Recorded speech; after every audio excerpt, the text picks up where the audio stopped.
bad she won't live. But then again, who does?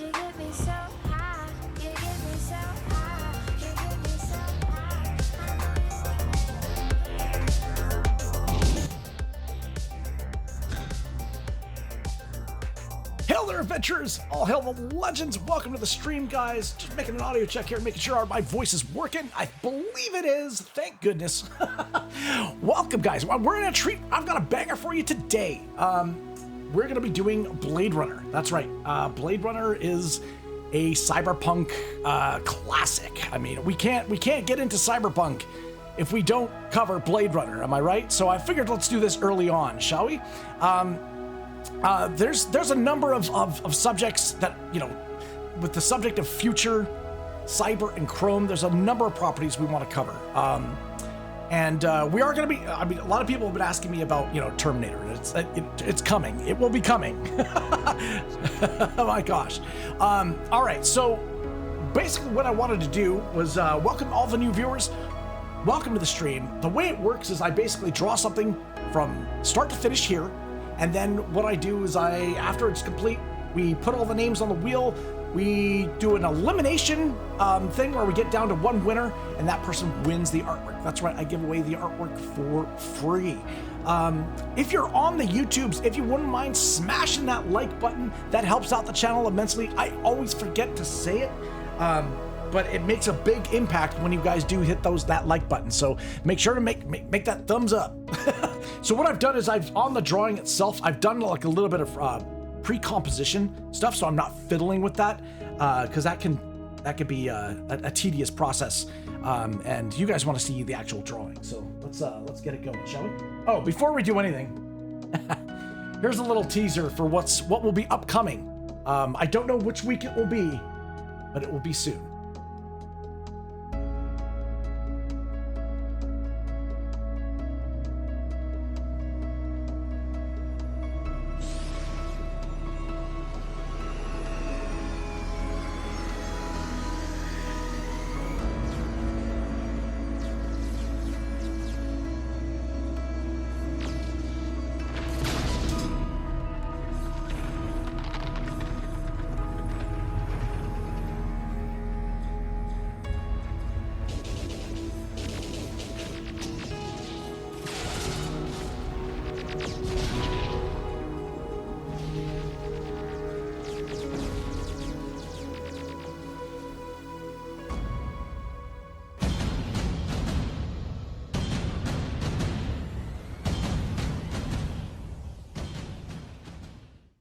Here we go. Let's begin.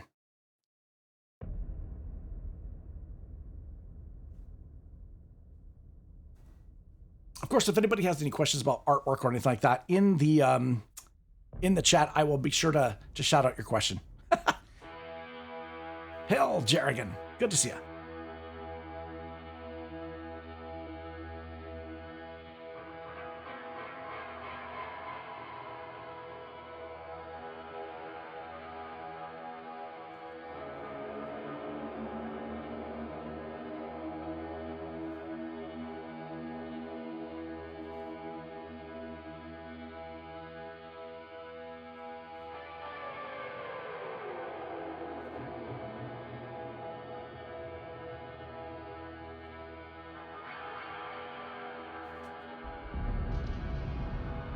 He opens his video with a little tribute to the film, kind of opening up in the same style in his hometown.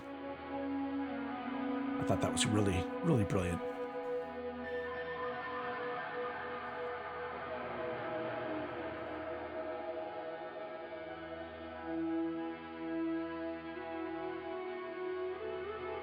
This is from a channel called The Rageaholic.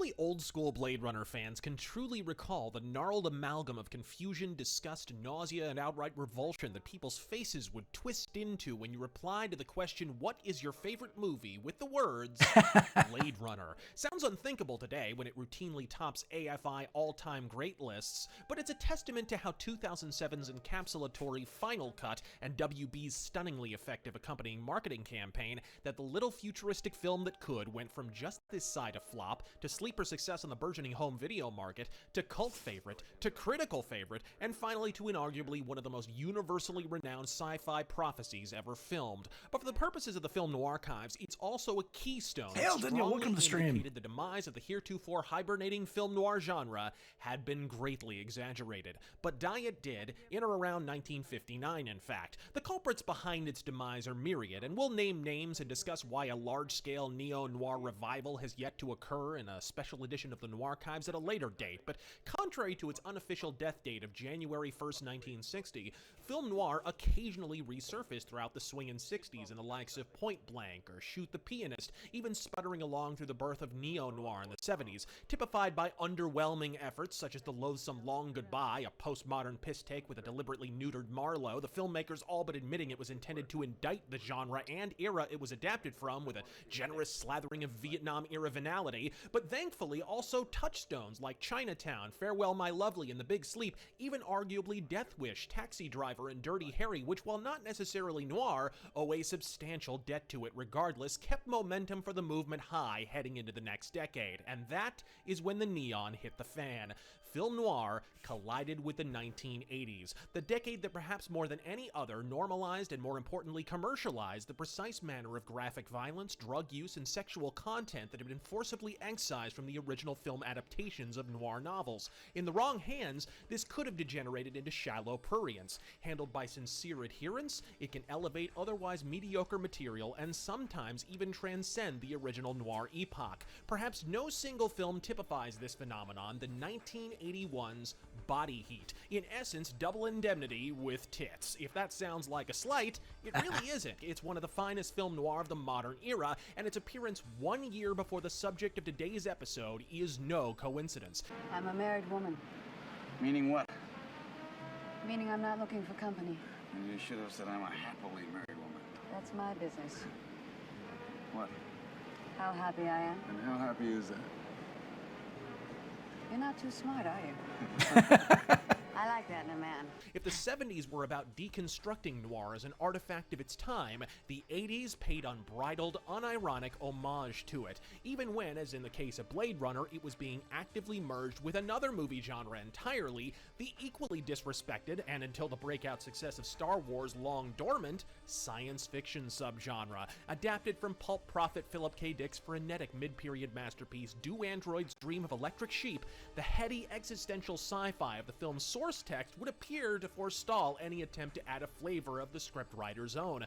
But upon reading That The single Long book Tomorrow influenced so of much for Ridley Scott's Cyberpunk. Oh my behest, God. a comic by French demigod Mobius, who was offered an art design position on the film Love but declined, Mobius's work. the decision to suffuse the sci-fi trappings with those of yesteryear's celluloid masterpieces seemed to make itself. And so that's precisely what Hampton Fancher did. First of all, Deckard changed right away. I mean, I know the guy was a bureaucrat kind of in the book, which I liked. You know, glasses, briefcase, automaton kind of hand-packed.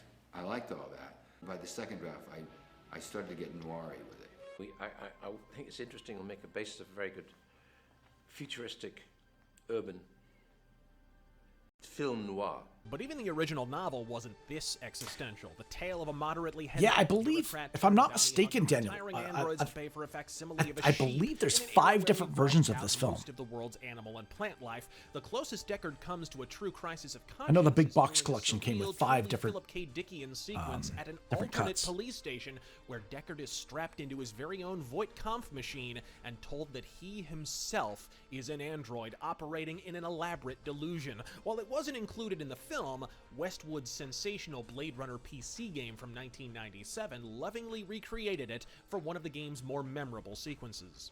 This was no precinct house I'd ever been in, and I thought I'd been in them all. The grunt to my right had the beefy harness bull look down pat, and his twitchy partner in the suit Do looked a like he was background just first, I itching think. to chainsaw a couple of kneecaps. Other than that, Everything was hunky-dory. Impersonating a police officer, huh? I guess the new Nexus models are a little more creative than the old ones. I'm a some Blade water Runner. and some You don't paint. believe me? Call Lieutenant Guza. There ain't no Guza in the LPD. Unless I've been walking around in a dream, there is. That's what always bugs me. Yeah, the fact that these skin jobs Actually, you know what? always gotta live someone else's life. I think I'm gonna put on. Shit. Just make the call, damn it.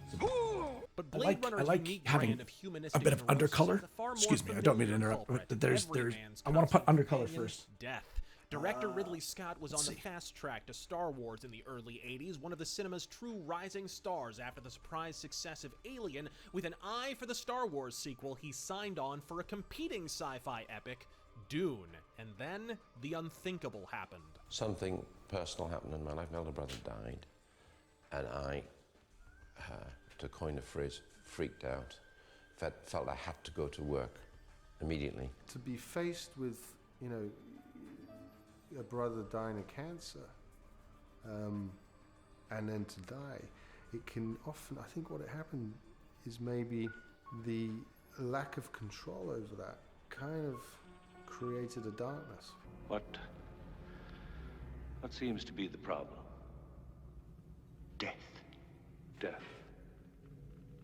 Well, I'm afraid that's a little out of my jurisdiction. I want more life. I think we all want more life, right?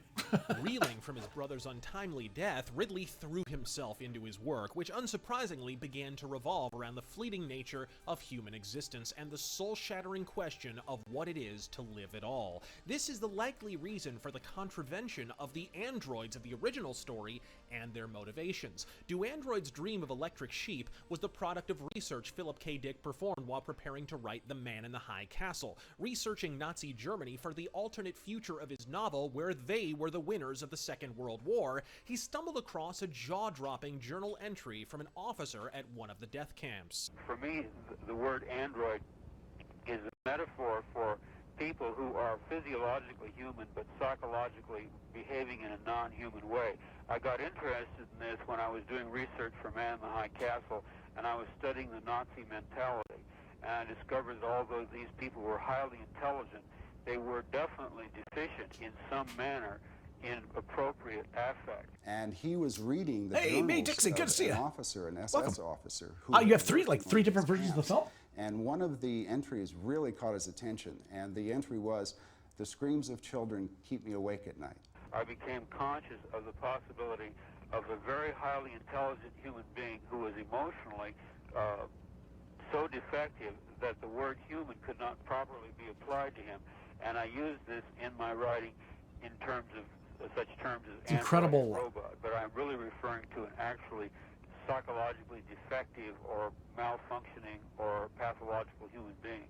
Philip Dick's subsequent revelation that these could not possibly be humans because humans have empathy is the reason the only reliable method for determining a replicant's identity in both film and book is an empathy test. That's what we're going to be taking later, guys, is an empathy test. Capillary dilation of the so-called blush response, fluctuation of the pupil, involuntary dilation of the iris. We call it void comp for short. Now, there's a Nexus 6 over at the Tyrell Corporation. I want you to go put the machine on it. And if the machine doesn't work? Hey, Dixie's a robot. You already admit it. The lack of empathy in the so-called reflex machines of the novel being so central a conceit, it's understandable that when he met with the movie makers mere weeks before his death, Philip K. Dick even argued with Ridley Scott about it personally. To me, the replicants, or androids if you will, are deplorable. They are cold, they are selfish, they are heartless, they are completely self-centered, they have no empathy, they don't care about what happens to other creatures. And to me, this is essentially a less than human entity for that reason. Now, Ridley said that he regarded them as Superman who couldn't fly. He said they are smarter than humans, they are stronger than humans, and they have faster reflexes than humans. Well, then I said, well, gee, Ridley, I mean, holy smoke, golly levels, and that was about all I could think of to say, you know. That's rather a great divergence, you see. We've gone from somebody who is a simulation of the authentic human to someone who is literally superior to the authentic human. So we've now flipped it. Yet perhaps one of the most fascinating aspects of the cyber noir masterpiece in question, both in book and Hey, film Demo, form, good to see is ya. that somehow, some way, this core Philip K. Dickian theme worms its way into the movie regardless. It simply materializes in a different aspect. This in spite of effectively the complete inversion of the replicant's role within the central conflict, no less. For the reflex machines of Dick's novel are still omnipresent and oppressive in the darksome dystopia of Blade Runner. The difference is, instead of being literal biomechanoids, it's the fascistic authority figures, the titular Blade Runners themselves, that have most divested themselves of the trappings of Yeah, legitimate James, humanity. back up is Being sleeping. only hinted He's at in sleeping the right aforementioned now. fake police station He went sequence for a in big Dick's walk. story. In truth, the somber setting itself suggests humanity as a whole is complicit in the dehumanizing process. Vacant megastructures sprawl to the heavens, populated by a mere 1 or 2 people, even as streets in other sectors swell with a ceaseless crush of overpopulation and pollution. There's a sense in the cinematic adaptation, from the austerity of Taffy Lewis's dive bar to the sterile view screens even close family FaceTime each other with, that while the physical distance between the future denizens of Los Angeles circa 2019 is suffocating, the emotional distance is closer to a chasm. And look around you, from the honeycomb hotels of Osaka to the feces-strewn streets of modern-day LA itself. If that wasn't a reconnaissance photo from the future nearly 40 years distant, what is? It's easy in hindsight to say, well, the filmmakers simply looked at Asia in the 80s and reproduced it on screen, but truth is, Japan didn't even look like this until well into the late 1980s. Look at Ridley Scott's 1988 effort Black Rain for ready evidence that East Asia was still undergoing the cyber-neon renaissance we see today in the soaring spires of Taipei and the looming towers of Tokyo. Scoff at the quaint 2019 date all you like, the truth is Blade Runner did predict the future. Their only mistake was the city. Anybody that says Ridley's not a genius, just look out there, because there's more nationalities, more languages, and that's my opinion. It's more crowded than it was then. I would say of all the big influential science fiction films, the ones that made a real serious stab at predicting the way things would be, this film has been the most accurate. It showed Los Angeles many years from now being a cesspool. And 20 years ago when that was made, as opposed to 20 years today, you can see where Mr. Scott's vision is coming to pass. But populating the future was another challenge entirely, with many considered for the title role. Eschewing his literary portrayal as a pussy-whipped pencil pusher, the film calls for an action star with a side of Sam Spade. While film noir great Robert Mitchum was initially considered for the role of Rick Deckard, the demanding action sequences disqualified him from all the bounteous blade running. In his absence, atypical casting choice Dustin Hoffman briefly rose to the top before Ridley heard the name Harrison Ford. Already a breakout star in some spaceship movie and its sequel, he was fresh off the set of another incoming classic franchise when he signed up for some replicant hunting. I remember that I read a script, which I thought was interesting. The first version that I read of it, of the film, had some issues. I had some issues with. And I said to Ridley that I played a detective who does no detecting. How about we take some of this information that's in the voiceovers and put it into scenes? He was wearing this hat, which he always wore, this Indiana hat. And Ridley was cross because he had intended to use that hat himself. And he was still wearing a leather jacket and a kind of wide-brimmed khaki hat. And he was unshaven. Of course, he was Indiana Jones. I figured anything that Spielberg and Lucas were going to do was going to be a really good for this actor. An irascible star, now in indefatigable ascent, over the course of filming he'd cross piss streams with everyone from production staff to co-stars, such that he hardly spoke 2 words to director Ridley Scott in the final days of filming. But he's one of the best for a reason, folks, and his on-set struggles never once affected the result on screen, particularly his sizzling interchanges with big-screen neophyte Sean Young as the Tyrell Corporation's icy surrogate, Rachel. You mind if I smoke? It won't affect the test. All right, I'm going to ask you a series of questions. Just relax and answer them as simply as you can. You're reading a magazine, you come across a full-page nude photo of a girl. Is this testing whether I'm a replicant or a lesbian, Mr. Deckard? Just answer the questions, please. Shakes? Me too. It's part of the business.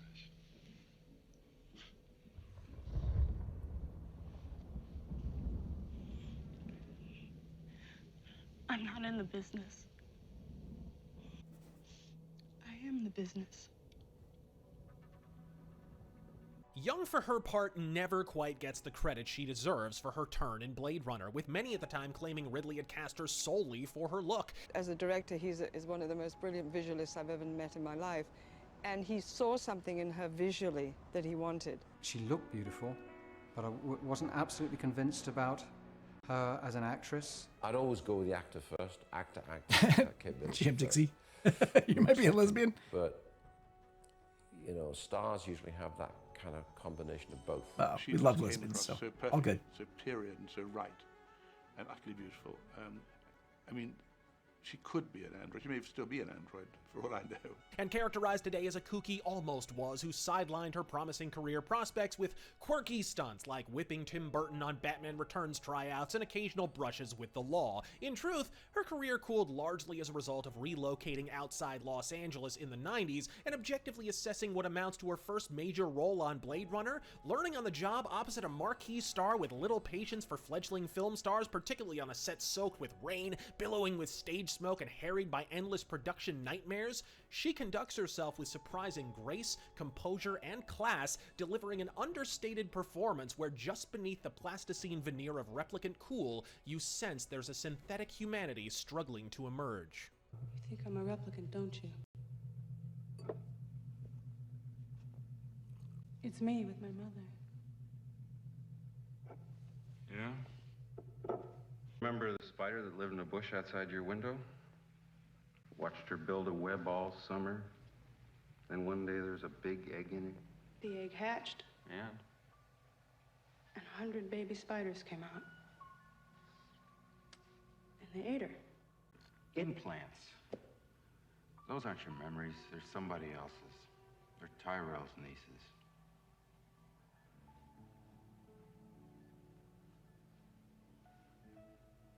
I think he was nervous about First Timer. I think he probably did a big, oh no, what about this, what about her, what about her? And I said, well, I try that. Don't you think they're a bit old, a bit worldly? We want somebody who's less worldly. So we went through a bit of that. He wasn't thrilled. Maybe Ridley was giving me more attention than he was giving Harrison because he was making the assumption that he didn't need that.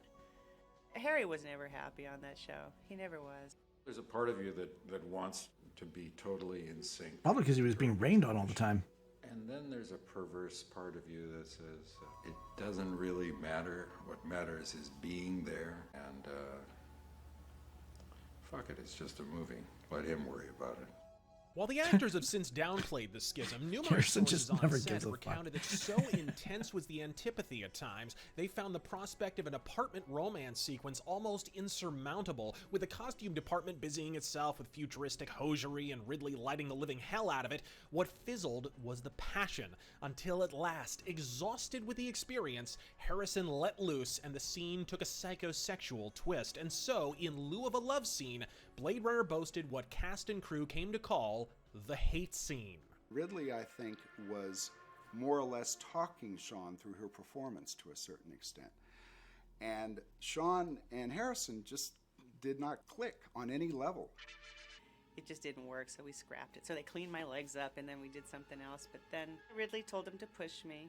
But it all paled next to the upstaging efforts of Dutch dynamo Rutger Hauer as the magnetic replicant antagonist Roy Batty. A microscopic part in the novel, it was understandably expanded for a film script in need of an opposing force, but it blew up when Hauer got his hands on it. Collaborating on staging, costumes, even at times writing his own dialogue, what emerged was one of the defining performances in science fiction history. A post-apocalyptic warrior poet, a man made for killing, who finds the meaning of life only when he stops taking it.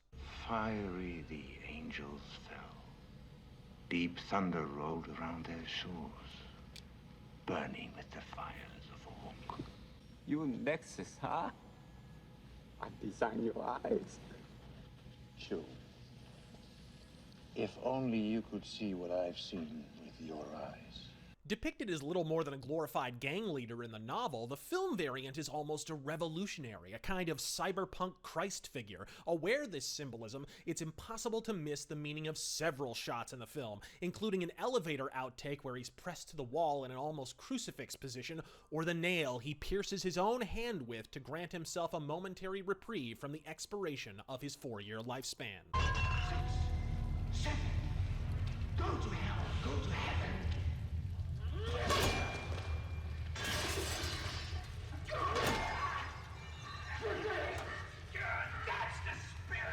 It proves a defining moment for Rutger Hauer, who stole every frame of film he's printed on and more than a few he wasn't. Joe Turkel as Eldon Tyrell is the embodiment of bureaucratic evil, peering inscrutably through Coke bottle lenses, unerringly evaluating every permutation on the chessboard of routine discourse. He embodies the irresponsibility and self-deception intrinsic to those who deign to declare themselves God.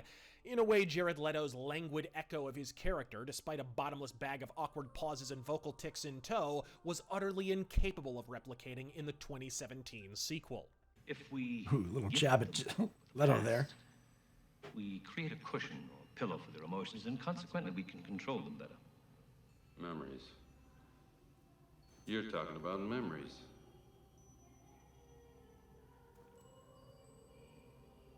It's a testament to the casting department that they weren't alone. A cavalcade of character actor royalty shore up the proceedings with aplomb. William Sanderson is spectacular as the mousy introvert wunderkind of the Tyrell Corporation, J.F. Sebastian. Methuselah syndrome. What's that? My glands, they grow old too fast. Is that why you're still on Earth? Yeah, I couldn't pass the medical.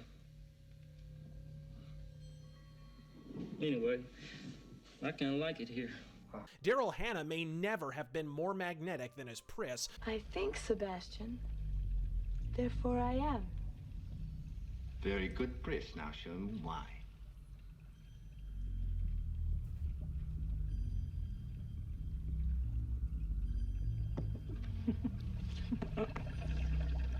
Brian James is the ideal dim-witted strongman. My birthday's April 10, 2017. How long do I live? 4 years.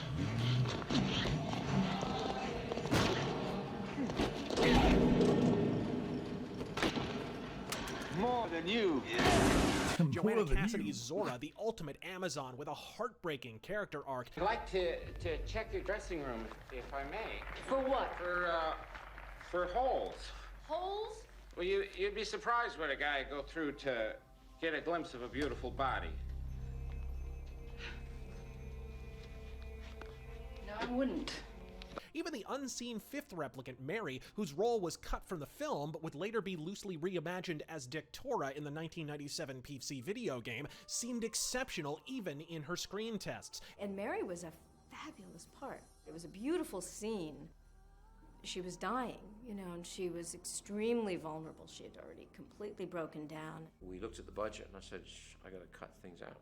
We can't even build this. We can't even schedule this. So she would be one of the replicants who would die. 6 replicants, 3 male, 3 female. 2 of them got fried running through an electrical field. We lost the others. Edward James Olmos makes mountains out of a molehill performance as dystopian dandy Gaff. He say you under arrest, Mr. Deckard. Got the wrong guy, pal. Lopa, Nehojma. Te vaya Blake, He say you Blade Runner. Tell him I'm eating. And M. Emmett Walsh as Captain Bryant never utters a moment of unmemorable dialogue. Right, Deckard, you look almost as bad as that skin job you left on the sidewalk. I'm going home. But learn from this guy, Gaff.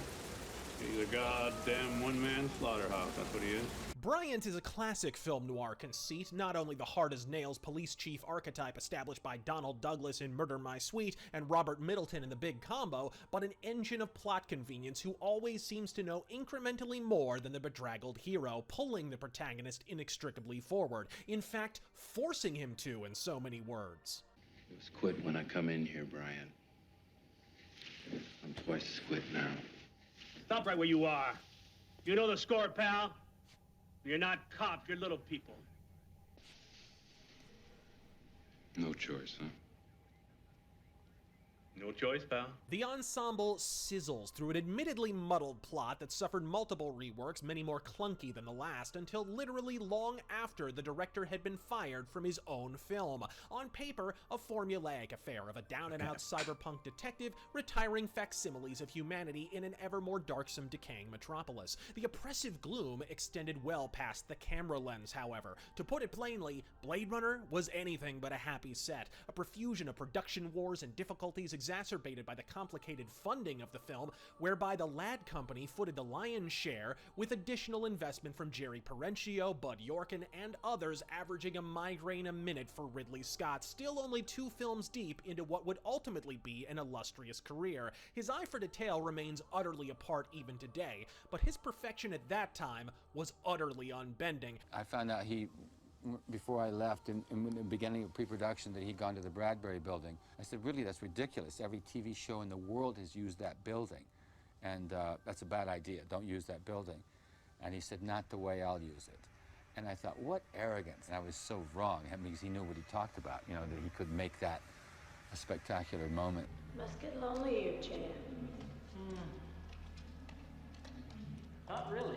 I make friends. They're toys. My friends are toys. I make them.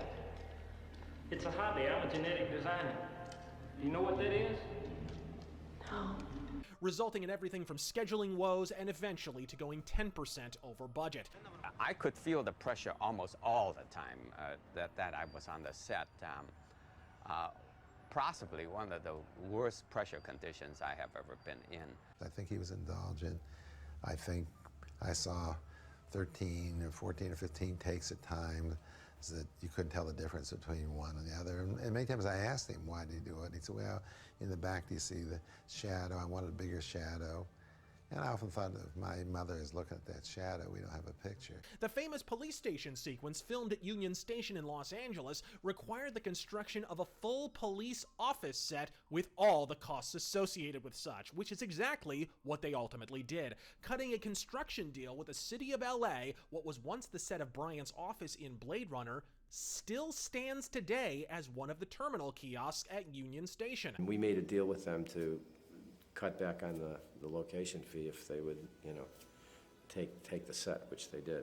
Their labors finally finished, the pressure cooker nevertheless continued to broil. We had Union Station in Los Angeles, and they spent the whole day lighting it. And then we finally we had, a half hour, we had to do the dialogue. All this other was just preliminary, and then we gotta get it.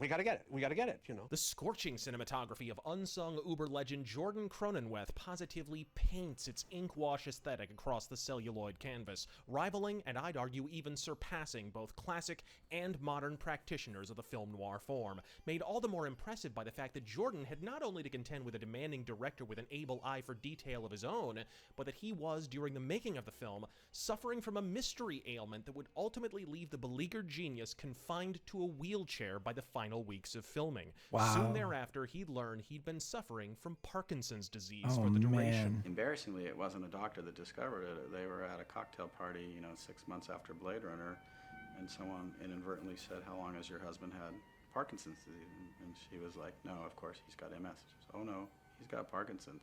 His work was beautiful. It was different. On many occasions, it was all different from each one to the next. And I've never seen a movie that he made that wasn't an extraordinarily looking movie.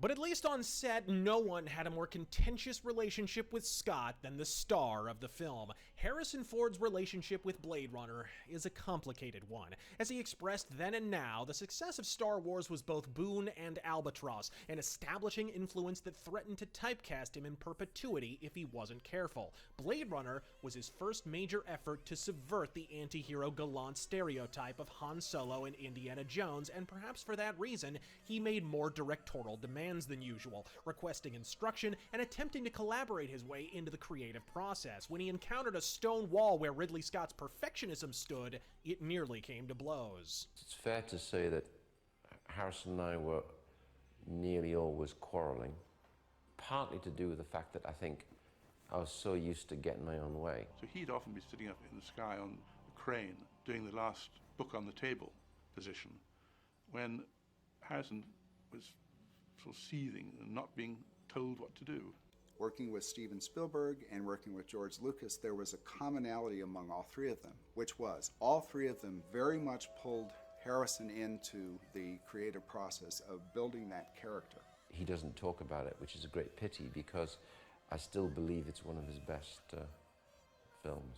But Ridley never lacked for fisticuffs on set, with deadlines looming, having already signed away home video rights to financiers as he crossed the 10% over budget threshold and was at last fired from the film, along with producer Michael Dealey, yet preposterously allowed to continue cutting the film. On paper, they didn't require us service anymore.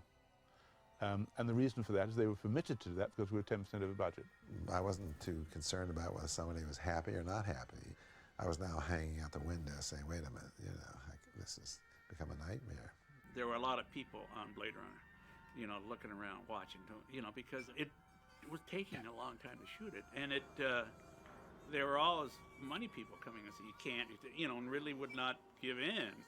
Basically, they couldn't break him. On the film, I became a screamer. I got really angry, and which is not good, because screaming doesn't get you anywhere, really. I tried to articulate to Ridley later on that he's taking money that should be my children's, that I'm now digging into my personal money. It's just a piece of absolute rubbish and ill-mannered rubbish at that. They were going to finish the picture without the director.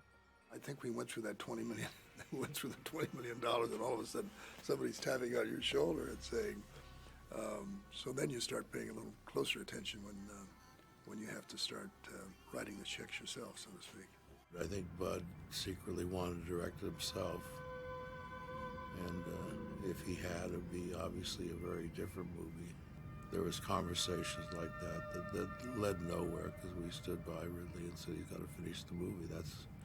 That's what we bought. A gesture of unbridled spite that goes a long way to explaining why, despite the latter-day demand for a definitive final cut of Blade Runner, it took 25+ years to actually get one. So rushed was filming at times, it actually impacted the final result more visually than one might expect. What might appear an artistic choice to have the sky go slightly blue behind Rutger Hauer as he spares Deckard's life and in so doing discovers the value of his own, was in fact a result of the sun coming out on what was literally the last day of filming. He went with a That's a funny. dove in his hand. Happy accidents. He said, I thought simpler pieces, it's okay. And I'm going, yeah, go on. The light's getting blue. With no time to labor the issue and a long night shoot at their back, Rutger intervened with a last-minute deathbed soliloquy he'd written on lunch break in his trailer, and so was born the infamous Tears in Rain speech. So that was all to Rutger Hauer then. Opera Damn. talk that, is bad in any script. I don't care how you look at it. And this was high-tech speak that had very little bearing on anything, that the movie had shown you before. So I just put a knife in it. We are 2 hours from dawn, because we're nearly in the summer months, I think, yeah. And it's already gone blue. So I go to the trailer and say to him, okay, you've got to get out there now, we're ready. And he said, look, I've got these words. He said, I've just been noodling with them over dinner. I've seen things you people wouldn't believe. Attack ships on fire off the shoulder of Orion. Rutger read those lines and then kept on going, and he had a bunch of other stuff, which included the tears in the rain and everything. There's only so much poetry you can get rid of, and these images are so strong. And then, I came up with the line, all those moments will be lost. All those moments will be lost in time. Like tears in rain. This happened to be the most beautiful part of the movie, right? And then he looked at me very sheepishly, Most like poignant. I've been a naughty boy, he's an actor and he'd written these lines. If I had $1 for every line of that speech a synthwave artist has stolen for a song title, I could fund a third film. It goes without saying Roy Batty steals the screen from Harrison Ford, but upon reflection, it's not entirely Ford's fault. His role didn't seem to fit him, or he couldn't make it fit. I know that was going on, and I don't know why, but if he If he would have been stronger, I would have not been so shiny. Saddled with a puerile voiceover in the theatrical cut, and in the director's and final cut a somewhat insipid suggestion that he may be a replicant himself, which while cleverly implemented takes a sledgehammer to the same philosophical subtleties that made the original novel and theatrical cuts so appealing. Now the theme of the book is that Rick Deckard is dehumanized in his job of tracking down the replicants and killing them. In other words, he winds up essentially like they are. And Ridley said that he regarded that as an intellectual idea, and he was not interested in making an esoteric film. The story really only works if Deckard is human. The theme of the movie being the journey of a man rediscovering his humanity. And he goes through all this moral confusion, and he comes out at the end of it a real human being again. And if Deckard's a replicant, it's like, all that's gone. So I completely reject that. The replicants were all such great characters, and Harrison Ford's character is such a dumb character. He gets a gun put to his head, and then he fucks a dishwasher, and then he falls in love with her. It doesn't make any sense. Make no mistake, the method with which Ridley Scott disseminates this suggestion is masterful. The out-of-focus replicant glare in Deckard's eyes in an otherwise perfectly innocuous apartment scene, which Harrison Ford claims was an accident resulting from walking into Rachel's light, by the way. A slightly less subtle unicorn reverie first featured in the 1992 director's cut, which paired with Gaff's origami unicorn at the film's conclusion, comes as close to spelling out the situation as you're ever likely to get, not to mention Rachel's own words. You know that void comp test of yours? Did you ever take that test yourself? Myself, I reject this suggestion purely for purposes of quality control. Look, if Deckard is a man as advertised, then it's a film about a human who becomes dehumanized through the act of hunting down and killing false humans, who falls in love with one of those false humans, and upon being spared by one of them, ultimately reclaims his humanity. If he's a replicant, then we're witnessing a confused construct wasting other confused constructs before running away from the only characters with an actual arc. No growth, no development, a straight line dramatically, and indeed everyone from other cast members to all three writers, including the original author, to Harrison Ford himself, tends to fall on my particular side of the argument. When I saw that red shit in his eyes, I said, give me a break, no, please don't. And Ridley's tricky. I think probably that was Ridley's. Fuck, it's got to be Ridley's decision. I think Deckard is a real guy, and I think he's in pain for it, and he knows he's going to live a long time and, like, suffer. Whenever I thought that I was possibly being positioned as a replicant, I would seek out Ridley and argue against it. No, I never thought he was a replicant. No, that's never in my mind. Fortunately, Ridley Scott, while obviously sympathetic to one side, is clever enough to know the question is more intriguing than an ultimately idiotic answer. You weren't answering a question, you were asking a question. What is it that makes us different? And my interpretation had nothing to do with, oh, that shows that Deckard's a replicant. I don't think anything should show that Deckard's a replicant. If you think that, you're already wrong. You know? I mean, it's just a question mark is what's interesting. The answer is stupid. In the words of Harrison Ford, quote, I think ambiguity is endlessly productive. I have no arguments with ambiguity. It's the finality I have an argument with, unquote. But Deckard's humanity wasn't the only major dispute Philip K. Dick would have with the film or its makers. While ostensibly neoteric, the very fusion of sci-fi and film noir that brings us all here today was also a marriage that the author, ironically himself a product of pulp, curiously abhorred. It was just one terrible screenplay, and that was my opinion. Now, I can't pretend that I'm an expert on screenplays. I don't see that many screenplays, but it was intrinsically disappointing. It was terribly corny, and it was extremely maladroit throughout. The execution of the script was bad because what he had done was he had relied on the old, overworked, really cliche-ridden figure of Philip Marlowe and Sam Spade, you know, unified, and they were already doing movie parodies of that figure in the, you know, in the London trench coat, you know, and then the voiceover, you know, it was a dirty town, it was a dirty job, someone had to do the job, and that was the way the script went. It literally had voiceover. Yet some of these objections appear to be directed not so much on the concept itself, but on the way Hampton Fancher specifically chose to adapt it. He was very intelligent, he was very self-centered, kind of egomaniacal. He would do odd things. When he was talking to you, you got the idea that he was like theatricalizing him.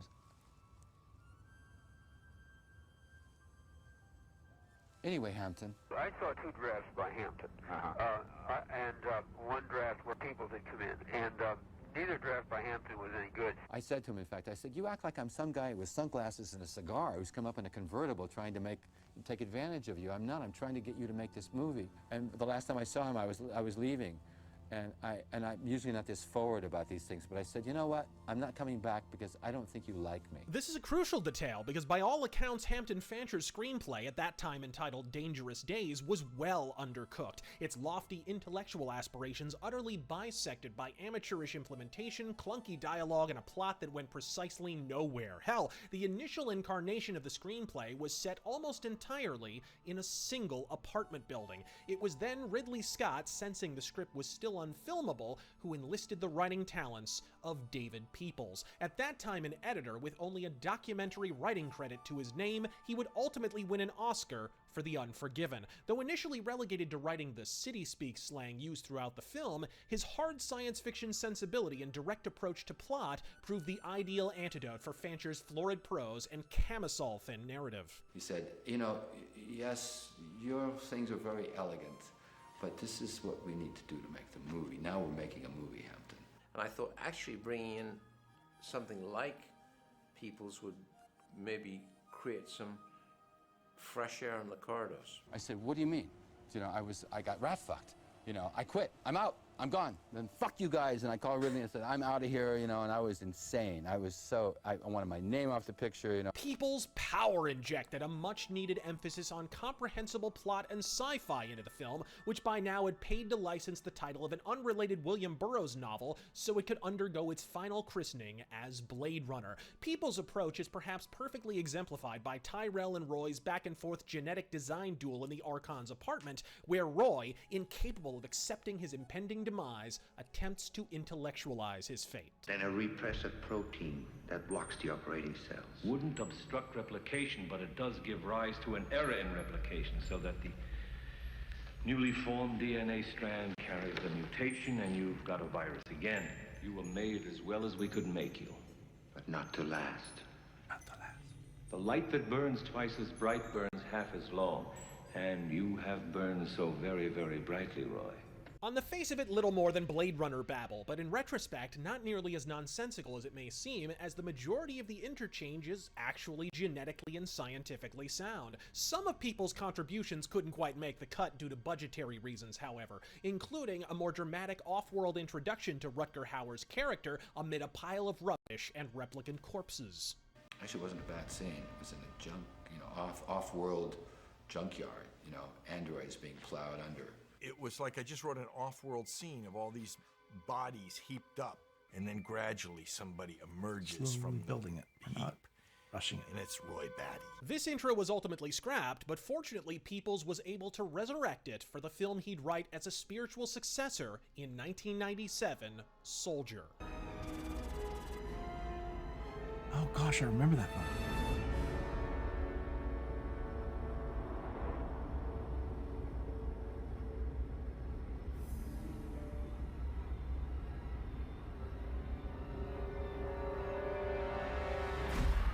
In fact, it was only after David Peoples' high sci-fi additions that the script not only took on much-needed and additional coherence, but Philip K. Dick himself at last conceded the undeniable excellence we were soon to witness. Once I read the David W. Peoples version, I bulk erased everything from the 2 previous screenplays. I literally did not want to remember them. It then became very, very vital for me to do an about face after I read the later version where David W. Peoples had come in, because his is so much better that virtually everything that I had been saying was no longer applicable. In fact, it was diametrically null. The audio you've just heard dates to mere days before Philip Dick's untimely demise, where in a single David Peoples rewrite, the querulous scribe went from deeply cynical in the extreme. I mean, my opinion was doubly negative in that I did not approve of what it tried to do, and I did not think it accomplished what it tried to do. To outwardly effusive and now actively anticipating the eventual release, one Phil would sadly fail to see himself, though thankfully he did have occasion to view an early highlight reel of the film's visual effects and his reaction was legendary. Katie Haber gave me a call and said, put together the best of the best in a reel, and it was left to me to go in with a few of my key people, and he and his friend to go down and sit in the screening room, and he said very little, and I said, roll it. Philip Dick turned around and looked right through the back of my head, and he said, how is this possible? How did this happen? It's like you guys hardwired my brain. That's what I saw when I was writing that story. I don't understand this. How can this happen? Knuckle-dragging cinema snobs that dismiss Blade Runner, or increasingly only the original Blade Runner, often do so under the auspices that it's more about the setting than the story, a pretty film with precious little to actually impart. This statement is absurdity squared. Blade Runner is a story of post-collapse confusion. Though when stated in the script, the text of the novel specifies that it takes place at some indeterminate point after World War Terminus, a conflagration so all-encompassing 2/3 of the animal life on planet Earth have ceased to exist, while humanity takes to the stars, preferring the opulence of off-world colonies to the decay and dysphoria of earthbound existence. A world where an artificial android is more secure in its sense of what comprises a human than the organic beings that birthed them. The dizzying spires of cyberpunk Los Angeles collapsing together in a bramble of brick and steel, with buildings jutting out at odd angles. No apparent rhyme or reason to the skyline's layout. Hell, the prop department even found space for a kitchen sink and the Millennium Falcon far in the distance, are a visual reflection of this confusion. From the moment Deckard's spinner sets down on Police HQ, he whirls, spins, as the name suggests, in tandem with the cinematography. Effects supervisor Douglas Trumbull and cameraman Jordan Cronenweth ingeniously encircling the site that will serve as the centrifuge for Deckard's impending existential dilemma. The more the snare enshrouds its hapless victim, the tighter the camera gets. So tight, in fact, that when the LAPD's errand boy, an impeccably groomed defeat figure under the ambiguous sobriquet of Gaff, enlists him back into the Blade Runner fold, he's pushed from the shot completely, with only the ex-Blade Runner's bemused expression, some off-screen dialogue, and the bottom of a well-trimmed Van Dyke mustache to indicate he's even having an interchange at all.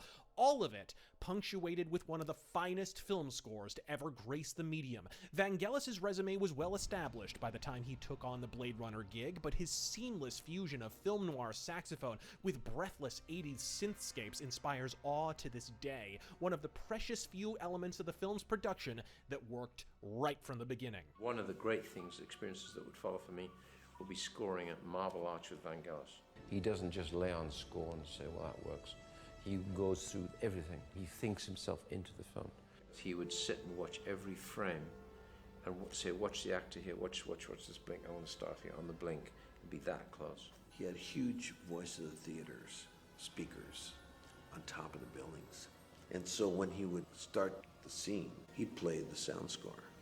And Vangelis had already given him some temp stuff, and he'd blast it into the street so that you were working inside of a full ongoing environment. I remember, when the first notes hit me, I was like,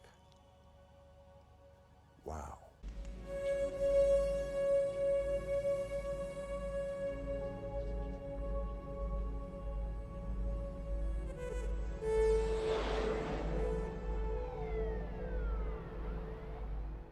Contrary to its reputation among cinematic neophytes of being a highlight reel of wide-angle effect shots, something the sequel haplessly mimicked to lesser effect, in truth, much of the movie is shot in tight, entrapping close-ups, seeming to zoom closer and closer in until the final confrontation, when we're literally so tight we can clearly discern the texture of the rain-sopped drywall and brand of Deckard's futuristic Mannlicher revolver. When Roy Batty utters his final euphony, the dove ascends to the heavens, and Deckard dawns on the realization that the nature of his biological existence is less important than what he chooses to do with it. The film pulls back from the claustrophobic close-ups, and we're treated to our first full-figure, wide-angle shot of the previously enigmatic Gaff, the mystery of his motivations slowly becoming clearly delineated in the deluge.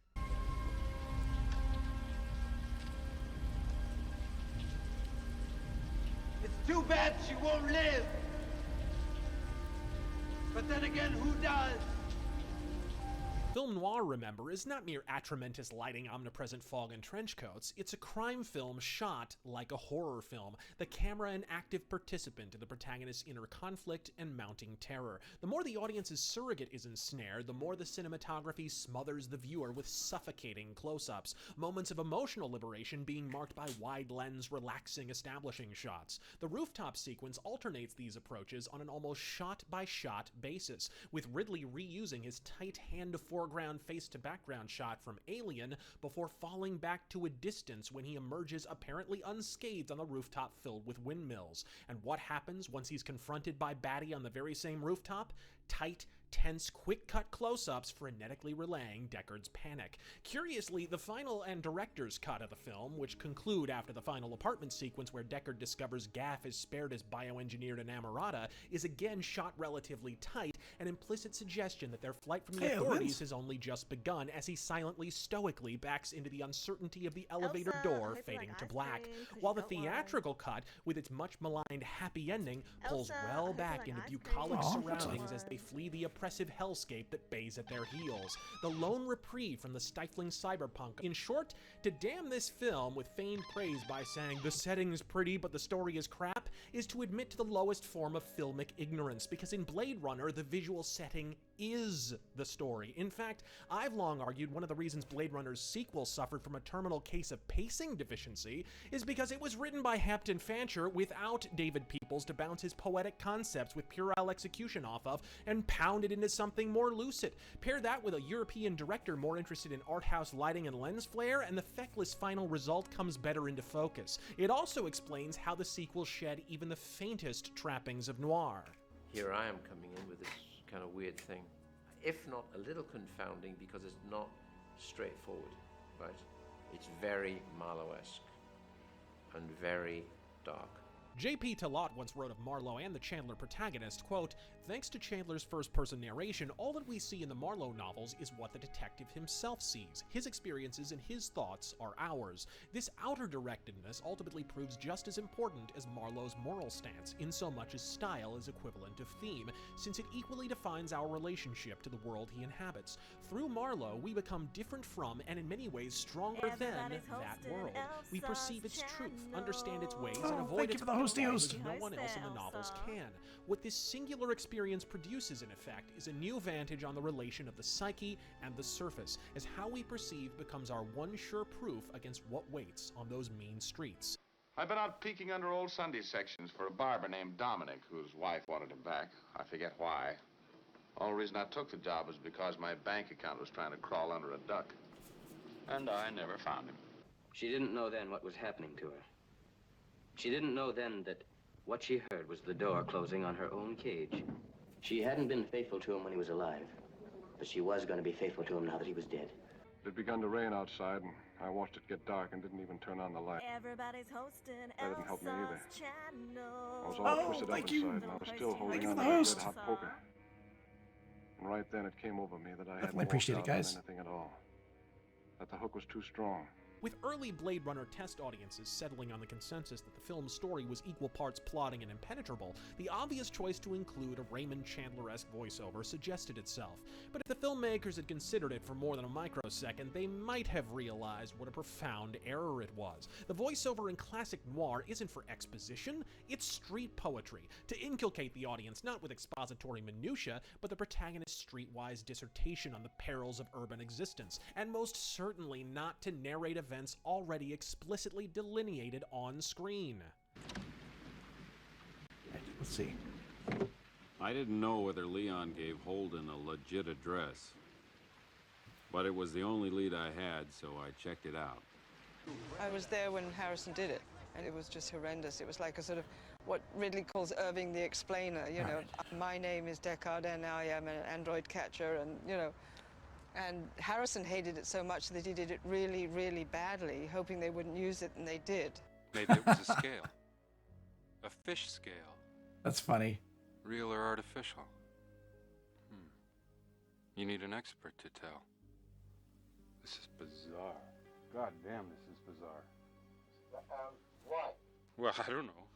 It's common knowledge that Harrison Ford famously detested the voiceover, and with good reason. It's a good idea in theory, but utterly abhorrent in practice. What many don't know is that removing the voiceover narration was a condition of Ford accepting the role to begin with, which brings Harrison's distaste for the addition better into focus in retrospect. Worse still, Hampton Fancher having quit the project and Peoples long departed, it fell to hack contract writers, namely Newhart Show alumni Roland Kibbe, himself utterly divorced from the creative process, to pen the explicatory pablum.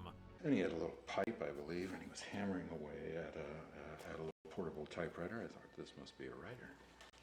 So I leaned and I said, hi, I'll give my mustache. Which should dry lighter. How you doing? Than that. And I got this. He had nothing to fear from Bryant, but a lot to fear from me if he'd killed her. I don't like that. Let's start again.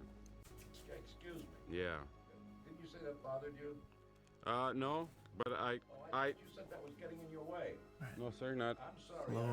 Slowly kind of trying to find So Harrison here. desultory was the final result, it gave rise to the apocryphal rumor that Ford had deliberately dogged the performance on the 6th and final recording session to ensure it wasn't used in the film. Asked where he believed the rumor had come from, he responded in 2007, quote, "I don't know and I don't care. I've worn that narration thing for years, you know. It's correct to say I was very unhappy with the final result. I was unhappy with the editorial choices that they had made regarding the different versions I had recorded, because there were variations between those versions, better takes of voiceover I had read. There was no way I was purposefully sabotaging my work by adding this clumsy narration. But I will tell you that I thought it was so bad there was no fucking chance in hell they were going to use it. Particularly that last version," unquote. But for all its idiocy, it isn't all bad. Its low points fall with a thunderous thud for a fact, but its high points adding the occasional flash of color to flesh out the world of Blade Runner. Come on, don't be an asshole, Deckard. I've got 4 skin jobs walking the streets.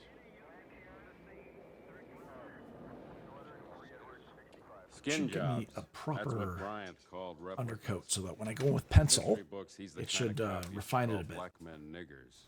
Flawed or not, many, myself included, love the idea of the voiceover, if not always the execution. Problem I have with the Tombos Criterion is that they Laserdisc of Blade Runner, which they for tend a to long time dry was the or only they version try which a lot included said lighter voiceover, when you place them going for down on, retro right? So it's gaming very prices difficult on eBay, at least until the final cut came out and included all of the to make above, the driving said fine-tune set adjustments, prices but back it's down great to for earth. putting down That voiceover, base I color. wanted- I keep replaying my Criterion Laserdisc to hear that voice.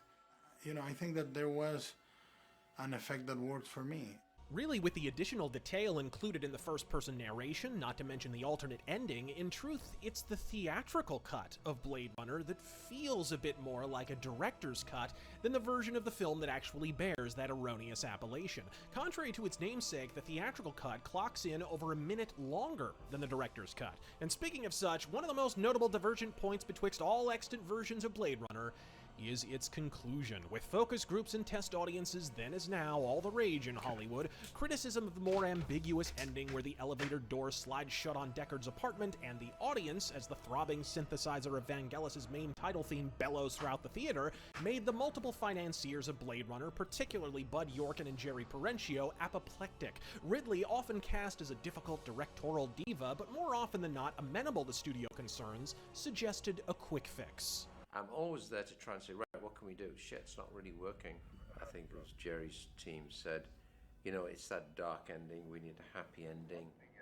It was tacky. The whole idea of the end was tacky, in my opinion. It always was right when they shut that door. While reasonable minds may differ on the voiceover, there can be no two ways about this one. Whichever version you prefer, the theatrical cut's tacked-on happy ending is insipid fatuity in filmic form, yet rather hilariously was also made official canon by the oh-so-artistic CGI-soaked sequel. To the Blade Runner faithful, it's an affront, upending the introspective oracular 2 hours that preceded it entirely in favor of a cloying conclusion that would give Walt Disney Backup's doing good. He's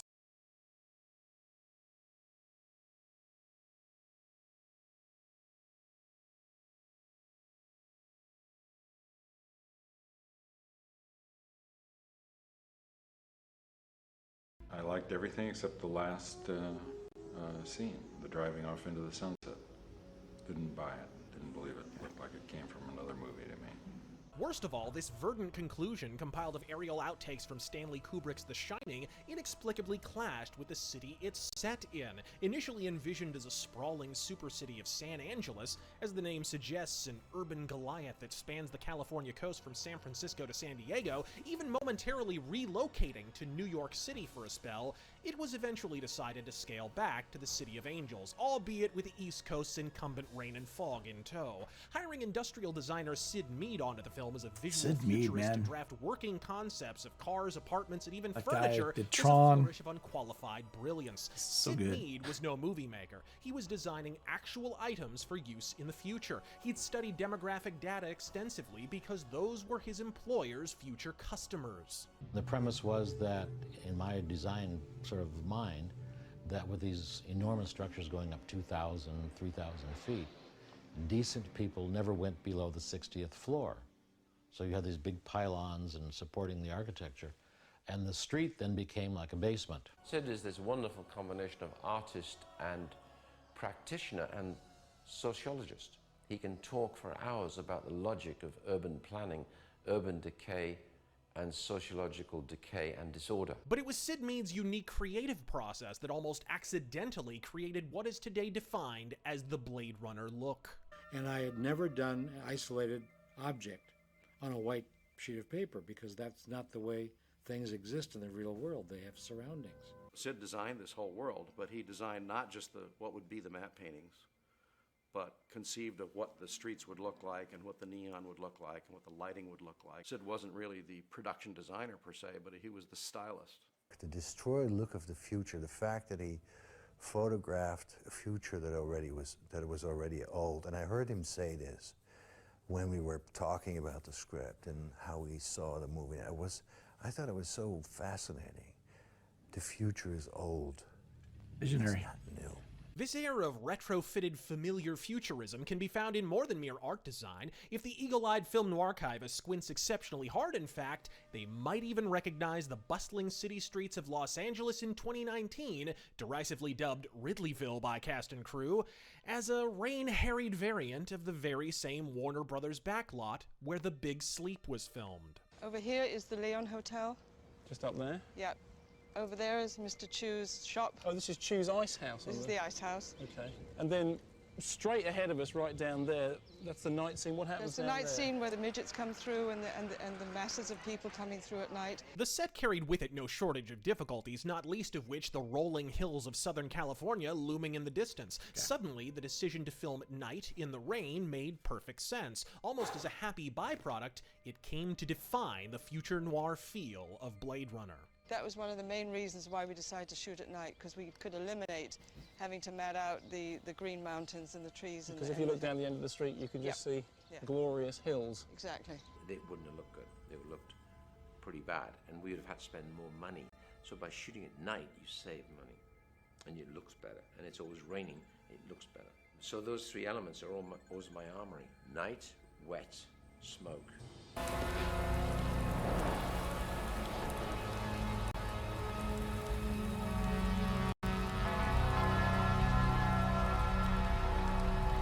But the science fiction itself was no mere window dressing either. Even earliest drafts of the script addressing environmentalism, social collapse, and artificial humanity in equal measure, albeit inexpertly in the overall. As brazenly as it departs from the source text, they didn't pay enough for postage, kind of way, Elizabeth? Blade Runner functions as a kind of companion piece to the original book and vice versa. The themes it prices chooses keep to going up explore on diverging postage, that's and why. occasionally Probably. intersecting with the core consciousness of the Philip K. Dick novel. Androids describes a refuse society, a city surrounded by sprawling hills of techno-trash called Kipple, comprised largely of the scarred war machinery of a bygone thermonuclear conflict. While the environmental concern Hampton Fancher was so taken by is indeed present, it's a result of protracted military conflict, meaning Blade Runner's far-flung future was ravaged not by some looming enviro-catastrophe, as some cinema critics have contemporaneously alleged, but by protracted bombardment and descent into total war. And at least in the original film, this may well still be the case, with the PC game that spun off from it going so far as to expressly acknowledge the conflict and even set the climactic sequence in and amongst said Kipple. Maybe I can help Clovis find some peace before he dies, then we'll see. Where is he? He's been struggling out in the Kipple, trying to get the moon bus fixed. If you could help repair it, maybe we could all leave together. How far out are they? A few miles north of the city. There's bound to be tons of radioactive waste between here and there. The shell-shock nature of the society itself speaks to this. Here is a populace encased in kibble, walling themselves off from others. The merest glance at Bryant's office, teeming with trinkets and walled in by stacks of paperwork, or Deckard's detritus-laden bachelor pad with its stifling clutter and claustrophobic ceilings, or even Tyrell's or JF's capacious quarters, each more massive than the last, but nevertheless littered with baubles to establish the image of a population utterly severing itself from one another, first emotionally and finally physically. Each individual retreating inward, a sovereign nuclear nation unto himself, each one utterly isolationist. If you can't see the shadow of the true 2019 in that, my condolences on your glaucoma diagnosis. It's eminently noir either way, and you see it echoed in the Sternwood greenhouse sequence of The Big Sleep, where a dying man, insulated from the travails of his progeny, cocoons himself in greenery and derives enjoyment from watching others indulge the vices which advanced age now forbids him, a conceit Captain Bryant steals, likely in direct homage to the Raymond Chandler original. How do you like your brandy, sir? In a glass. I used to like mine with champagne. Champagne cold as Valley Forge and with about 3 ponies of brandy under it.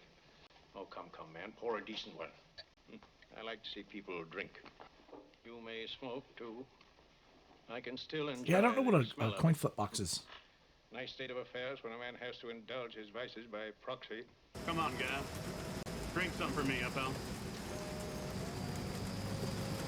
If the future noir eponym so often ascribed to Blade Runner seems a touch trite, I'd ask to find a better one. Science fiction doesn't quite do it. The story's simply too urban, too crime-ridden, and existential to be strictly speaking sci-fi. You have an entrapped character, multiple femme fatales, endless night, torrential rain, cinematography mirroring the mental turmoil of its players. Like all noir, it's a crime film cum psychodrama lit like a horror picture. There's no other name for it than noir. It just so happens to be noir with a twist of sci-fi.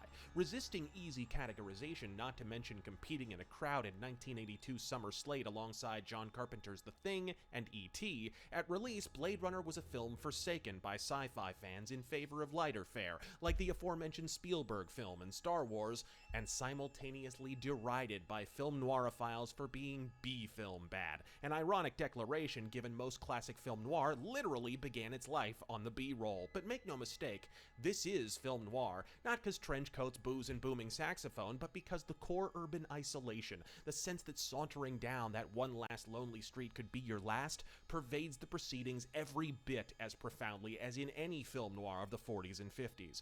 Decades of craven imitation and countless tributes have elevated the would-be bomb to perma-classic status for one simple reason. It's crafted with a care not seen since. I look at Blade Runner as the last analog science fiction movie made, because we didn't have all the advantages that people have now, and I'm glad we didn't, because there's nothing artificial about it. There's no computer-generated images in the film. A fearless testament to the power of the film noir genre Hollywood has long since forestalled in favor of fluffier fare. But we pulp fans prefer the hard stuff, straight up, and we're not alone. American film will never again have the entirety of its soul so long as it continues to ignore one of the stylistic pillars of its provenance. For the Film Noir Archives, I'm Razor. Have a better one.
got that. I need to shift into pencil crayon mode, otherwise I'm never gonna get this drawing done.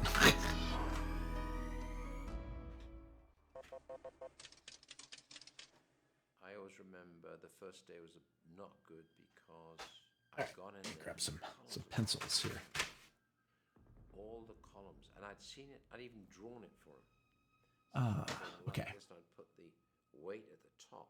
I have to think. He basically said, well, the only thing I'd like to do is turn the columns upside down. And Okay. I looked at it. How dark do I want to make a skin? That's a good question. What do you mean, turn them upside down? And he said, I kind of want to give. put that down here. I said, It's got to be cool, but not. okay. And the columns are not supporting the ceiling, but they're just big bastards. Ah, crap. I need to Without sharpen. damaging the floor. Hold on. How I need to sharpen my pencils. Over the floor without scratching it. Turn each column over. He said, you won't be shooting at 12 o'clock. I went to the first AD. Oh, forgive me. I didn't introduce this one. Shit. Did it start at the beginning? And I believe it did. This one is the Making of Blade Runner. It's a for the construction crew. the official one from Warner Brothers. This is all block and fall stuff. Turn them around, boom, like that. And then the floor, God, the amount of time they spent polishing this floor and just wax, and they could not get the really high gloss, and then they pull it out. And so each square was like 2 by 2, and they were polishing those things. At 2 o'clock in the afternoon, when everybody came back from lunch, he was a happy camper. The columns were upside down. Everything else was in place, and they shot.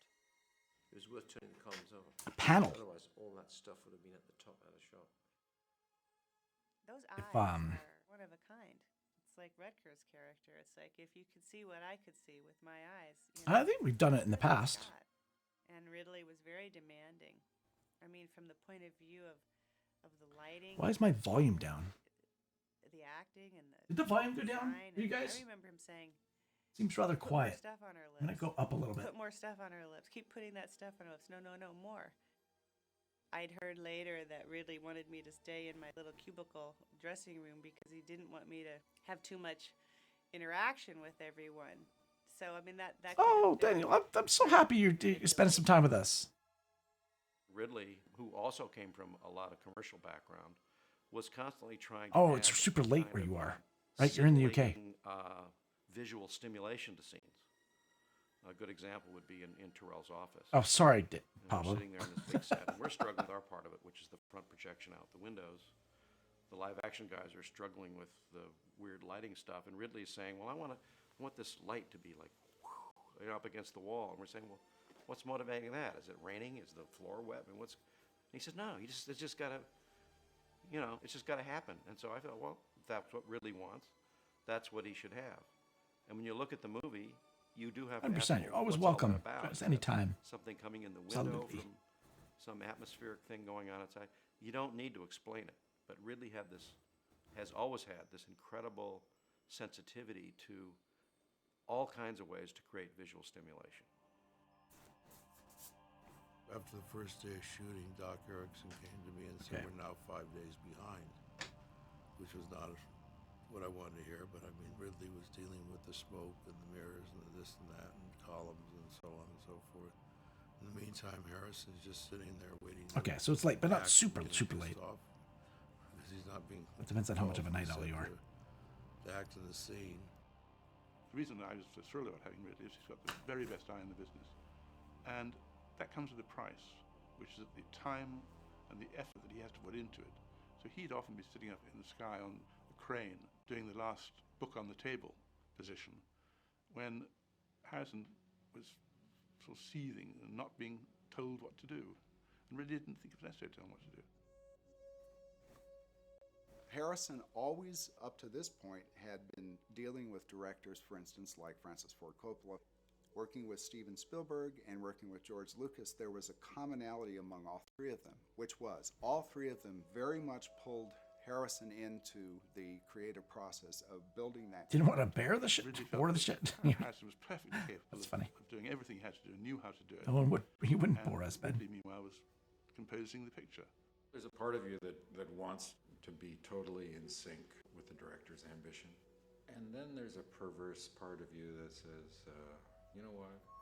It doesn't really matter. What matters is being there and participating truthfully in whatever the relationships and the scenes are. And fuck it, it's just a movie. Let him worry about it. Maybe Ridley was giving me more attention Perhaps, than he says.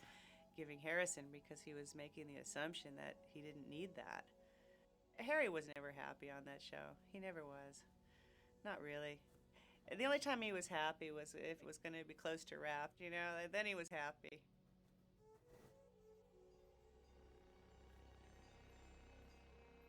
In the case of the first property master who departed, it was over the mug on the desk in the Holden interview. The prop guy, you know, brought in like 2 or 3 pens and maybe 3 or 4 mugs, and Ridley wanted to see more. And he couldn't figure out, well, why would you want to see more? It's like only a mug and it's only a pen. I took the prop guy aside. I said, go buy like 100 mugs. Go buy like 100 pens. What do you care? Just go buy. Don't you see what's going on here? Because I could see what was going on. Gotta get a little bit more of the brow for Harrison See Ford. every mug ever made before he chose that mug. Oh, awesome. We had our man of Havana, so to speak. I need to go darker there, here. On the set every day and watching it, and we saw some of the rushes. Bud was more involved, but Ridley's a perfectionist, and Ridley came from the world of Yeah, commercial. Ridley was probably a pain in the ass to work for, right? He was a perfectionist, very right? meticulous. And that's what his genius is. I know I was a pain in the ass to work for. But it starts to slow down when you start to take many takes of certain scenes, and we did. I'm not comparing myself to Ridley Scott. That's not what I meant to. That came out wrong. Within a few weeks, so it was. I thought things could start to take off. Presume behind closed doors he started getting twitching like after the first week of shooting, when we were like 2 or 3 days behind, and then after the first couple of weeks shooting, Yeah, it should be on its way. Charles' room suddenly, you know, we went back and started reshooting. Should be getting it. And I would have thought he went apoplectic because, you know, they had put an X amount of money and they were guaranteeing completion. You know, Jesus. I mean, I would imagine him getting pretty irate. I remember Ridley heard that they were upset at the number of takes he Yes. had done once when they were watching. Definitely draw videos, again. And Ridley got very angry. And in retrospect, I think Ridley was sending a message back to them in his own way. He was having a tantrum and stuff, and I think he was letting them know, don't fuck with me. What I saw, I liked. I did think, and you know, and I told this to Ridley, I thought he printed way too many takes those days, and shot too many takes. I didn't think he needed. I thought now obviously he was looking for something in every one, and he and I sat actually a couple of times, and I said, explain to me, because I don't quite understand it. Tell me why this 16th take was the best one out of this whole group, and. He would. He in his own way, he would explain why he wanted it, and there was a lot of film that was used. Well, the irritation. I do 7 takes, and why is he doing 7 takes? Willing to make mistakes. 40 takes, but 7 takes in those days was not inordinate at all. I was definitely very different. This is the second drawing I'm attempting to do without a brace. Look at things in a different light and put things in a different way. I'm trying to. So they I've been hadn't seen that before. trying That's to why you're hiring me. rehabilitate my I wrist. think that went on definitely, and that's. And the only way to do it is by using it. So. Ridley's a very strong-minded, knows what he wants, knows the look. And when you're trying to do a project that's this different, and you've got the studio laddie on the one side, and then Ridley, and nothing ever gets made without having its difficulties. All I remember Aww. is making Blade Runner anger at people not understanding his process or how he worked. A lot of people don't bother to understand what is it that he's trying to do. And I think that's what happened at the time. There was a lot of nervousness, you know, and there was a lot of competition within themselves. And I think people made a lot of it in the beginning.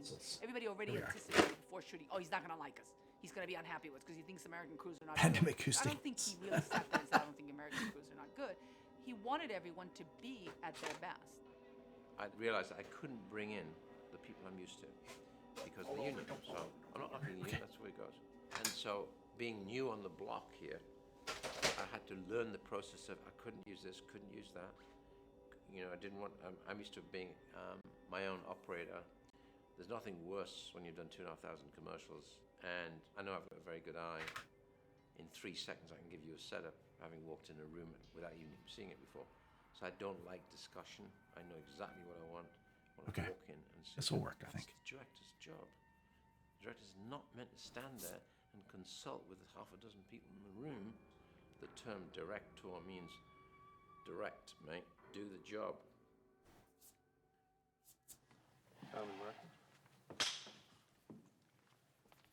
Hello. And what can he do for you? Elsa, someone just subscribed to your channel. Oh, Bobby! Bobby was the one that snagged the legend. My father, or whatever I did to my father, man. Congratulations, Bobby. Say a big thank you to Pablo Escabana. I'd never been. Escanaba, excuse me. 250 people. Had no idea who everybody was. Got there All at right, 6 put you down as a gifted. Seeing this develop so slowly and start to shoot a scene one day and end up with the scene being shot 3 days later, not knowing where you started again, it was a shock. But the great part about the shock was that there were some brilliant people at work. The DOP was wonderful to see him, how he would just paint, with his light, and it took him hours sometimes. Oh, really? Jordan came with his team, which I thought was fine. Hendrik got, oh my God, okay, that's an elf fail. Sorry, guys.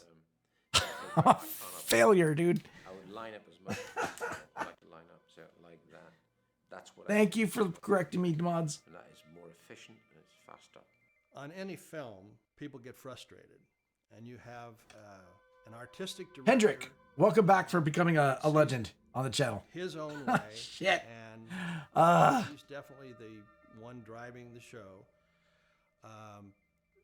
Jordan wasn't in the best of health, so He's so it was gifted. frustrating for him because he couldn't jump up and be with Ridley. Well, to be fair, I'm concentrating on drawing, guys. Like I have my eyes are on the paper. Found out was Parkinson's. Oh, it's so hard. Progressively through the course of the movie, it took its toll, and for the last. Thank you for movie, thank you for he's in a that. wheelchair. Much love. Ridley, to his credit, saw past the illness and made a very bold choice in going with Jordan.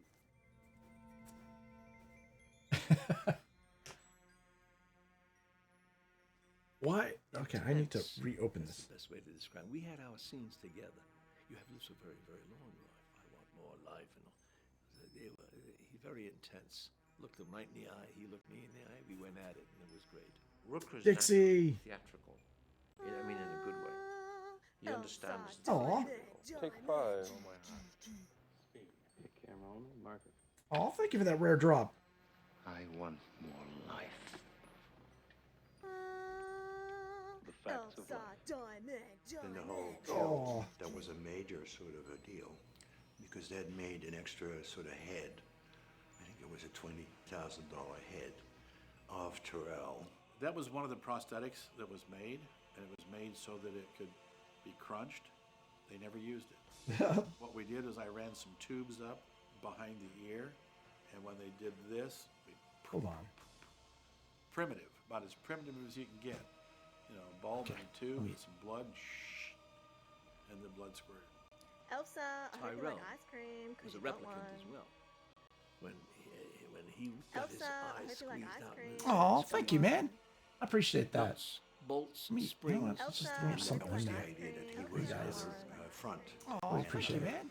I appreciate that. Elsa, I hope you like ice cream because you And got that one. triggered me to go to the front. Elsa, I hope you like And ice the next cream floor in because the you got pyramid one. of glass would be, Mr. Elsa, Maker I hope you himself. like ice cream because you got one.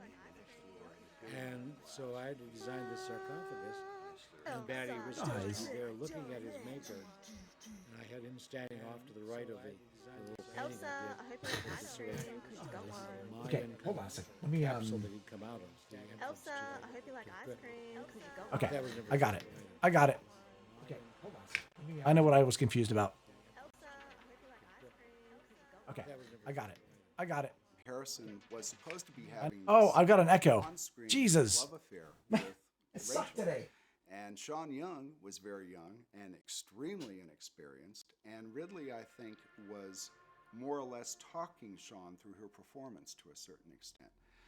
And Sean and Harrison just did not click on any level. Doing good, doing good.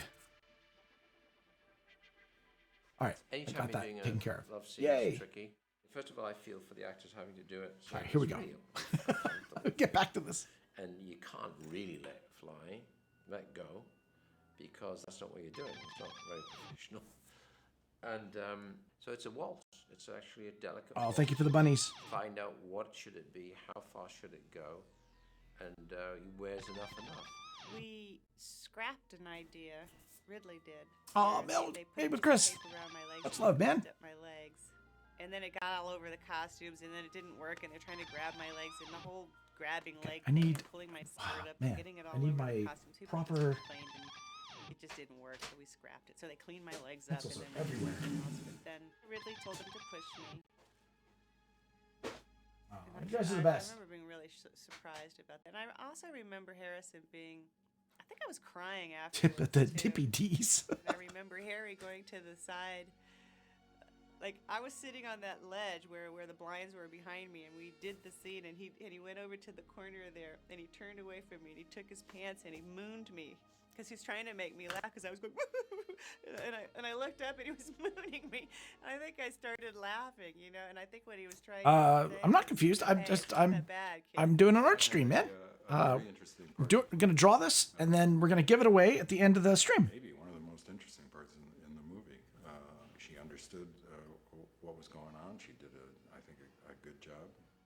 Harrison was always the great technician. I mean, no, kid, you have to sit here. Your face has to be here. You have to be here. You have to move over that way. You know, back up. Come here. He always knew right. exactly what to do, and you know, very much a technician in terms of lighting and talking. I remember we had a metronome that was supposed to. The main thing is I really want to capture Harrison's look, and that it's really difficult, you know. And he stopped. He's got a very particular "Why'd you do look. that?" And he says, "Well, I don't feel like looping it, kid." You know, and I was like, "What's looping?" And you it's know, I had no where's idea my of pen? anything. So There he we was go. very much kind of teaching me the. All right. You know what I need? Well, making fun of me more, I'm so flustered right now. but, I need to. I pointing don't have out anything in the right spot. Where's my Harrison shit? never left his dressing room unless he was shooting, so there wasn't a That's whole over lot over here. Okay. with any of us in Harrison and or Ridley and Harrison. And it did seem to, when Harrison came, he came prepared to work. And that You think it's Harrison? Does it look like Harrison? Maybe all of that unhappiness furrowed brow. actually helped him, you know, to at least subliminally convey, you know, Pencils Deckard's own don't desperation. fall his apart own on me, please. Unhappiness with his own lot in life. Okay. Because Blade Runner, for better or worse, is one of Harrison Ford's signature performances. I think it's one of his best performances. Harrison Ford is probably one of the smartest actors I've worked with. Top of the line, A, for what they can do, but B, they're able to do it because they're smart.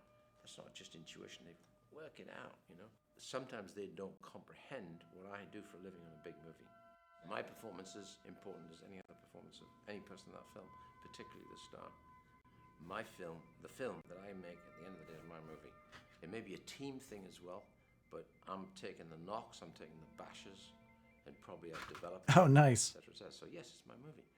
And I'm inviting people to come in and do it, and that's what a director is. Indiana Jones finding Han Solo and carbonite on the. And very It's like an ancient relic. To do what you feel. Go ahead.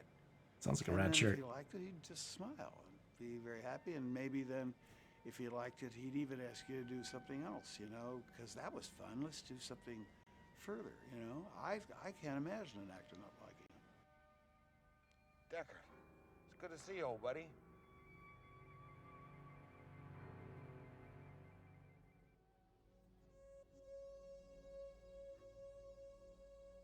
Downtown LA in front of the Bradbury building in the middle of the night, usually our call pretty much always was at sunset. We were vampire hours, you know. Okay. I was, you know, kind of buried in a pile of trash, much like the screen test, and kind of met J.F. Sebastian the first time, and also there was, of course, lots of rain, and so one time when I was kind of running away from J.F. Sebastian, I ran and hit the van, and my arm went through the window, and it wasn't breakaway glass, so I still have a scar. It's a little bit keloided, so you can see it. But I had like 8 chips or 9 chips taken out of there, and there's still some more floating around in there, I think. Which Very important. didn't help doing the back walkovers and things on the chipped elbow. I'd filmed in the Bradbury building before, which is very pristine, very clean, an amazing place. Yeah, a Great little bit more iron scruff, work right? And so forth. It visually just is fabulous. And lit it for a set, a lot of backlight. Daryl and had the it. xenons passing through and smoke. It was eerie. But the amazing part about it is I don't really think that the Bradbury people understood how Ridley wanted to do it because it was a total mess. In the interior, we had a 65-foot truck filled with debris, and we had, of course, rain inside the building. We had rain everywhere. And what we would have to do, because the building was occupied at the time, we could get it at 6 o'clock at night, and at 6 o'clock in the morning, we had to Man, be the out of stresses there of being a and director, clean. right? So because it looks like it's decrepit and filthy, we couldn't YouTube's figure not out a working? way at first, What? But then we came up with the idea if we took cork and crumbled up cork, because it has the same texture and color as mud and dirt, so we'd throw cork all over the floors. Hold up. And the rain would absorb it, so the next morning. No, when we YouTube's on, swept I everything think. up, it Yeah, was YouTube's good. Clean and didn't have to be scrubbed with soap and water, because we probably had no more than an hour to get out of the building every day.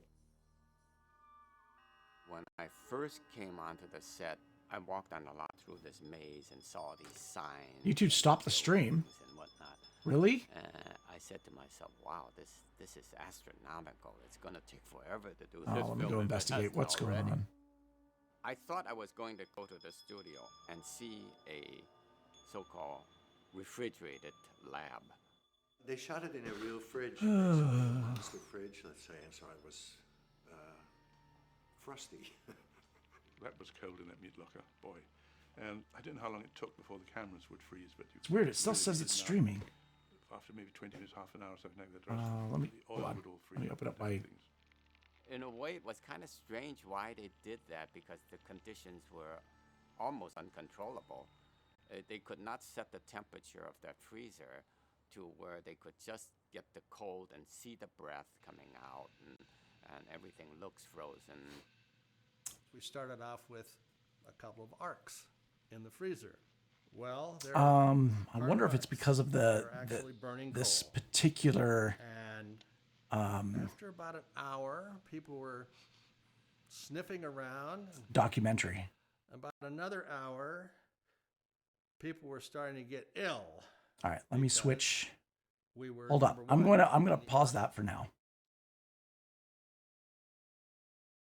Hold on.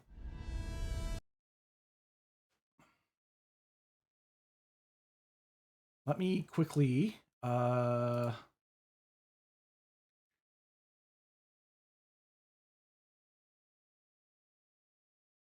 it's probably because of the WB content.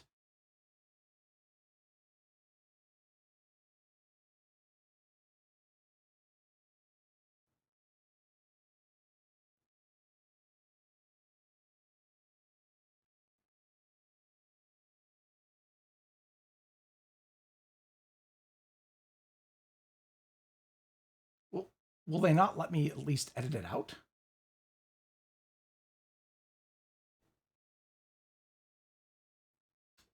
Like, I can go back and just hold on. Let me just investigate for a second, guys. Sorry about that.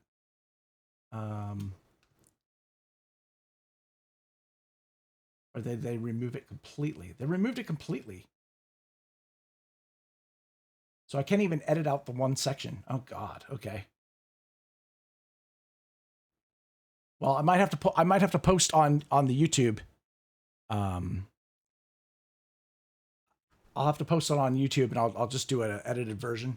That's lame OS ass. Okay. I didn't get a strike, guys. It's just I just got issued a warning.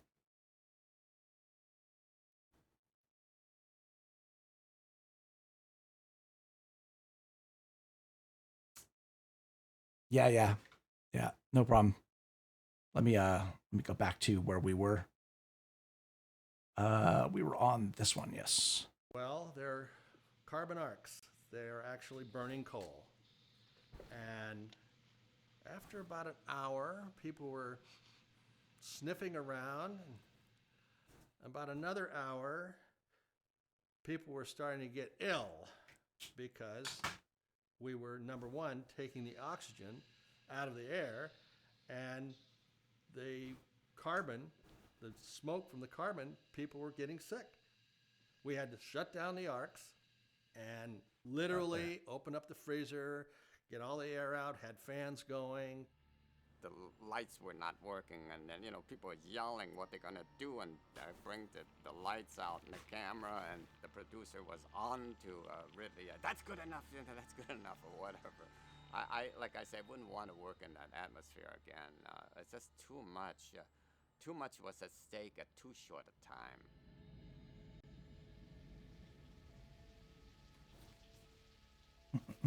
Okay.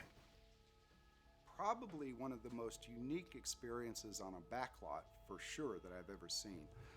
All of the night scenes on Blade Runner, which were long, there were approximately 33 days of night. The night scenes were all shot on what's called the New York street set.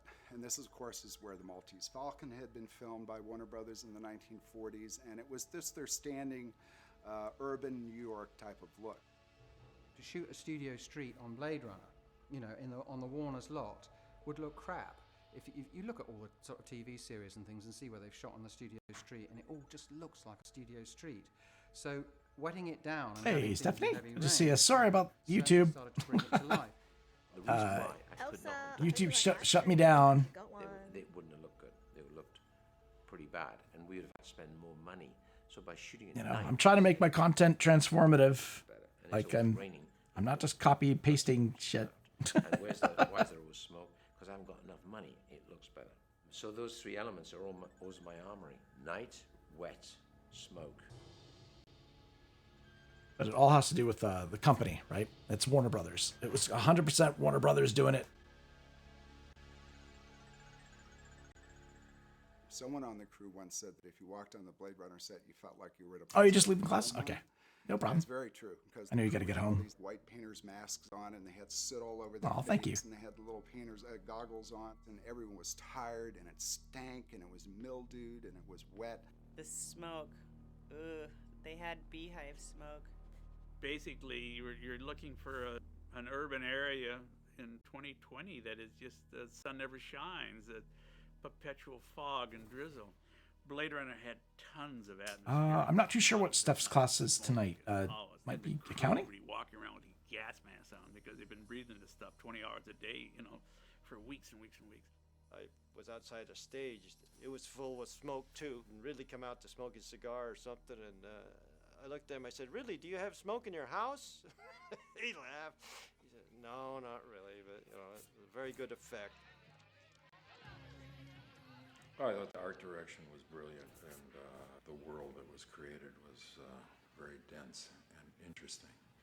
Part of the look of the film had He's to like, do yawn. with the fact that it was shot outside at night, but it was a bitch working every night and all night long, often in the rain. So it wasn't the most pleasant shoot. Action, please. Action, everybody. Anyone that watches the picture knows that we were doused with water day in and day out, and that meant we had to have twice as many costumes because every time they got soaked, you had to reshoot the damn scene again. You had to put on another costume. You couldn't wait to dry up. Well, the great news is we stream on multiple platforms, guys. So if YouTube wasn't the answer, you're more welcome to come over to Twitch, over to Kick, over to DLive. 14 hours. We would shoot all night. Kind of the joke was, keep your eyes in the east, because as soon as you see that glow, we've got only about another hour. Some days we never shot. And then some days we made 2 shots a day. One was on meal penalty, and one was at sunrise. And that happened more than once. What he did, which was the first time I had been allowed to experience it, was that he had huge voice of the theaters speakers on top of the buildings. And so when he would start the scene and get It just sucks. We did have a couple new viewers from YouTube he'd play the sound. watching, so it does suck because like they don't know. Hopefully, they go to my about section and find the other channels. So that you were working inside of I always hate it when it's somebody's first viewing experience and the stream shuts down. special effects. The spinners were coming up and down, and they had the cranes working, and all the smoke and all the water. And But I knew there was a risk. that backlot came alive. What he was trying to do was just incredible. And I remember we would sit for 8 hours trying to do one setup, and you would do it right? And you could pretty much, what you're seeing in your eyes, what you're gonna see. It's really pretty much that. But then I remember going to dailies, and it's the one film to this day where I went to dailies and I went, we shot that? I was shocked.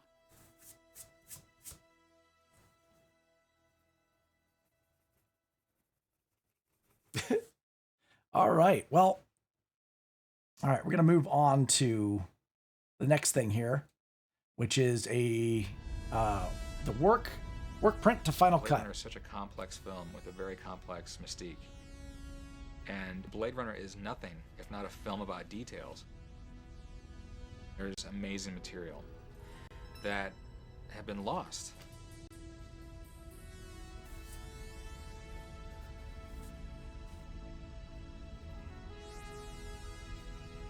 The interesting thing about Blade Runner is that there are no less than 5 known versions of the film.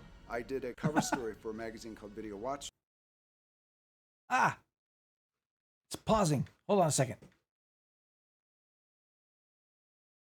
Oh, it's trying to run an ad. That's why. And it was one of the very first articles that not only pointed out that there were now 2 versions out there, but there were more. The first time I think there was ever any idea of there being a different version of Blade Runner was when it came out on home video in the early mid-'80s. It was actually promoted as having additional scenes of violence not in the theatrical cut. And there was a little bit with, Pris fighting Deckard and kind of pulling his nose, and Deckard shooting Pris an extra time, and then, most notably, Batty crushing Tyrell's head. And that's how we knew Blade Runner for the longest time. I mean, that's kind of the version that ended up in the Criterion Laserdisc. It wasn't until 1990 when the work print leaked out at that Fairfax 70mm Film Festival. That inspired Warner's to release the work print theatrically in a limited run at the New Art Theater in Los Angeles and the Castro Theater in San Francisco. And it broke house records wherever it played. It sold out every show, and they had to extend the run because so many people were clamoring to see this new lost cut of Blade Runner. I think there was a great fuss about nothing. I mean, there was really just the accidental removal. A print was run without a voiceover, and the end ended in the elevator. That's really about it. This was the version of Blade Runner that was essentially shown at the Denver and the Dallas sneak previews. This had a different opening, slightly different ending. Of course, the original ending with the elevator doors closing on the pair, and other bits and pieces of scenes added and subtracted. Did we verify that? Encouraged Warner Brothers even more. So they said, well, let's put up the true director's cut, because Ridley had said the work print wasn't his true director's cut, which would mean no voiceover, no happy ending, but the inclusion of the unicorn dream, which, suggests Deckard may be a replicant. It's apparently very important to Ridley Scott to have that in the film. Deckard as possible replicant, as, he sees a unicorn that he remembers he saw in a dream, and this kind of plants questions in his mind and in the audience minds as to whether Deckard himself, the Harrison Ford character, is a replicant as well. The unicorn daydream that Deckard has at his piano has a long, convoluted history. There was always a supposition that unicorn shot had been an outtake from the film that Ridley Scott did after Blade Runner, which was Legend. When the director's cut came out in 1992, a lot of film people thought, oh, he just pulled some footage that he shot for Legend and put it into Blade Runner. Not true. Not true at all. By this time in 1992, home video was so firmly established that there was a whole new audience, the home viewing audience. So a new version of a popular film could obviously generate more revenue. Bringing us to today, where we did finally get to do Ridley's final cut that he was involved with. Over the years. And so this time, that's why I came up with the phrase final cut. I thought, okay, we have to say this is it. For people who are going to be complaining and moaning that, oh, you're going to make us buy it all over again. This is Ridley Scott's definitive version of the film Blade Runner. It's the final cut. Yeah, the music's just amazing.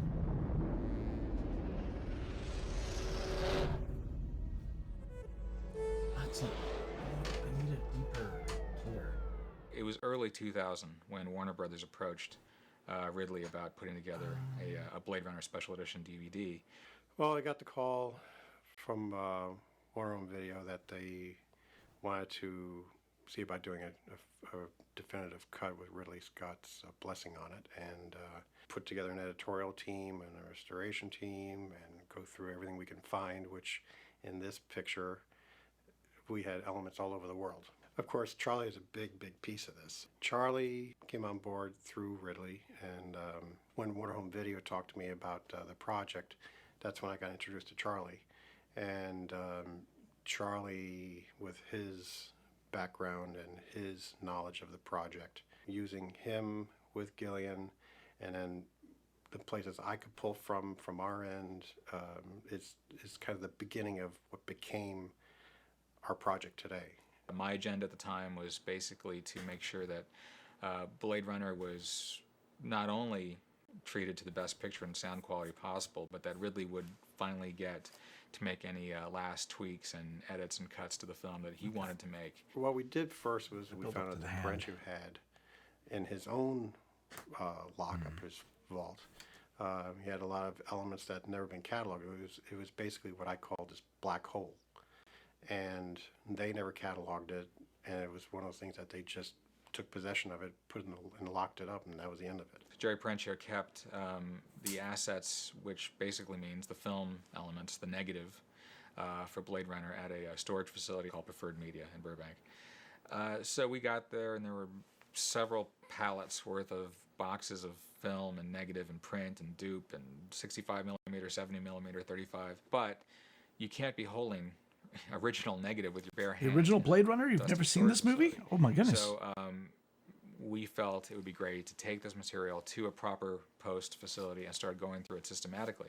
At the time, we didn't have permission pacing's to pull it's the much elements slower, out, but so man, we is it set up camp there. We made it's like what set the sterile cyberpunk area that's genre. clean, and where we can catalog it and then leave it there. So then I put Established together a a team of Blade Runner look to go through every can, depiction of the every future, roll, and record every key number, which was tremendously helpful.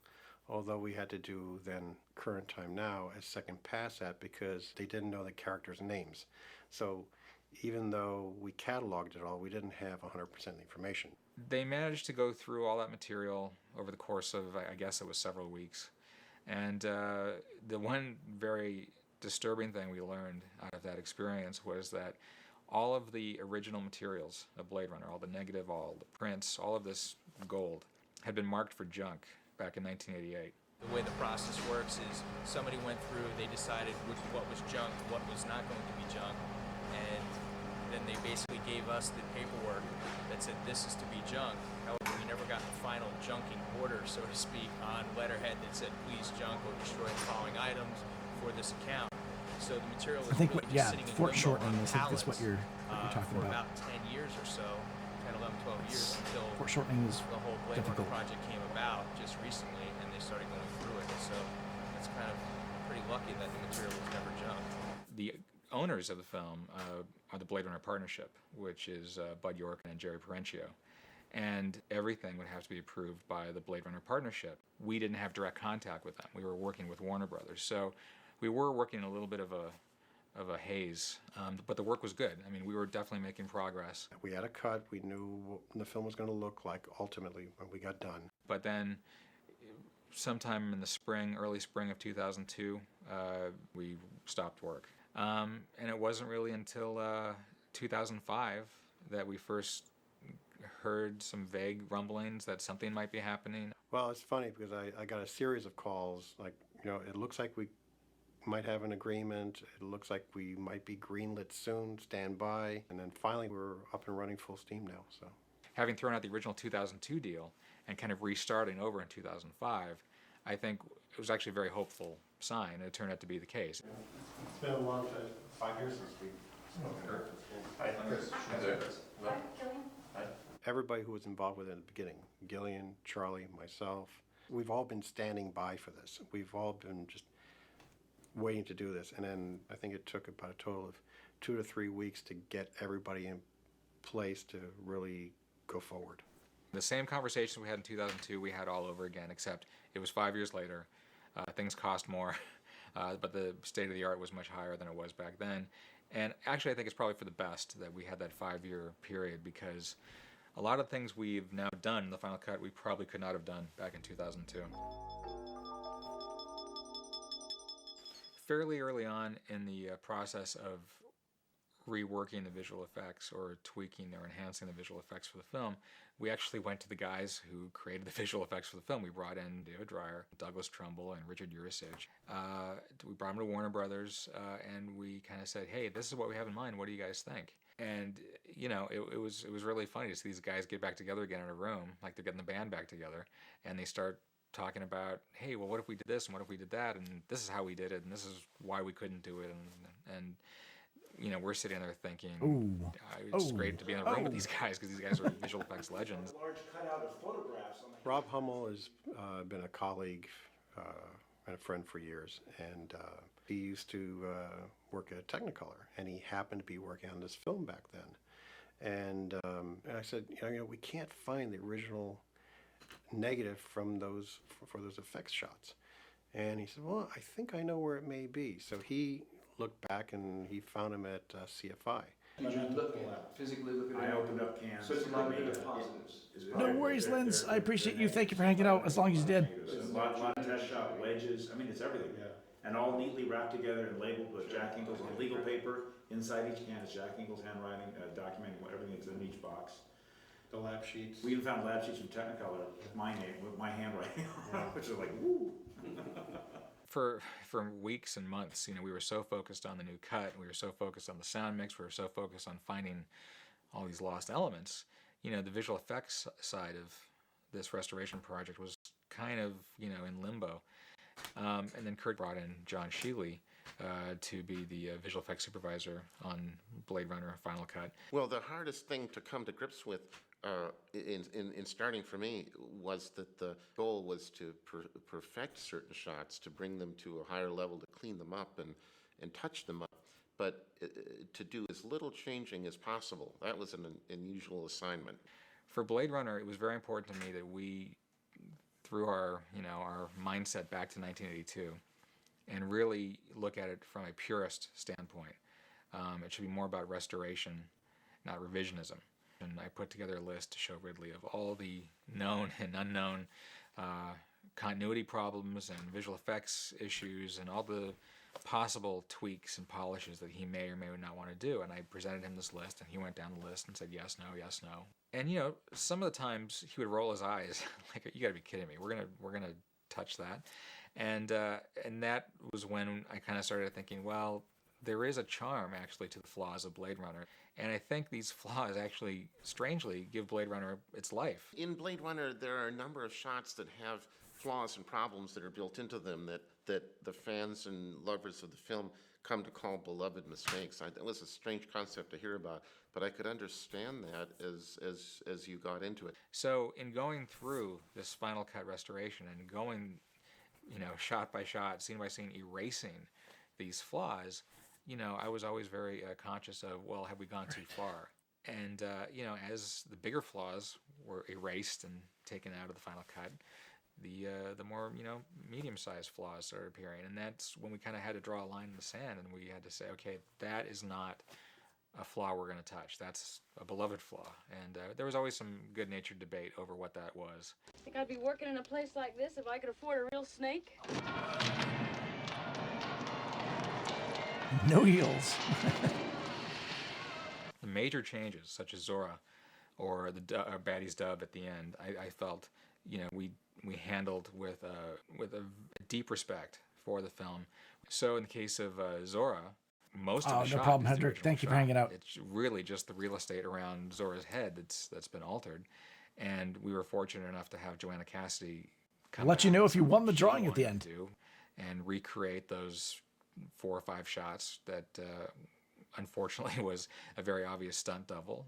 And for Blade Runner, we were very careful to make sure it was all interlaced and ingrained with the fabric of the film as it originally was in 1982, and that had not changed the character or the story or the atmosphere or the themes or any of that. I mean, we were very specific about how we changed things and what we changed and why we changed them, most importantly.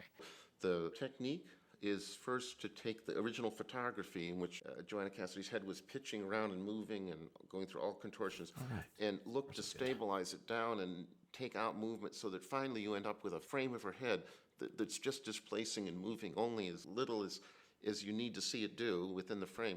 Now, on the stage, Rich Hoover was directing Joanna to move in parallel to that performance that we were playing back from the earlier day, and to move her head and to match her expression and her contortions to match what the stunt woman was doing back in the original filming. Ready, and 1, and 2, and 3. Yeah. Back to 1, faster now. 3, 2, 1, ready, and 1, and 2, and 3. And 1, and 2, and 3, and 4, and 5, and cut. That was awesome. Wrapped on Blade Runner once again 25 years later. Hey, Peaches, good to see you. The matching in the end was maybe 80%. Or as we say on the channel, 90% hail. at best. It was very close, but not perfect. Now the CG tracking tools, the visual effects tools take over, and we could slightly rotate and move and slightly change the speed warp and speed change the footage so that her movement of her head might fit a little bit better if the dynamic of the photography, the speed of the photography in the original was slightly different. So it was these kinds of tools to allow us to bring her performance back into the photography from the original film that was startling. At various points we just would sit back and look at it and be pretty amazed to see how we brought her back into the scene. How you doing? Honey? Good to see How are you. ya? Good to see you. It's freezing. Is this to keep everybody awake? Yes. The first step in the Whoa. defense process was to actually remove the head of the stunt person. Pablo, thank you for the Then gifted. I, Thank you so much. Added your head. That We felt something was missing in these versions. Oh my gosh. And we've also removed all The headless the replicant. We've removed the reflections between the camera and the head. That is Look at very that. disturbing. Night of the Living Dead. Wow. I'll get you another And then in entry, terms of the Pablo. Thank you so process, much.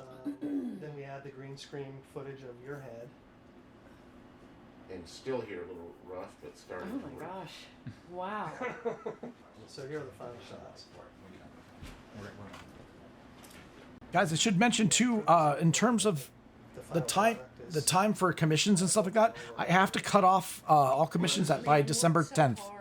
I can't accept any more after that date. When we talked about it the first time, I'm just gonna get too bogged down. We'll bring you back down. We'll do But it until when- then, commissions are open. Like the day before, panicked phone calls, like, oh my God, it's actually going to happen. I think you But that would be the last date to recruit. Plus, you want to get it before Christmas, right? So reshoot it. I think we should reshoot it. I think it'd be great. I can do it. I know you can do I can do that. It'd be. Okay. I have to reshoot it. I need to put some You white must. reflections You on. must tell on them to him, do on his that brow. and do it right. Well, that's not bad. It's I'm almost speechless, which got his little rarely pout, right? happens, but just the idea that just the idea that it works. I mean, even to the scream right before you actually see the bullet go through and like burst. Yeah, Just, it works.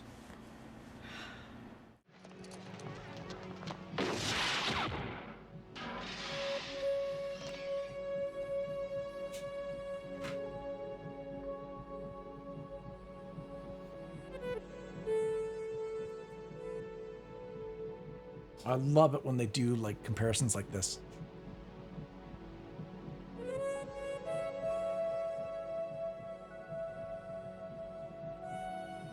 One of Blade Runner's most infamous continuity problems is when Deckard visits Abdul Ben Hassan, the Egyptian snake dealer, and his lips are completely out of sync with the dialogue.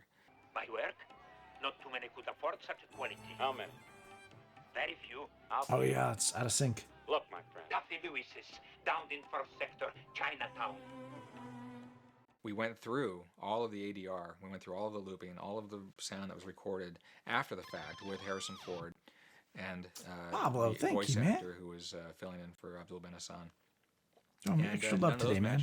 Thank you. We first thought, frankly, of just a stunt extra or a performer that could give us, that was a lookalike for Harrison, fairly close. And then we kind of started thinking about, well, we're replacing Joanna's head on Zora. Can we, maybe, I guess Harrison Ford's too busy. And I thought, well, I know he's got sons, right? He's got a couple sons. I believe I've read that somewhere. And we're in the middle of this meeting at Sony, and David Sanger from New Deal Studios suddenly says, well, I know Ben Ford. Went to school with him. Ben owns a restaurant right down the street. And literally that moment, we all got up and walked to Ford's filling station and asked for Ben, and didn't get him directly, but we left a note for him to say, hey, we're working on Blade Runner. Would you consider coming back and replacing your father's mouth in this scene? I think it was smart that they sent a friendly face down to say to ask me about it. That made it a whole lot easier. I really know what I was getting myself into today. I'm glad to see it. I'm adding a subtle color difference, and you guys aren't probably going to see it on stream. A humble and great person. He doesn't overact when he performs his dad, but he can do his dad very well. Let's see it. Somehow I've got to emulate something that has been done years ago, I guess, and we're going to transfer it, make it work, make the film a little more smooth than it used to be. One notch better. Now, as it turns out, that year, as we're filming, he's 40 years old, young Ben. Harrison was 40 years old when he made the movie. He was at the same point in time that his dad was then. Probably one of the ultimate geek out moments on this shoot was seeing Harrison Ford's trademark scar applied to Ben. Just that level of detail I thought was just so much fun to see.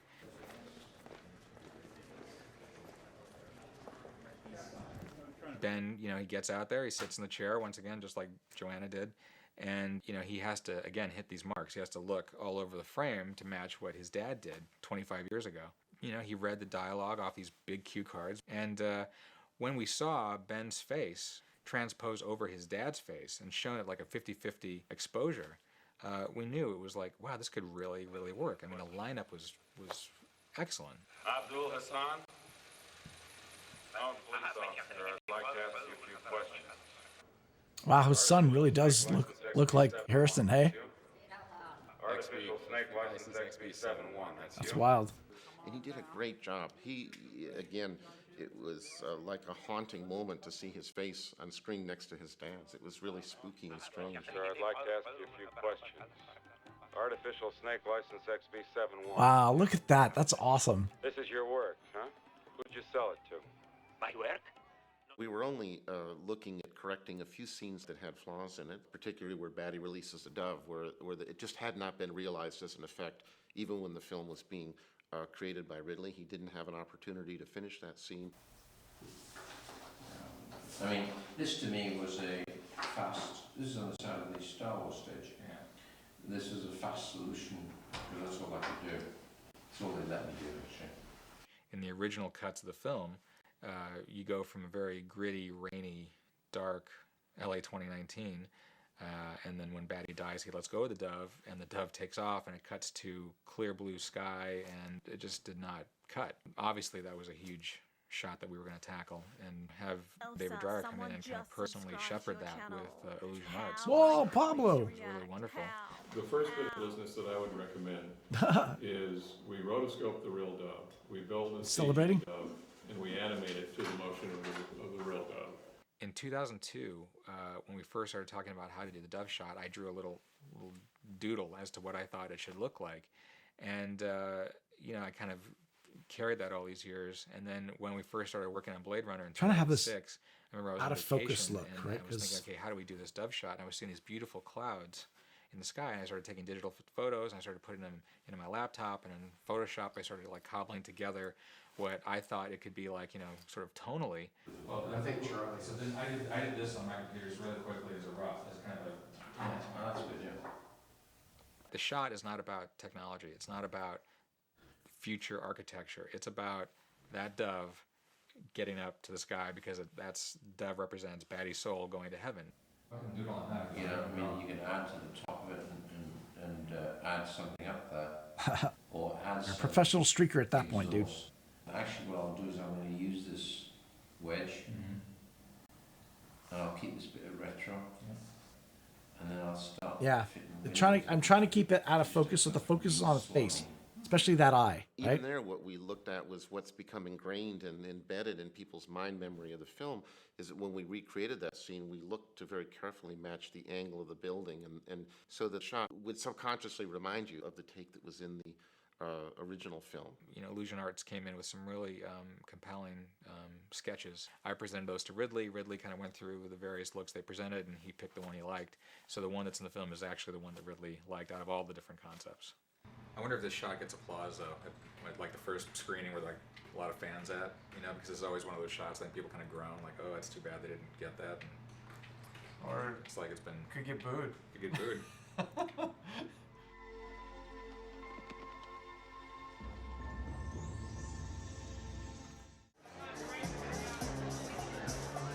Daffy Lewis?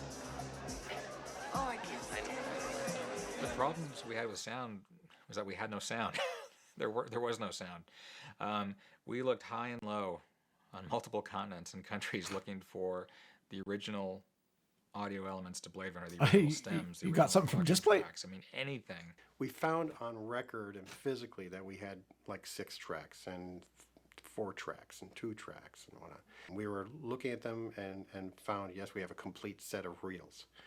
What we didn't know then is in those reels there were pieces missing and pieces that didn't sound very good anymore. That came later. But first we wanted to see if we had all the parts and pieces. To another end of that, you know, there was also the new shots that appear in the final cut. There were some of the new, you know, some of the gaps that are generated by the changes we've made and taking out the voiceover. You know, all of these needed a little bit of help. And I think there was no one better for the team than Per Hallberg and Karen Baker Landers to spearhead the mix and the sound reconstruction and basically all the new sound effects that had to go in to fill in these blanks. We're very fortunate that Per and his team, Karen and the rest of them, they were available, and the challenge that they had was we had 6 tracks and 4 tracks and some 2 tracks, like I mentioned earlier, that didn't necessarily cover the entire film. And also the audio was blown out. Some tracks are going bad. One reel had a chunk missing. Nobody till this day knows why or where it went. And what they did was they were able to, from all the versions of the film that was out there, it was the director's cut, there was the international cut, there was the domestic cut, and they pieced tracks from everything to create this cut. And between that and some Foley that they did, and some sweetening of the tracks, they brought that to the dub stage, and then our mixers were just incredible at what they've been able to pull out of this track. Ladies and gentlemen, Daffy Lewis presents the celery and the snake. Where I've seen efforts like this done before, and it didn't quite do the film's justice. Somehow this team, that's an area that really I applaud all of them. They did a great job. Blade Runner is my favorite film, and to be able to go through all of these takes and lost scenes and visual effects tests and screen tests, and I mean, it was surreal. I do feel like I cherish Ridley's sensibilities, and I, you know, will fiercely defend those sensibilities, even if they're not my own. I will make sure that he gets his way. I mean, he's just an incredible filmmaker, and because of that, I know the final result is going to be great.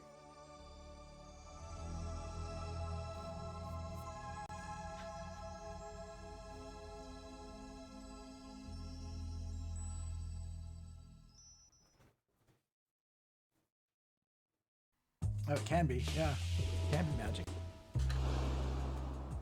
Known Thanks, for how man. Philip K. Dick's All right, dark so novel we're on our became final of the one most here. prolific cult This films is of generations. on the edge of Blade Runner. Blade Runner. This was really hard to find, guys. I found tons of low-res footage of this, but this is the highest quality one I could possibly find. And it's because somebody remastered it off of VHS. There's a moment in Philip K. Dick's 1968 novel The Android's Dream of Electric Sheep in which the bounty hunter Rick Deckard wonders whether empathizing with his android prey has put him at odds with the rest of the human race. He wondered, writes Dick, if any human has ever felt this way before about an android. That feeling of being out of sync with the world is a key element both of Dick's novel and of the film which followed, a film which was both behind and ahead of its time, which looked back to the future and redefined the way in which cinema would imagine the shape of things to come. It's a film which has been called everything from a fascinating failure to a cult classic, which looks more and more like dark prophecy as the years roll by and we move ever closer toward the edge of Blade Runner.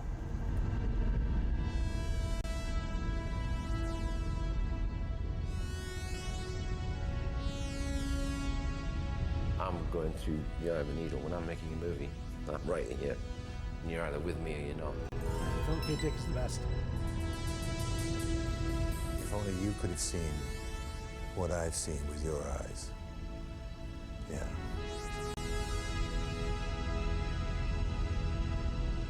The filmmaking experience was wonderful. The film dealing experience was about as unpleasant as it can be.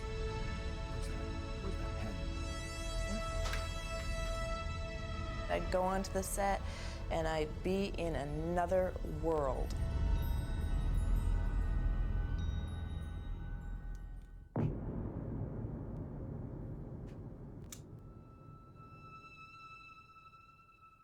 The American people are basically anti-intellectual. They're not interested in novels of idea. And science fiction is essentially the field of ideas. Philip K. Dick is really one of the great unacknowledged writers of our time. He was Matrix without it. A Californian, and he wrote against the grain of what was currently accepted in the way of science fiction. Science fiction at that time was full of bold heroes going out into the universe, conquering planets, conquering whole solar systems. And there was this extraordinary man, Philip K. Dick, writing about really what was happening to him and to the drug culture in California with just a little twist of lemon.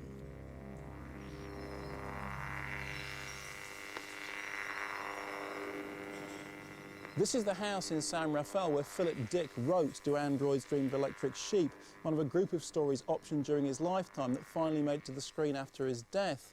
Like so much of Dick's fiction, it's shot through with a surreal paranoid psychosis that seemed to echo his own state of mind. But with its futuristic bounty hunter theme, it also provided the basis for a saleable sci-fi screen romp, or so it seemed to actor-turned-writer Hampton Fancher. Philip K. Dick was a bit of a chimera. He was a bit of a monster. He was a bit elusive. You know, he was very appealing. I mean, he was very intelligent. He was very self-centered, kind of egomaniacal. He would do odd things. When he was talking to you, you got the idea that he was like theatricalizing him.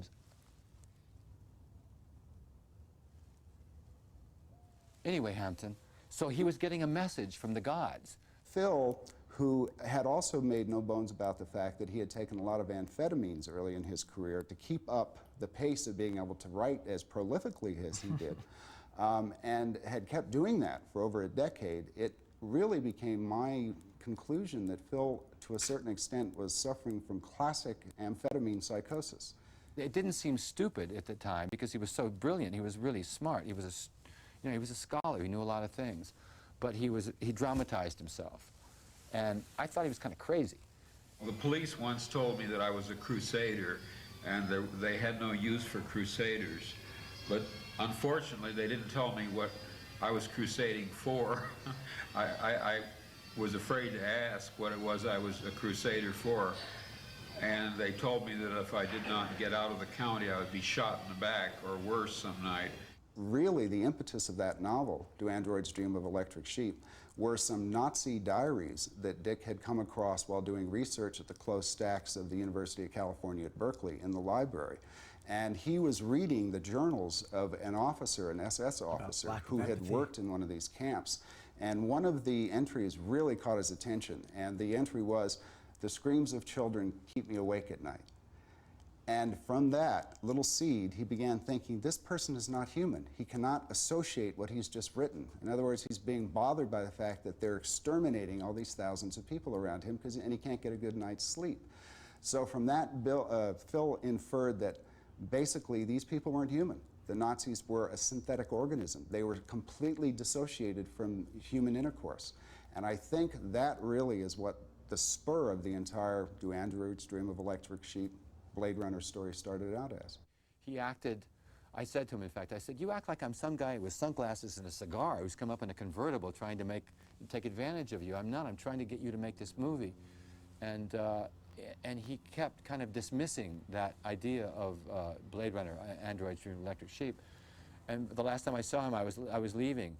And I'm usually not this forward about these things, but I said, you know what? I'm not coming back because I don't think you like me. You really, in fact, I think you don't like me. And he said, no, you're wrong, Hampton. Hampton, you're wrong, you know. And he was kind of effusive at that moment, but I didn't go back. Despite Philip Dick's paranoia about America in general and Hollywood in particular, Hampton Fancher finally succeeded in fashioning a screenplay based on Do Androids Dream of Electric Sheep. This script, which would be retitled Dangerous Days and then Blade Runner, was eagerly adopted by Michael Dealey, producer of such varied fare as The Italian Job, The Deer Hunter, and The Man Who Fell to Earth. I liked, for me, the originality of it. It was brand new stuff. It was plausible. I still think it's plausible. It contained a vision of the world which was possible. And I thought it was incredibly exciting, would be exciting on screen.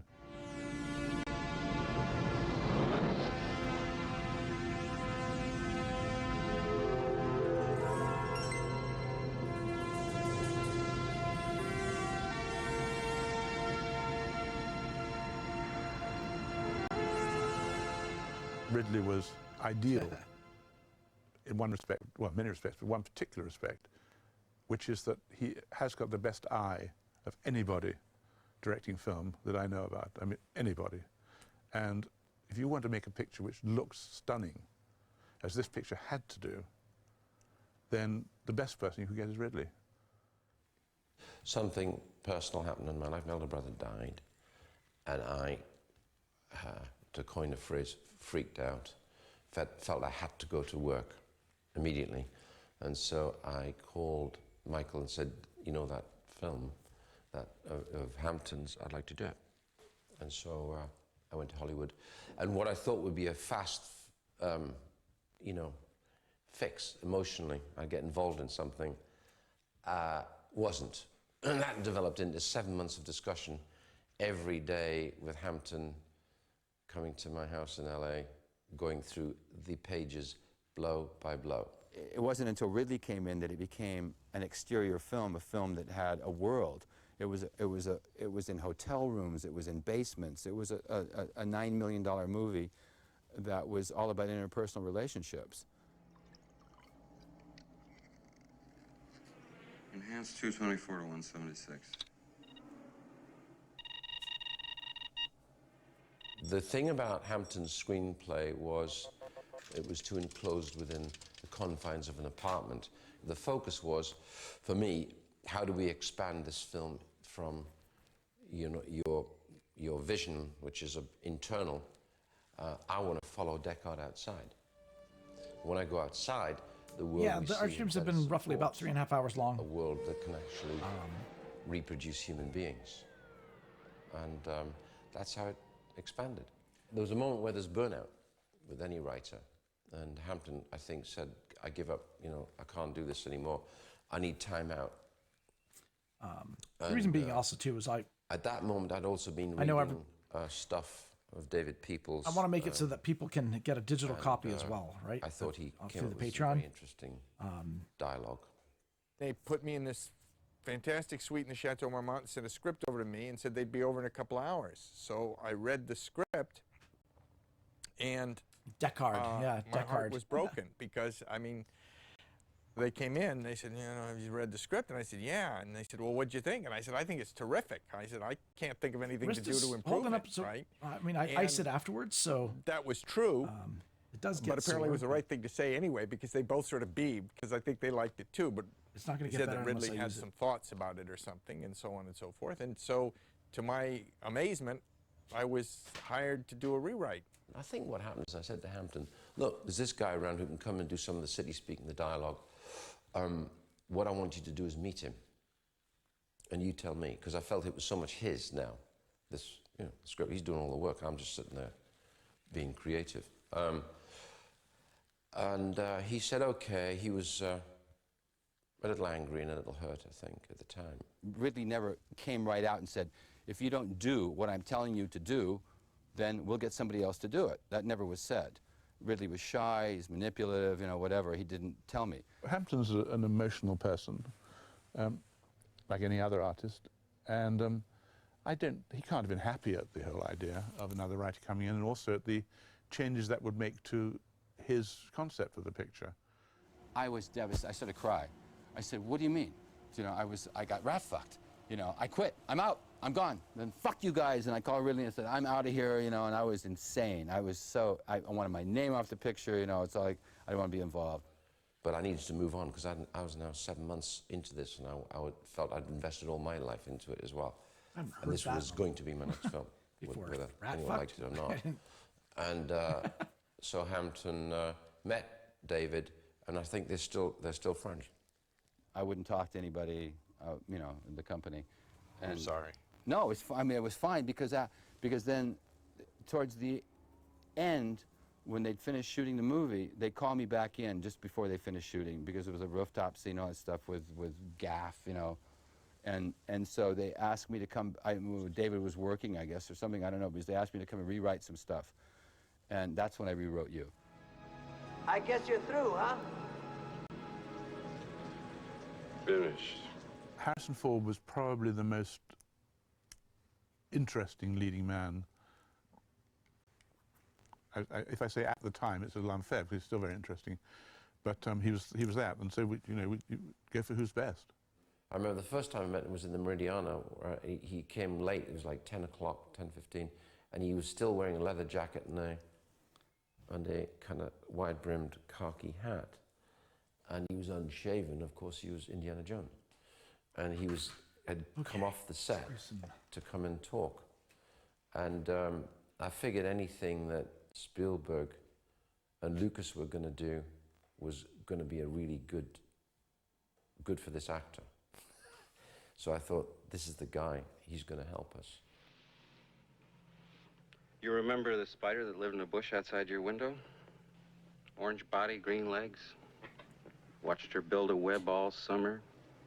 Then one day there's a big egg in it. The egg hatched. The egg hatched, And? and 100 baby spiders came out. And they ate her. Shaun was relatively unknown. She'd done very little at that time. And Ridley works on visuals extensively. He's a great, as a director, is one of the most brilliant visualists I've ever met in my life. And he saw something in her visually that he wanted. She had to look great, as opposed to me just going with an actress who was a terrific. I'd always go with the actor first, actor, capability first, look second. But you know, stars usually have that kind of combination of both. Do you like our owl? It's artificial? Of course it is. Must be expensive. When in doubt, switch Very. to a brush. That was the happiest or best casting period I've ever had on a picture, except for a talent job, which was different.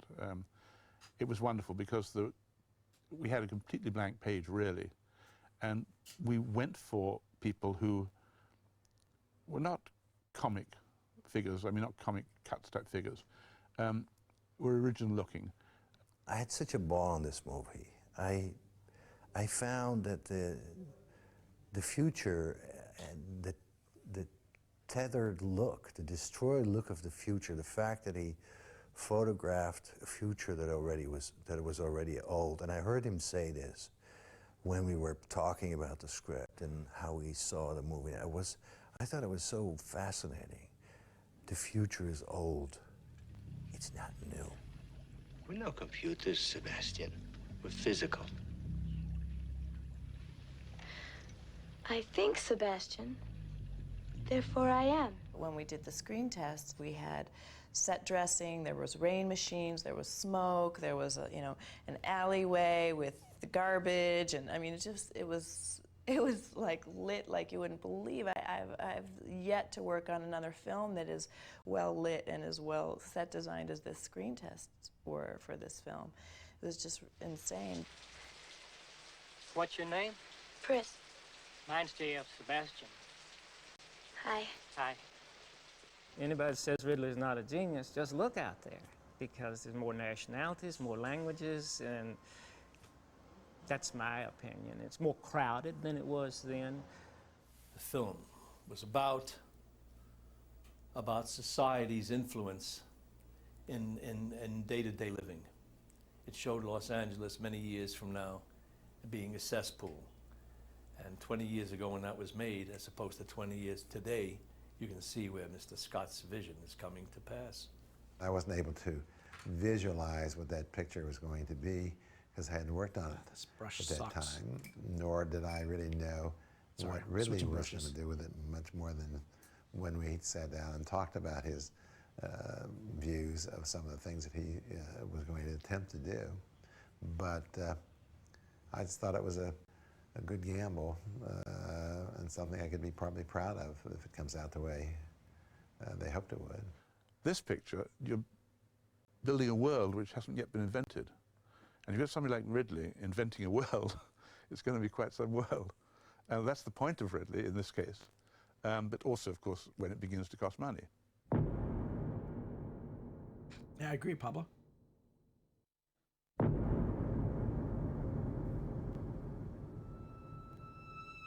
The location of Philip Dick's original novel was San Francisco, 1992, a sparsely populated dump in the middle of a land laid waste by World War terminus.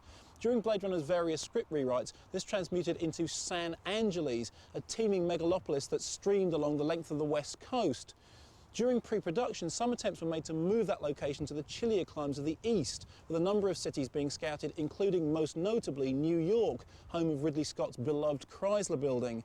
But as each of these locations proved impractical, Blade Runner turned once again to the west and headed back to Hollywood.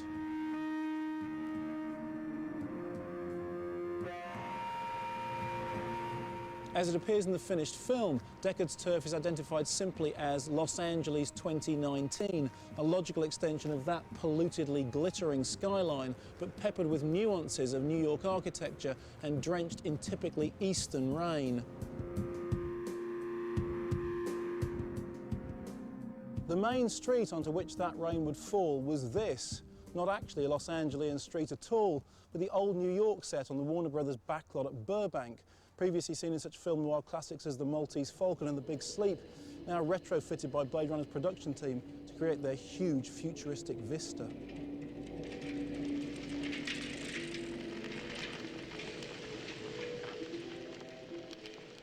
To get a picture that looks like Blade Runner is not a casual thing of building a set and chucking a few things around, and it isn't. It is a huge labour from the director's point of view. He has to build every corner of that screen. Every detail has to be as near perfect as he can get it. The so-called New York street is sort of like a series of 3 different legs, which would mean 6 sides of the street, and we were gonna do all of it. And I was standing on this crossroads thinking, well, it's not very big. And I got the production designer, Larry Paul, and then Sid Mead, and I got photographs taken of every side of the street and laid them out around the room, blew them up around the room, and basically Sid and Larry started to construct the sides of the city. It was so dense with detail and texture that you could shoot elements onto the street in various areas and go from point A to point B to point C to point D and never know where you're at.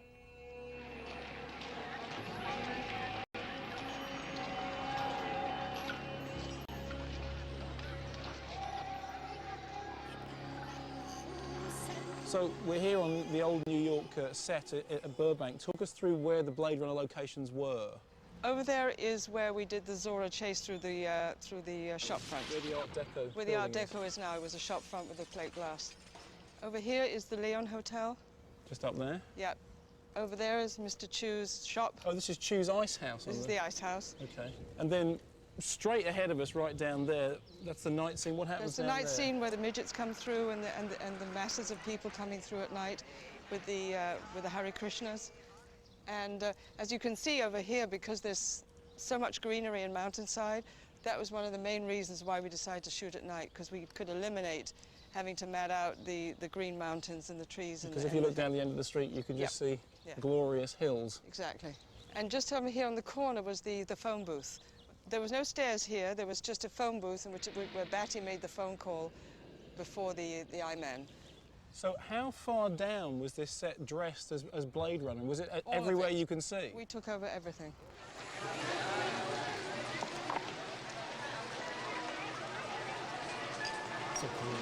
You arrived onto the set and you're transported. Your job as an actress is so easy because you're already in some place that's absolutely, you know, magical, absolutely from somebody's imagination.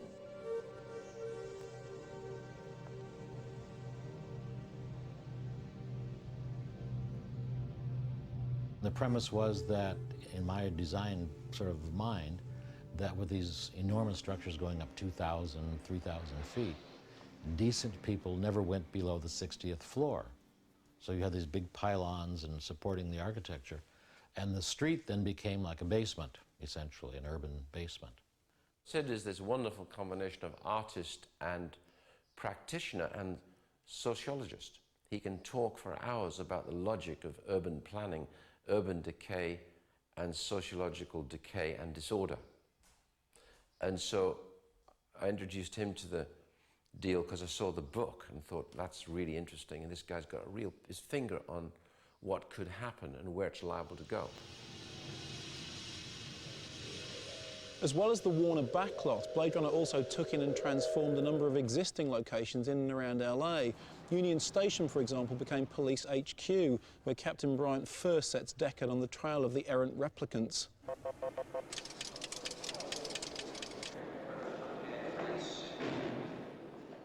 This Frank Lloyd Wright designed house in Los Feliz doubled as the first floor exterior of Deckard's apartment.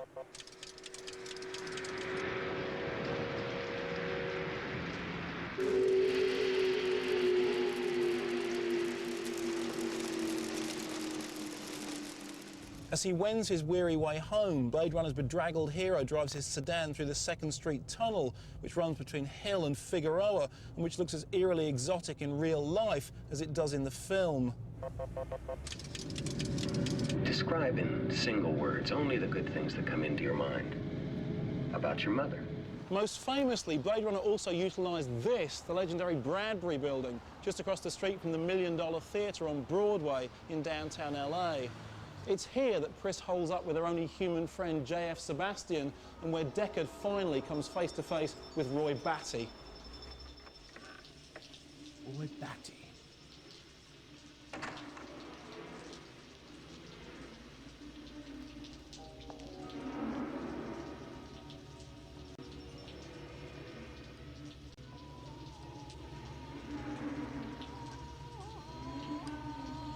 Yeah, it's gonna be a battle. Task pop up. The Bradbury was designed at the end of the 19th century by George Wyman, who'd been inspired both by messages from a Ouija board and by the architecture of Edward Bellamy's futuristic novel Looking Backward, set incidentally in the year 2000. It was the perfect location for Blade Runner's retrofitting process, through which buildings would come to embody the synthesis of past, present, and future. I found out before I left, in the beginning of pre-production, that he'd gone to the Bradbury building to look at that. And I said, really, that's ridiculous. Every TV show in the world has used that building. And that's a bad idea. Don't use that building. And he said, not the way I'll use it. And I thought, what arrogance. And I was so wrong. That means he knew what he talked about, you know, that he could make that a spectacular moment in the movie. I love to work with illustrators and storyboard artists and really the best production designers I can lay my hands on, because that's where the fun is. And that's when you start firing off an idea and then they fire back and suddenly the whole thing starts to generate this environment, which is fascinating. The biggest challenge was the Voight-Kampff machine.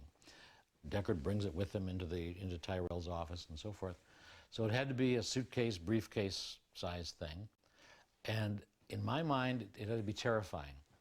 And this machine was breathing because it would inhale the air, the localized air between the interviewer and the interviewee, and process that and pick up, you know, acidic traces and so forth, much as animals do, because animals can smell if you're afraid. While Sid Mead's Voight-Kampff machine was tasting the futuristic air, the cast and crew of Blade Runner found themselves unwillingly inhaling smoke maybe one day I'll and put a book fumes together on sets of all whose the atmosphere drawings. pushed tolerance to the limits on a 24-hour basis. The conditions we were shooting in were so unbearable. It was boiling hot, it was wet, it was damp, it was everybody was sitting in their underwear shooting, and you know, Ridley would finish shooting and just walk off. We shot for, I think, something like 5 months, and I think almost all of it was night shoots. I don't remember ever seeing the light of day, except for the last few minutes on my drive home. Oh man, the crew was walking around with surgical masks on. I mean, you would think you were down in a coal mine. This was Ridley's dream and Ridley's vision, and he would not back off, and all the powers that be on top of it, you know, there was enormous pressure going on. I didn't know anyone in LA, and they didn't know me, which is worse. So the process of saying, no, I don't want it that way, I want it that way, took longer, and that's how we got behind. We wouldn't know anything, we wouldn't get any word of anything, and it would take hours to reset the shots. And through one's own volition, you started to super exceed what you were capable of. And all the running stuff was phenomenal, and that went on for nights. We just kept going and going and running and running. I mean, I don't know how I didn't break bones in that. All the jumping and jumping on the cars and knocking guys down.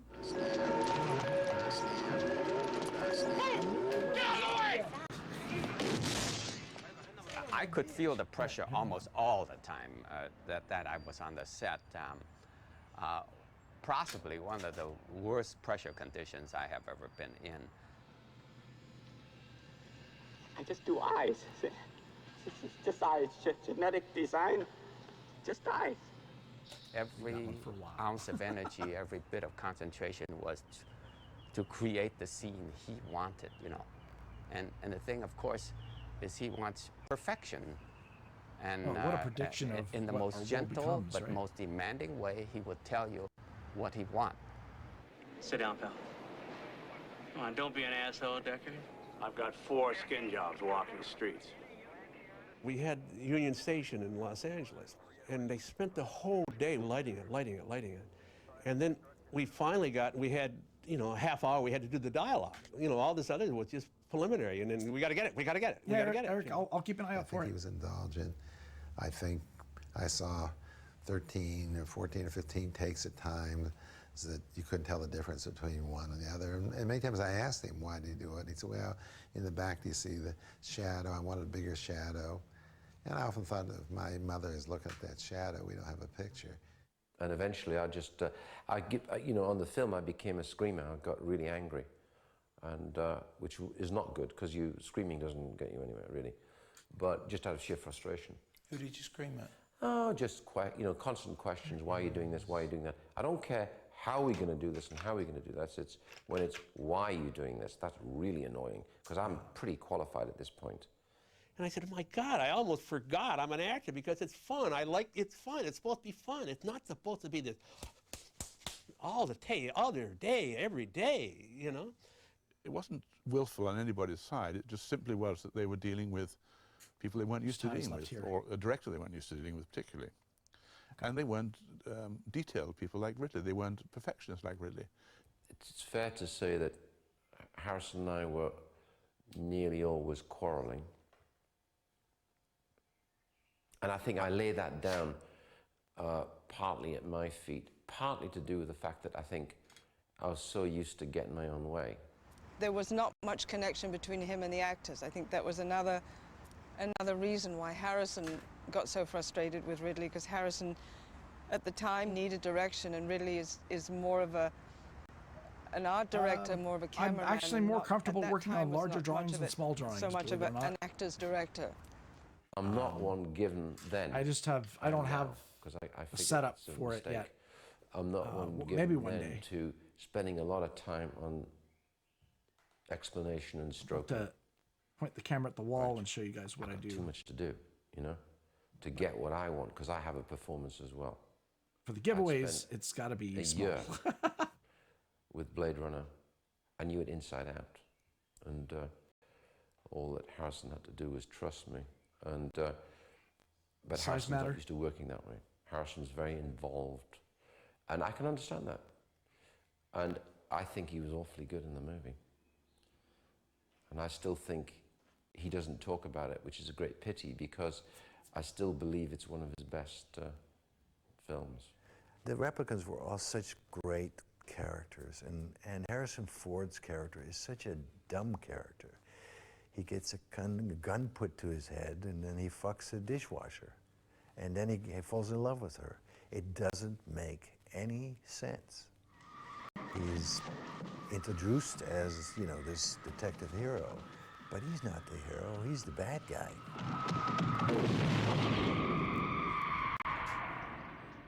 His role didn't seem to fit him, or he couldn't make it fit. Whoa. I know that was going on, and I don't know why, but hey, Chris, good to see you, man. Welcome to the channel. If he would have been stronger, I would have not been so shiny, you know.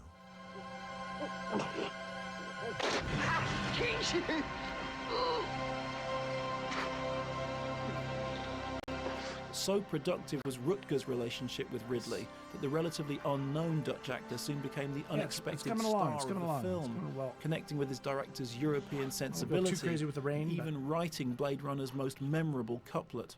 And at 3 a.m. in the morning on the last day, and we're 2 hours from dawn, because we're nearly in the summer months, I think, yeah. Can you believe this? And This it's is the already gone blue. 220th So I go giveaway to I've done the trailer on and this said to channel. him, I've been "Okay, streaming you've for got to get out 3 there now, we're years. ready." And he said, look, Almost 3 years. Words. He said, I'd just been noodling with him over We're dinner coming up to my tonight. anniversary It's like 1 o'clock in the morning. on the 27th Can I just say them? of this And I month. said- and I said, okay, say them. It'll So be 3 I sat in the years. trailer, I heard them, and that was it. That was beautiful. Rutger read those lines Oh, thanks. and then kept on going. And he had a bunch of other stuff, which included the tears in the rain and everything. And then he looked at me very sheepishly like I've been a naughty Peach, boy, you know. you're a like, honey girl? I had no he's an idea. actor and You he's never written these told me. lines. I had two lines that I kind of liked for what they pictured, you know, in the universe. Thank you. I'll probably do something special, guys. I'll probably do some sort of special stream. It's on a Monday, the 27th, so I'll probably do something along the lines of the channel. We'll have some. It'll be kind of like just a. I watched sea beams. Maybe a celebration stream, party stream. I don't know. We'll see. 10 hours a gate. There's only Just so to much hang out with you poetry guys. you can get rid of, you know, and these images are so strong. And then, you know, I came up with the line, all those moments will be lost in time like tears in May. Well, thank you for telling me, yeah.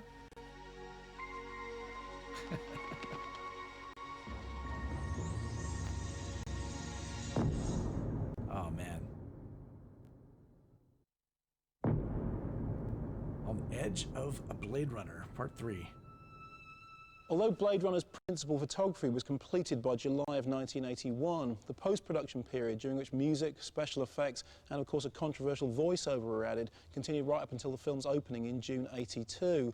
It was to be a long and difficult year, characterised by arduous edits, confused test screenings, radical recuts, and even the addition of an entirely new happy ending, all played out against increasingly unhappy relations between the movie makers and the money men, kicking off on July the 11th, 1981, with the official firing from Blade Runner of producer Michael Dealey and director Ridley Scott. We were technically fired. We weren't fired in the sense that we still came to work every day and worked. That's not normal if you're fired, but we were technically, on paper, they didn't our service anymore. And the reason for that is they were permitted to do that because we were 10% over budget.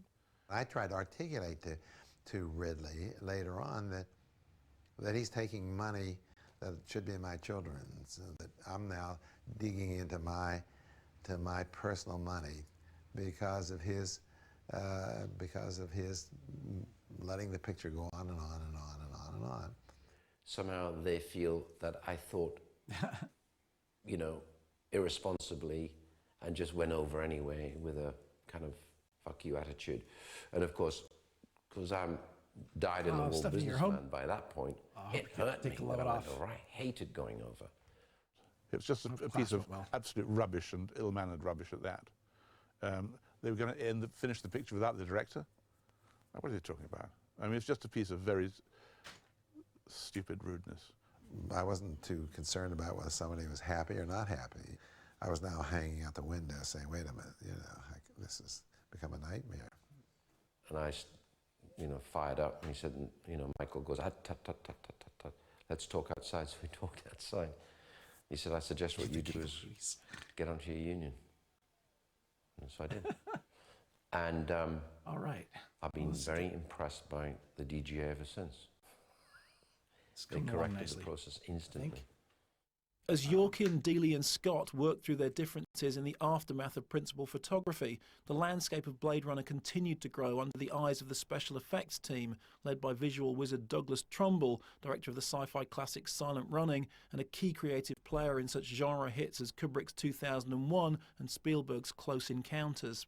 Doug is a natural scientist, and you give him a problem, he said, let me think about it, and he'd come back with a solution within a couple of days.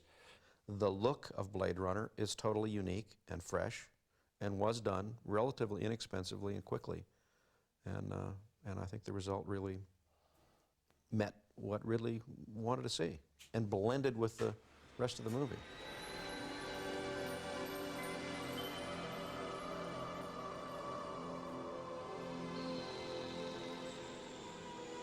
Ridley kept looking at what we had and said, I want to see more, I want more vastness. And I kept saying, Ridley, we don't have the money. He's not easy to please. Eric, you're looking ahead. We like that. That's a good thing, because all the guys working on it, you got to remember this is a very young crew and totally couldn't wait to wake up the next morning. You go to midnight, you couldn't wait to wake up to get back to work the next day, what was going to be there. Welcome back, Elizabeth. How are we doing, time-wise here? What you're really looking at in the Hades landscape is Almost what done. we call a forced perspective miniature. A building in the foreground might have been a foot tall. A building midway back might have been 4 inches tall, and a building at the far distance might have been 1 inch tall. But that whole distance from foreground to background would be about 8 feet. It was very quick to make. And then thousands of tiny fiber optic bundles coming up through the bottom of the floor and into those buildings to light them up. Once you have that all in place with the lights and the buildings and the fiber optics, we filled that room with so much smoke that you couldn't see from here to the wall. At some point in the process, and I wasn't directly involved, so I don't know exactly what happened, but I understand that Philip Dick was reasonably unhappy. Katie Haber gave me a call and said, put together the best of the best in a reel And it was left to me Really to like go the in white with a on the few of my gun. key Looks people, like it's out of focus. and Hey, he and his guys? friend to go down and sit in the screening room, and he said very little, and I said Playing roll with, it. focus. And it went dark. The 10 minutes of optical takes ran. The When lights light came up. goes out of focus, Philip it becomes turned around, looked hexagonal me right in the like eyes, and he shapes, says, and "How that's is this kind of what possible? helps communicate it being I don't like understand this." out of focus, which is He kind says, of wild. "This feels exactly like what I had in my head when I was writing it. I think I need to be How tighter on does the this lip." happen?" At that moment, it was probably the best moment in my career because I said, "We nailed it. We got it." As Philip Dick was Blade marveling Runner at is the a special classic. effects, Ridley Scott and editor Terry Rawlings were attempting to lock down a rough cut of Blade Runner. 1982. And as they did so, they began to discard incidental scenes, such as Deckard's hospital meeting with his injured colleague Holden, excised from all released versions of the film and seen here for the very first time. This little scene was originally scripted where he would go from Brian's Kira, office yes, and go Kira's interview great. Holden That's and a find classic out for what anime. he could find Sure. from Holden about what was going on, and that's this particular scene. Again, can be described as cyberpunk as well. Over the course of the next few weeks, I'm going to be doing a bunch of different properties here on the channel, Old favorite, Tracer Island. and all dealing with future cyber Ain't crime. like it used to be, Deck. It's tough now. These replicants aren't just a bunch of muscle miners anymore. They're no goddamn different than you or me. What happened? 10 days We're doing it every Wednesday. Every Wednesday we do an art giveaway. Records room. Kills one, two get away, okay? They do a routine autopsy on the one that gets there, and what do you know? A skin job. So hopefully a One of the ones that busted out. Blade Runner Top floor lover reps will in combat. end up with I this had met drawing. for 6. I decided to check out all the new employees. Knowing that, I do have a Patreon as well. You can get yourself a digital copy. Watch this Leon somebody. Nothing High special, resolution but very digital. big. Are you getting anything on the machine? Yeah, I thought maybe I was getting something. Maybe it doesn't work on these Deck. Maybe I was too slow, who knows? Maybe. It's all over, Deck. It's a wipeout. They're almost us. When the rough cutting was finished, Blade Runner was test screened in front of audiences to see how they'd react to Scott's Hey, dark Mr. Good to see fantasy. The results of those early tests were even more disturbing than the film itself. We sat around in the manager's office afterwards, and it was rather bleak. And Harrison was being positive, actually, saying, "I think they liked it, don't you?" I said, "I don't know," right? We were waiting for the cards. Okay. I mean, they've said it looks amazing, but what the hell's going on? And that's when all the panic really set in. We all were just destroyed. I mean, Ridley sat there just like he had been hit on the head with a baseball bat, and I did too. And the decision was that we needed a clarification, we needed a voiceover. They don't advertise for killers in a newspaper. That was my profession. Ex-cop, Yes, sir. We're going to be doing the wheel. ex-Blade Runner, ex-killer. I was there when Harrison did it, and it was just horrendous. It was like a sort of what Ridley calls Irving the Explainer, you know. My name is Deckard, and I am an android catcher, and, you know. And Harrison hated it so much that he did it really, really badly, hoping they wouldn't use it, and they did. I never heard that from Harrison ever. So we had 30,000, every outtake he did. How much time we got left? We got... Which was good, but... 9 minutes left, guys. 9 minutes left, and we're doing the wheel. The whole idea of the end was tacky, in my opinion. It always was right when they shut that door. Although opinion was divided about Blade Runner's narration and upbeat ending, there was a chorus of approval for the score, which would become one of the defining soundtracks of sci-fi cinema and win international plaudits for You can get more entries via composer Patreon. Vangelis. You can get more entries by subbing on DLive Kick Cue or off a frame, Twitch. cue off a Also expression of gifted the subs. actor. He doesn't just lay on score and say, "Well, that works." Get you an extra entry, He as goes well as through giving everything. someone else He an thinks entry as well. himself into the film. I remember, you know, when the first notes hit me, I was like, wow. Oh, you got that poster? Nice. Maybe.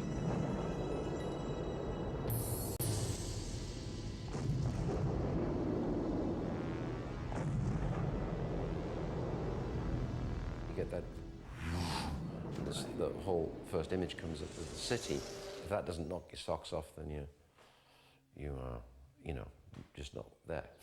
I loved it. I was very happy with it. I was really shocked that it didn't receive as much attention initially as I thought that it would. I didn't think it was surprising. As I say, it was disappointing. I always hoped, well, you know, it will be. It would have little life. Yeah, I certainly hoped it would its do a money lot back, better, at and I even I was a little surprised that the reviews were as bad as they were. Well, it was a failure, basically. I mean, it was that's a disaster. all it was. Failure is even, you know. It was, no one liked it. It was a financial, you know, loss. I mean, I saw the audience. They were like split.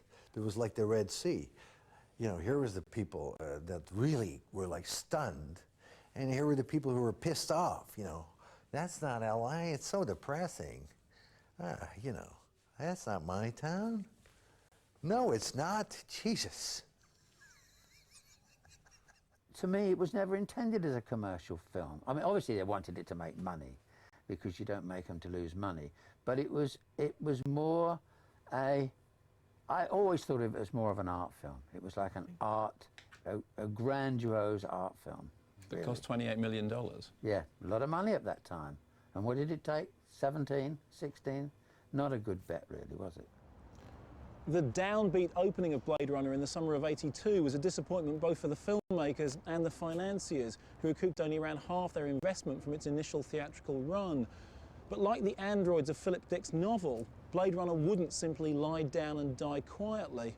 In fact, due to the burgeoning home video market, it soon found itself a growing army of fans who discovered that each subsequent viewing unearthed new hidden treasures. And it was those fans, with their obsessive interest both in the film and its tortured production history, who eventually helped bring about a full-scale rebirth of Blade Runner, after a 70mm print of Ridley Scott's original cut was accidentally screened at the Fairfax Theatre in Los Angeles in May 1990. I remember going there. I was working with David Fincher on Alien 3, and we went down to see it because he's an avid Ridley Scott fan. Yeah, and we saw that, no titles on it or anything. It was just sent out as it was, and fantastic. The audience reaction, that's what I thought was incredible, to be in there with them, and you can hear them saying, wow, there's no dark, no commentary, and all this stuff. It was really good. It was like what we intended. Such was the audience enthusiasm for this early print that Warner's promptly authorised the production and release of a so-called director's cut, supervised by respected film archivist Michael Arick, to bring Blade Runner back into line with Ridley's original vision. The goal was to use the original release version as the spine and to go back and put in certain things that he missed and primarily take out the things he felt were damaging, like the narration and the tacked-on happy ending. I'm very satisfied. I think I'm glad we got the voiceover off. I'm glad we got the ending off. The ending didn't make any sense at all. And the ending, the way we have it right now, is fine. I wish I'd had a bit more action early on. Just pure action, just to raise the blood. But obviously people don't need that now because they get the film. It's taken 20 years, really, for people to appreciate it and see it as sort of a first of its kind. I mean, now there's so many movies that have ripped off aspects of Blade Runner. It's people who don't know the film might not even think it was original, you know? It was a very dim and dismal vision of what the future of America was going to be all about. And funnily enough, we're living it now. I mean, you just go down onto Skid Row and you see the squalor and the human waste that is down there, and the multinational, ethnicity of Los Angeles is now very evident. And everything that it said LA was going to be, it's slowly but surely creeping into reality. What we'd done, I think, was a dark novel. It was rather novelistic. And I didn't really realize that eventually became the true longevity and value of the film, is that you can revisit it constantly, like rereading maybe one of your favorite books, and you always find you get sucked in again. I still think it's one of the best films I've made. All right. The commercial and critical revival of Scott's movie in the 90s suggested that history had finally caught up with Blade Runner. Indeed, wherever you looked, from the pages of cyberpunk fiction to the visuals of sci-fi cinema, the style of MTV, and even the design of multimedia advertising and communication, it was clear that Blade Runner had actually shaped the face of the future. And the new director's cut, with its fleeting vision of a unicorn, also posed a question which has become the key enigma of Blade Runner: the possibility that even its human hero is actually a product of new technology, an android dreaming of electric sheep. So is Deckard really a replicant? I don't know. I still don't know. That is an enigma. No, I never thought he was a replicant. No, that's never in my mind. I think Deckard is a real guy, and I think he's in pain for it. He knows he's going to live a long time and like suffer. Yes, of course he is. Tron was one of my Otherwise, the favorite movie films. doesn't make sense. You don't need just one more. It also came out super around intelligent that detective, time and hunting bombed. these people down. Bryant calls him in But deliberately. as a kid, when I saw Tron, He's I a was replicant, so and they all know it except enamored with Deckard. I know that Ridley wanted him to be, but I think that's kind of like The internet a kicked you joke. out. Oh, no. And that's where the unicorn came from. When Harrison's on his piano, looking at all the photographs and wondering who these people are and what they're after, he's drinking, he's a bit drunk there. And as he drinks, you go off into the unicorn, so it's a reverie. Really interesting.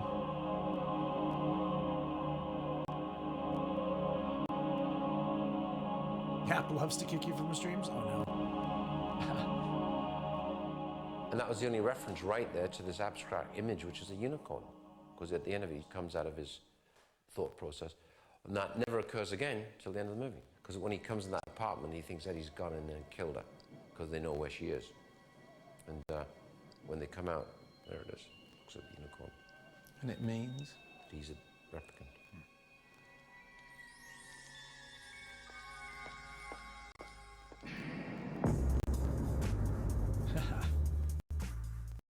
All right, we're going to do a giveaway now. So my rules are as follows, though. In order to claim the drawing, you need to be 18 years or older. You need to do so within 36 hours. As you know, either getting a hold of me via my email or Twitter or Discord. Very easy to get a hold of me. Please don't enter if you don't plan on claiming the drawing, because that ruins it for other people that do want the drawing. If you don't claim the drawing within 36 hours, it becomes forfeit and therefore is available for sale after that point. Other than that, it is you need to be a follower of me on Patreon. There is a free tier on Patreon. Simply just make an account on Patreon, follow me. That solidifies your claim. You need to let me know what you're claiming. Obviously, this is this is Deckard from Blade Runner. And yeah, those are basically the rules. I gotta get a code word for you guys to actually put in. Everybody wants replicant. I guess is that on the nose? Is that on the nose? I guess that's what we always do, on the nose to kind of stuff, right? All right, sure, maybe you, Chris. Let's do replicant. Everybody put replicant in chat, and I will enter your name on the wheel. All right, so this is Blade Runner. Guys, we're gonna roll the dice as well. All right, I'm not gonna roll one 20-sided die. This time I'm gonna roll two 20-sided die, as it's the second week. To our giveaway. Here we go. Ooh, I got a 9 and a 17. Holy crap! 26. All right. 1, 2, 3, 4, 5, 6, 7, 8, 9, 10, 11, 12, 13, 14, 15, 16, 17, 18, 19, 20, 21, 22, 23, 24, 25, 26. Spin the bitch. That's right. Spin the bitch. Alright, hopefully I've got enough questions. If not, I'll have to come up with some, right? Here we go. It's raining outside. You just gotta answer quickly and truthfully. Alright. First one, of course, I'm gonna ask Thompson. Stephanie Thompson. I need you to answer. Can you easily tell if someone else wants to enter into a conversation? Let's say you're talking to someone else. can choose to answer it or not. We'll keep the answers plain. We gotta keep testing this. There's replicants everywhere. We gotta bust them. The next person I'm gonna ask them. Straight up. Yeah. BBQ Chris, do you prefer animals to humans?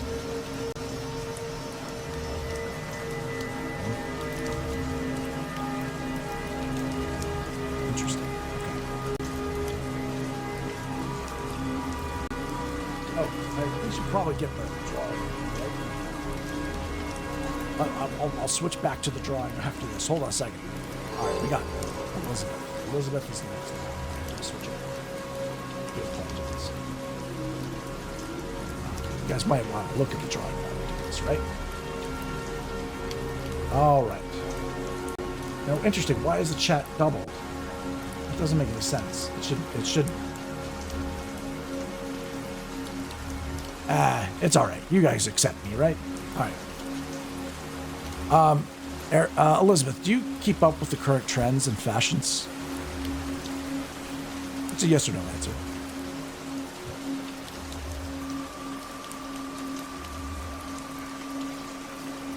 Oh, the sound of rain. Beautiful sound of rain. We've got MD Wit. Is she a replicant? Do you guys think she's a replicant? I don't know. Do you find it difficult to explain to others things that you understand easily when they don't understand it first time? Do you get agitated?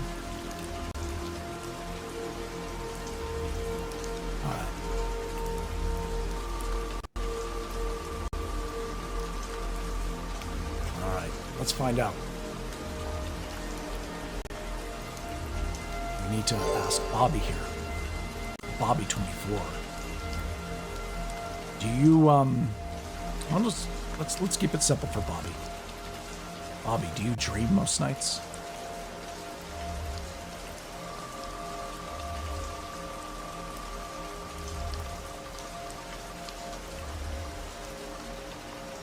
It looks like we're going to be asking MD Witt a second question. Getting more data on you, MD. Do you enjoy caring for other people?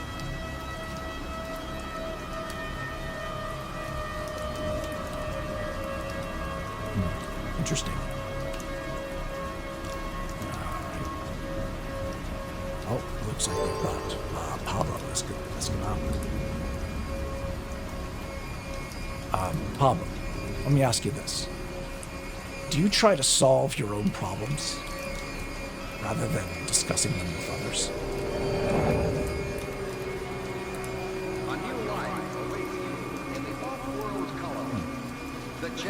It's a bit of commotion outside. I don't know what that is.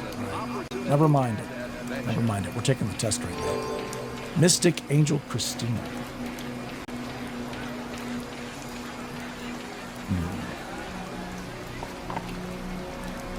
Do you find it hard to know what to do in a social situation? Do you have any trouble at all knowing what to do?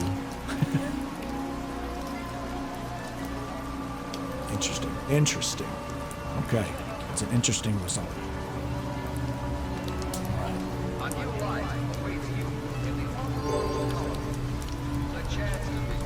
What do we got here? We got Mischievous Matt. Mischievous Matt, are you at your best first thing in the morning?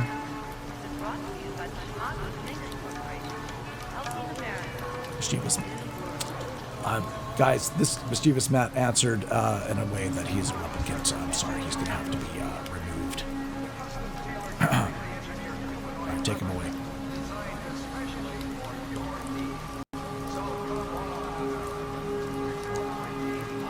All right, who's next? Who's next to answer the next question? Oh, we got contact here. All right, contact.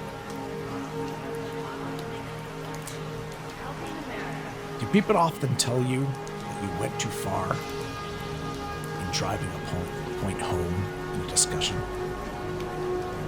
Did you just go a little bit too far? Interesting answer. All right, let's continue.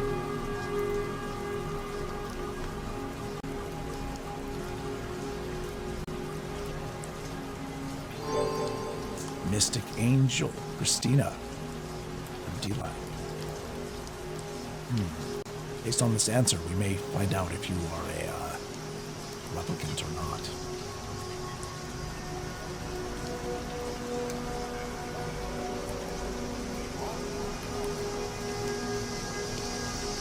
Does it bother you, Mystic Angel, if, let's say, I'm late due to meeting a friend?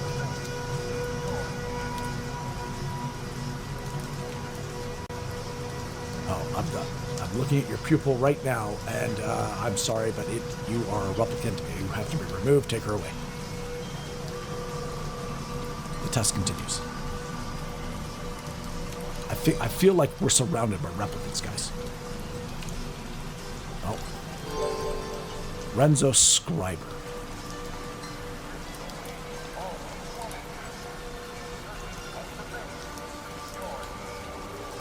So, friendships and relationships, do you find them too difficult? Do you tend not to bother with them?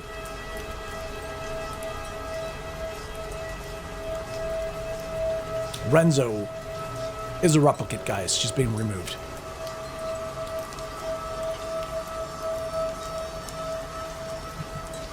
All right, form a line, everyone. Form a line. Orderly line. We have Stephanie Thompson from Twitch.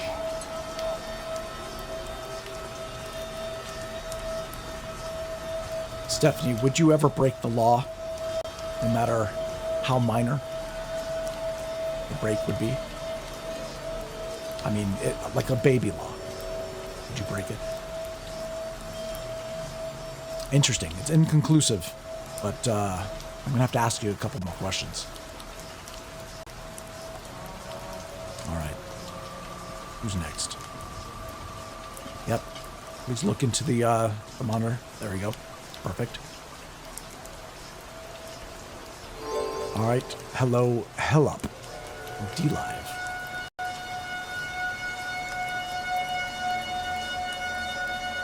Do you find it difficult to judge if something is rude or polite?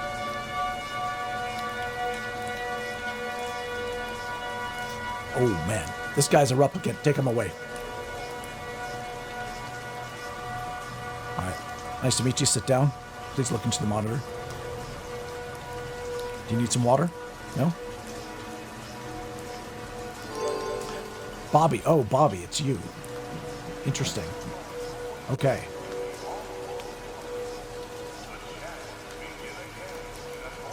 In a conversation, Bobby, do you tend to focus on your own thoughts rather on what the listener might be thinking? No, Bobby, that was a trick question. I'm sorry, but you're going to have to be removed. You are a replicant. We must continue the line.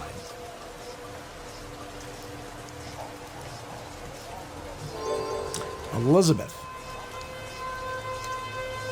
Elizabeth, do you prefer practical jokes versus verbal humor?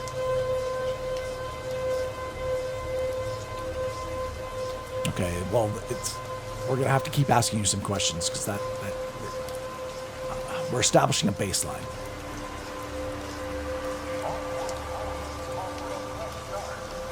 All right.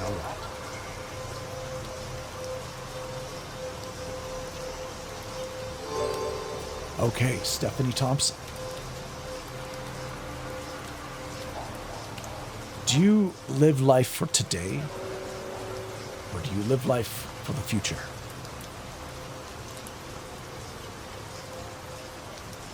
Okay, well, that's what a human would say. All right, fair enough. All right, we're gonna have to keep asking you some questions. So, please get back in line.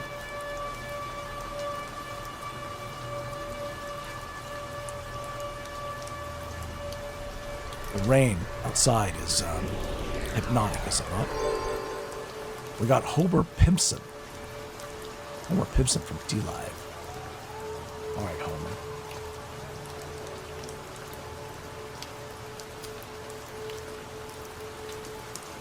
When you were a child, Homer, did you enjoy cutting up worms to see what would happen? Oh, wow. Okay, he's a replicant. Get him out of here. I completely gave it away. Oh, Homer. All right. Next up is... Whoa! Stephanie just eked into you. All right, Stephanie.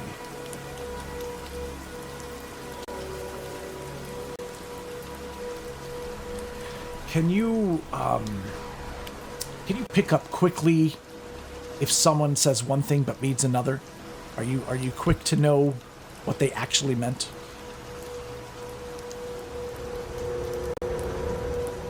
Okay. All right. Well, we got to keep asking you some questions here. You are good if you're a replicant. You are tricking the system here. Let's we're not going to let you go home just yet. All right. Hey, Sally, can I get a coffee, please? All right. Yes, you can smoke in here. Doesn't matter. What do we got here? We got peach ass. We got peach ass. I learned today that peach ass was impersonating Honey Girl. So peach ass is used to hiding herself as somebody else, or vice versa. You know what I meant. All right, peach ass. Peach ass, do you tend to have very strong opinions about morality? Do you feel you're morally superior? I asked 2 questions. That's wrong of me to do, but I don't care. Peach ass, you're a replicant. Goodbye. All right, let's go.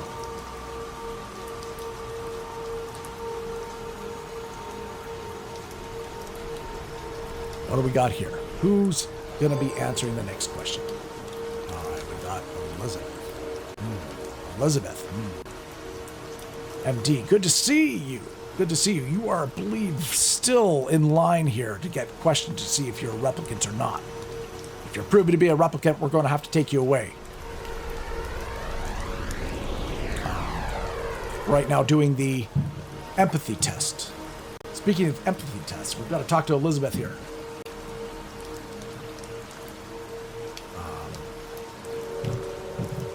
Elizabeth, do you find it hard to see why some things upset some people? Or why it upsets somebody so much? Interesting answer. All right, well, we're going to have to ask you more questions. You have nothing to say. You must answer the questions, MD. Is it imperative? All right, here we go. Oh, Elizabeth, we're not done with you yet. Sit your ass back down in that seat. All right. Elizabeth, I implore you, you must answer this question.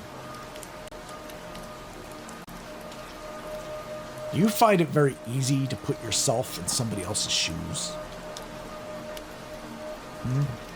All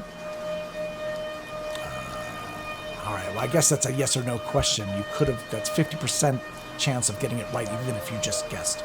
So I'm gonna have to continue to ask you some questions. So don't go nowhere. Here we go.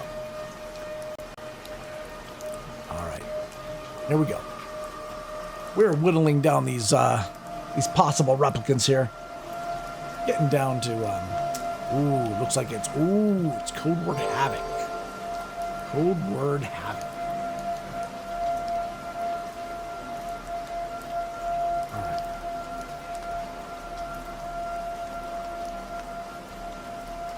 Do you think that good manners are the most important thing a parent could teach their child? Above all else? is it good manners? Interesting. You see these guys? You see look at that. The iris. Code work.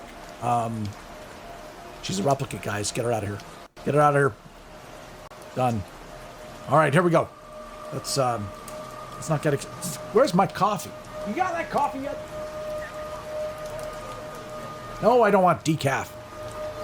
Oh, Elizabeth, you're back. All right. Do you like to do things at the spur of the moment, Elizabeth? Do you? Oh, man. You're good. You are good. Sally, come over here. Can you tell? All right, well, Sally doesn't know shit. All right, let's. You know what, Elizabeth? I'm gonna ask you a couple more questions. All right, don't go anywhere. All right, here we go.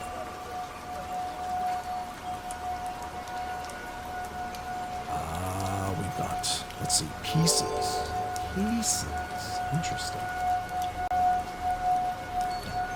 Pieces. Are you good at predicting how someone is going to feel? When you say something, do you already have a preconceived notion of what they're going to react to? Whoa. Look at those charts. All right, pieces. I'm sorry, you are a replicant. Take her away, guys. Yeah, no, the other way. Thank you. All right, here we go. Man, these questions, they're not hard. They're not hard, guys. They're not hard. You know who is hard? We got Pablo Escobar. All right, here all this. Let me find that easy one for him.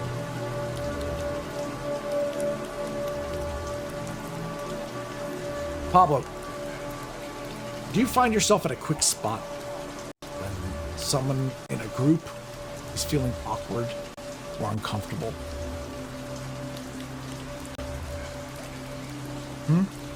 Do you? All right, well, it looks like this is inconclusive, right? Yeah, it's inconclusive, guys. Pablo, we're going to have to ask you another question. I'm sorry. All right, here we go.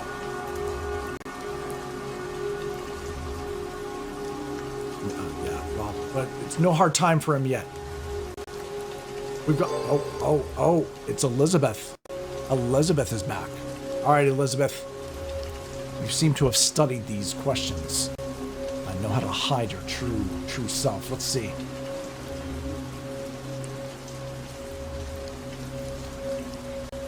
If you say something that someone else is offended by, do you think that that's their problem, not yours? If someone else gets offended by something that you say, is it, whose problem is it? Man, that's like deadpan. Holy crap. There's absolutely nothing. But we're narrowing it down. See, what you don't understand, Elizabeth, is as I ask you more and more questions, we're getting a lower and lower percentile here. I'll get to the bottom of it. I'm going to have to ask you a couple more questions, so stick around. All right, here we go. Here we go. Never soft, always hard. We got GM Dixie here. GM Dixie. My goodness. Well. All right, GM Dixie, this is your first question.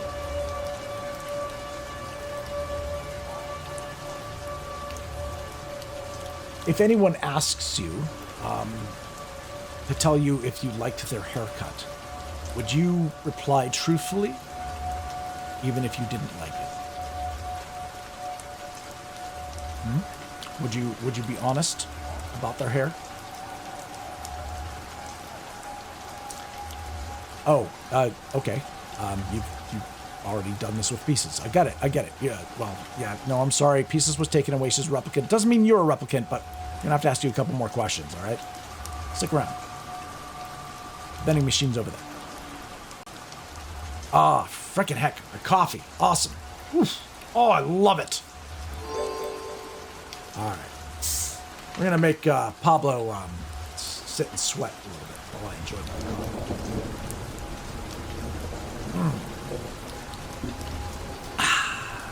Nice and hot and black. Just like I like it. All right, here we go. Pablo. Let me see here.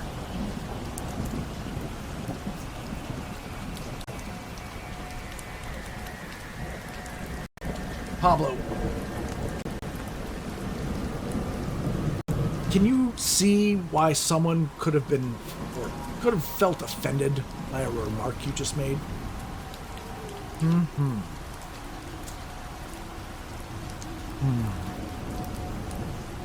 Well, that's interesting, Pablo. Interesting. Well, you're not done yet, Pablo. You're still, you know what? There's still a small percentage that you're not a replicant. I have to be sure and I don't make a mistake. So, I'm going to keep you around a little bit, all right? I can't tell you if it was the right answer or not. That's not how this test works. All right. Let's continue, shall we?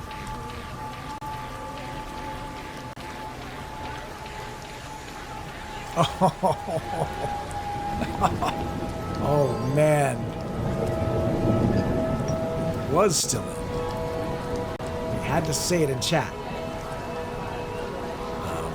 It's a quick in and out. Oh, boy.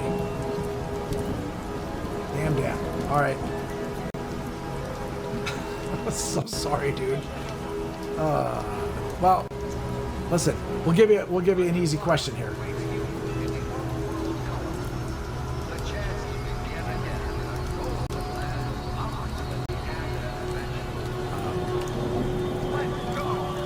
People often tell you, do people often tell you that you're pretty unpredictable?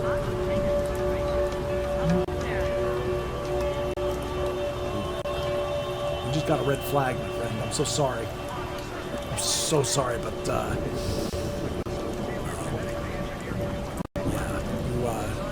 this model here does not have a high life expectancy. All right, take him away. Take him away. I can't look at him anymore. Let's go. All right. We got several possible replicants. We need to protect the world here. My goodness. Coffee. Don't we love coffee, guys? Monster J. A name like that. All right. Let me see here. All right.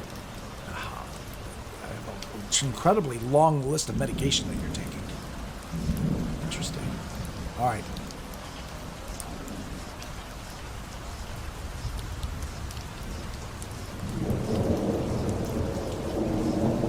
Monster J, do you prefer being the center of attention at any social gathering? Oh, I see. Yeah, okay. You stream. Okay, you stream on D-Live. Awesome kick. Okay. You play for, yeah, okay, that's fine. Guys, jeez, can you take her out of here? All right, let's keep it going. All right, shall we? Other people need to, get home at some point, you know? Traffic's bad. Oh, we've got Stephanie Thompson here. All right, Stephanie, sit down. Can I get you anything? No? You're fine? Water? All right, Stephanie. I need you to answer a question here.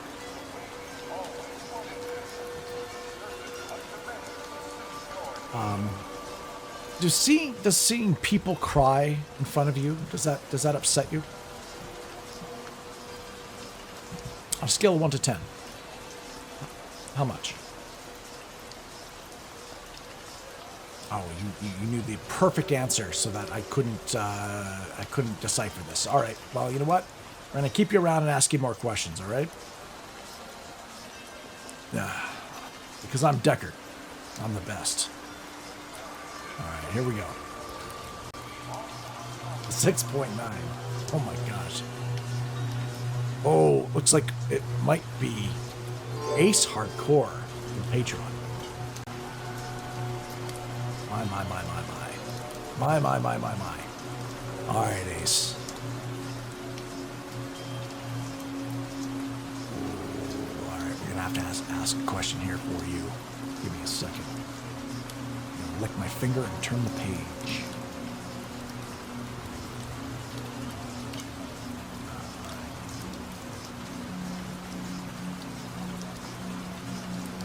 Do you enjoy having discussions about politics? Do you? You get enjoyment? Ace Hardcore, I'm sorry, but you have been deemed a replicant. No, you know what? Actually, if you look at this, no, you have a 1% chance that you're not. And you know what? I don't bust you on a 1% chance. You're sticking around. I'm going to ask you one more question, though, all right? I'm going to ask you one more question. You better get it right. All right, here we go.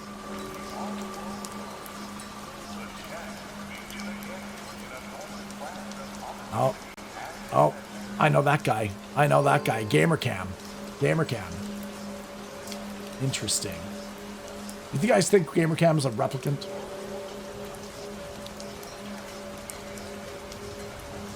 Do other people tell you that you're good at understanding how they are feeling and what they are thinking? Do people refer to you as that? That you understand? You don't understand what your wife is thinking ever? Oh, okay. Replicant. All right, here we go. Ace Hardcore went from sad to happy. All right. He's like, I'm still in it. We've got Transparency. Interesting name. In D-Live. All right. Do you find that you're very blunt, which some people take to be rude, even though it's unintentional? Transparency. Are you a troll? In other words. Yep. Immediate troll. All right. Replicant! Get rid of him. Throw the book at him. He's done. About the rest of your days. Sell. Oh, we've got... It looks just like that. Hendrik, the H-Man.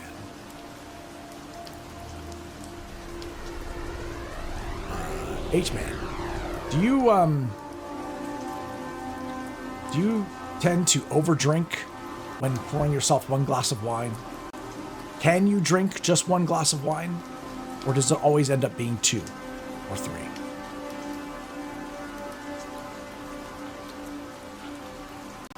Well, okay. Interesting.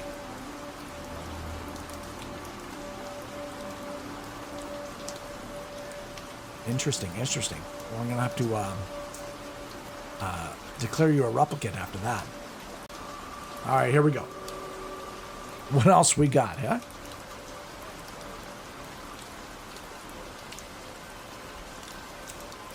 Oh, my.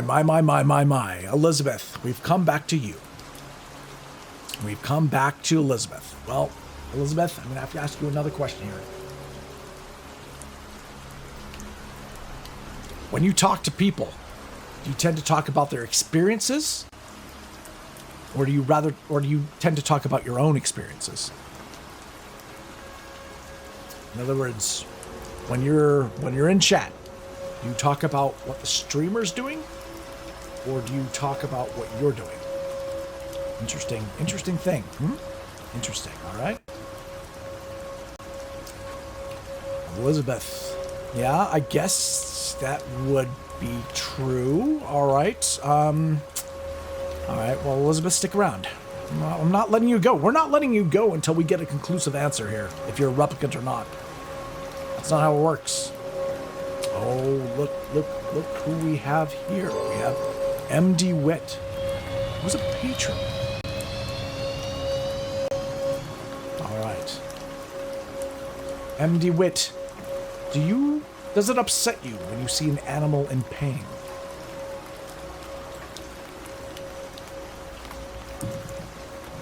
Okay. All right. I'll accept that answer. I'll accept it. I'll accept it. Let's go. Next.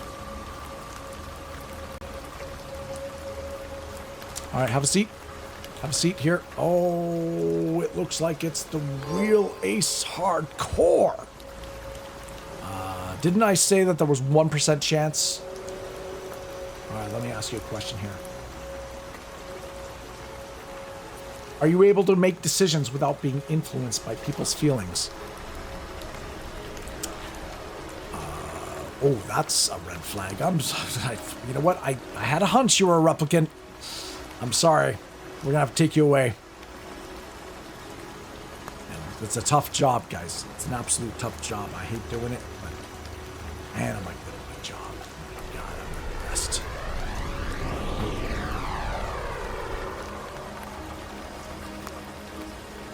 Here we go. Who is next? Danny G is next. That's who's next. All right, Danny G. Let me ask you a question here. Can you not relax until you've done everything that you've planned to do for the day? In other words, can you just kick back even though you've got a list of things you've got to get done? Is there a right answer to that? I'm not sure. But this test here says you're not human. All right. Take her away. All right, here we go. Wow, we've got a few replicants in this building, hey? Who knew that we were surrounded by all these non-humans? It's like I'm always relaxed. GM Dixie. The Dixter. That's not the GM, all right? GM Dixie. All right. GM Dixie, can you easily tell if someone else is interested or bored with what you're saying? In other words, when you're talking and talking and talking and talking, can you focus? Nope. He's already okay. Well, I'm not sure. I'm about 5% unsure here. All right, we're gonna have to keep asking you some questions. All right. All right. All right. Who's next? Oh. Well, Comtech. Comtech. What do we got here, buddy? Let's see. A couple priors. Yep. All right. You've been a busy bee, huh? All right.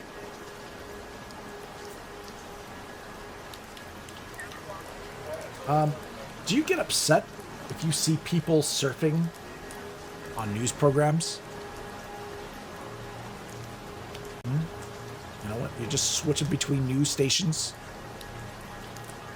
Does that upset you? No, I don't mean surfing on a surfboard. All right, you know what? I think you're funny. You think you're funny. Get back in line. All right, let's get down to business here. We've got a few names here to get through. Ninja Mari from DLive. Ninja Mari. How dare you?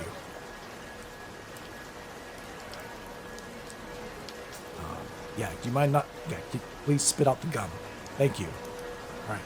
No, not on the floor. Somebody get him a tissue. Okay. Do friends usually talk to you about their problems? And do they say that you're very understanding? You have no friend. Well, okay. You know what? It's clearly you're a replicant. Goodbye. All right. Here we go. Who's next? Ooh. We've got Stephanie Thompson from Patreon. Let's find out.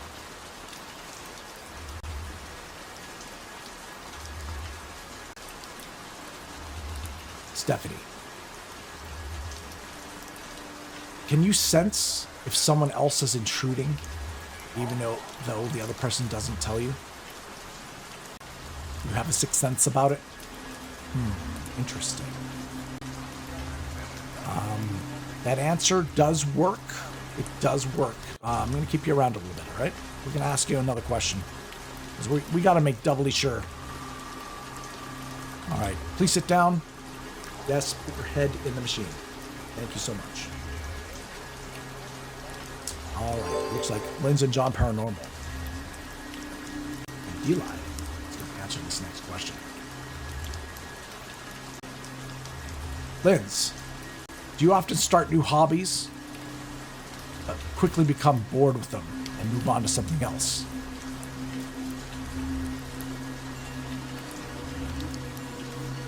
That is coming across as a big lie. That is a massive lie. Yeah, replicant, goodbye. There we go. Let's find out. All right, let's find out. Let's go. Ooh, who do we have here? We've got Yummy the Vampy. Patron of all things. All right, I'm almost running out of questions here. Well, I got enough for all of them, I think. All right.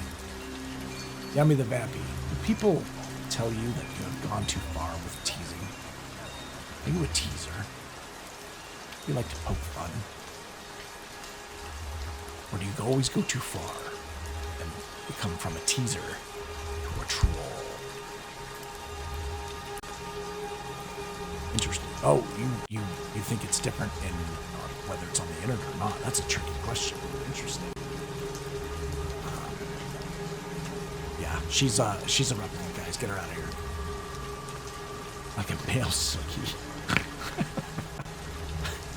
Oh, we got Eric Walker. Eric Walker. My goodness, Eric. You walked right into this seat. It's called a hot seat. You're gonna have to answer this question now. Let's see.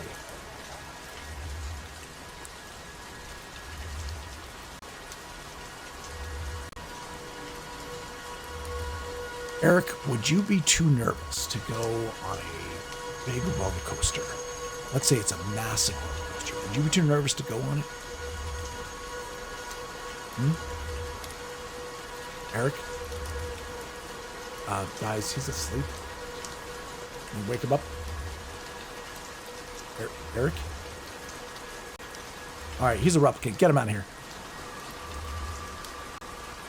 All right, here we go. Here we freaking go. Who is next? We got Rick Deckard from D-Live. Welcome. Let's get him a question, shall we?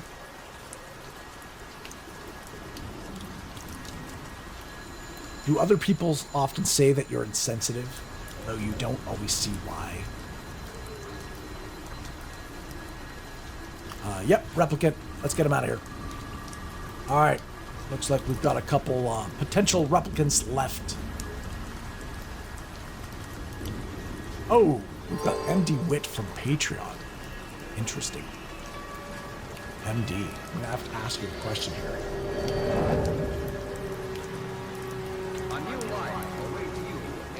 If you see a stranger in a group, do you think that it's up to them to make an effort to join in?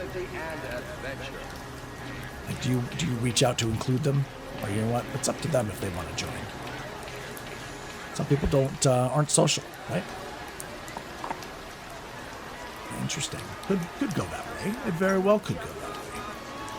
Interesting point. You know what? There's still, you know what? You've almost passed the test. There is a small percentage, though, that you are faking it. MD, do you fake it? Yeah, faking it's not going to fly. Let's you know what? I'm going to ask you another question. You're not off the hook just yet. All right, let's keep it going, shall we?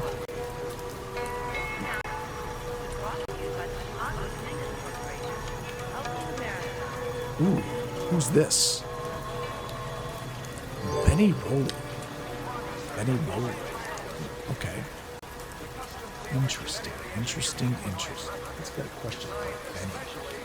That's a good Benny question.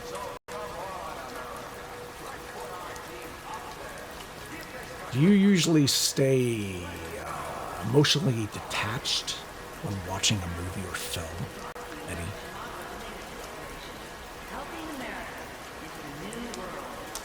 Replicant. Some people just fail the test like right straight away. All right, here we go. OMD wit. You said you don't fake it until you make it, I guess. All right, let's see. MD wit. Let's find out. Question.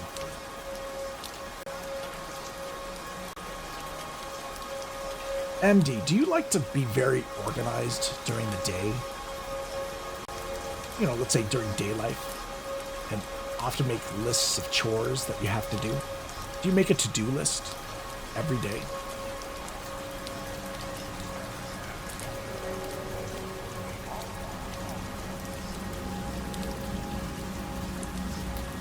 Yep, that's shining red. I'm sorry, MD. I'm gonna have to declare you a replicant. You're gonna have to. Yes, there's another line there, and it's quite long right now. So you have to stamp this, and yeah, that and triplicate, please. All right, and then put the pink envelope on that side, and then you've got to stand in the other line to drop off the blue envelope. All right. All right. Yes, there's a vending machine over there. All right. Take her away. Oh, interesting. All right, we've got potential replicants here. Let's see. We've got 5 people in the room. This is the lineup as we speak. We've got Elizabeth, and then someone that looks exactly like Elizabeth. Interesting. One of those might be a replicant. You think? We've got Stephanie. We've got Comtech, and we've also got GM Dixie. Interesting lineup, shall we? It's an interesting lineup, indeed. All right. All right, everyone. We're going to find the truth. Because that's what I do. You know why? Because I'm the best. I'm Deckard. Let's go. All right, here we go.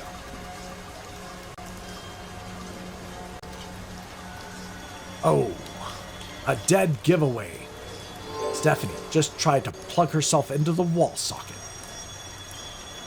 Yeah, that's not gonna fly. Stephanie. Ooh.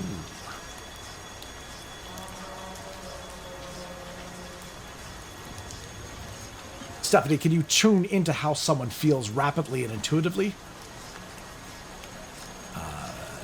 Yeah, you're rapidly getting taken out of here because you are a replicant. Get her out. Get her out. Get her out. You can't have it. All right. It is what it is. I don't make the laws. I just enforce them. All right. I'm never wrong. All right. I've got the twins here with Comtech and GM Dixie. With an antenna. Blink, blink. All right. Oh, sorry. Just had to stretch a little bit. All right, shall we? Let's find out who's a replicant here. Odds are 3 of you are a replicant.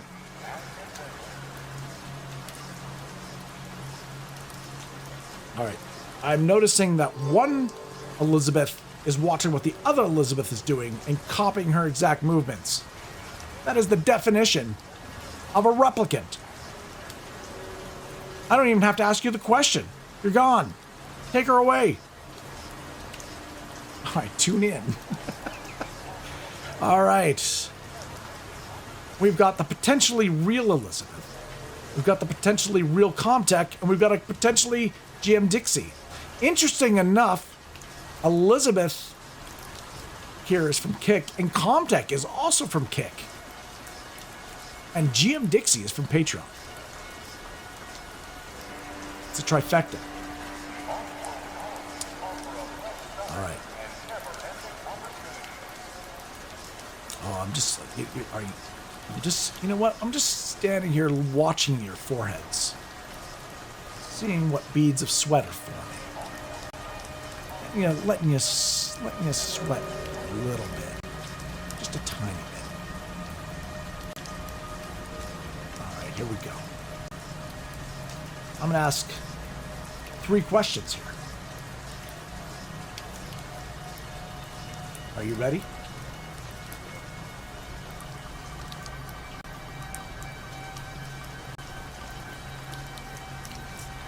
Comtech. Comtech,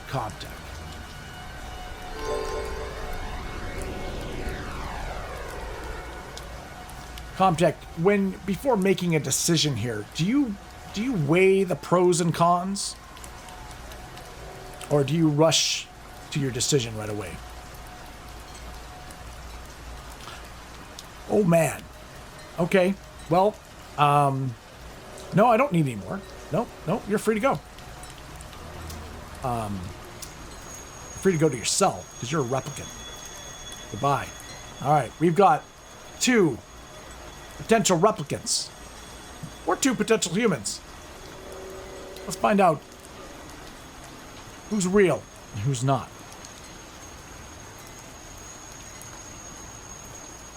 Alright, here we go.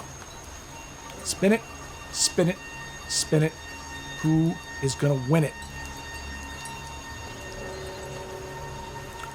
Oh my.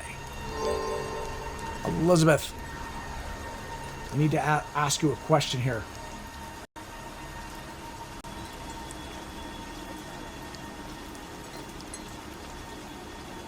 Are you good at predicting what someone will do?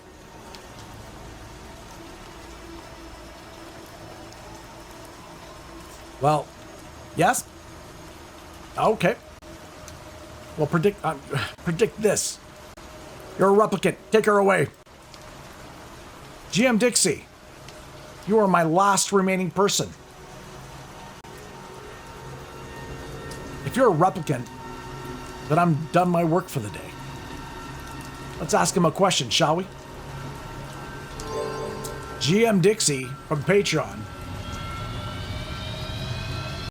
GM Dixie, can you usually appreciate another person's point of view, even if you don't agree with it?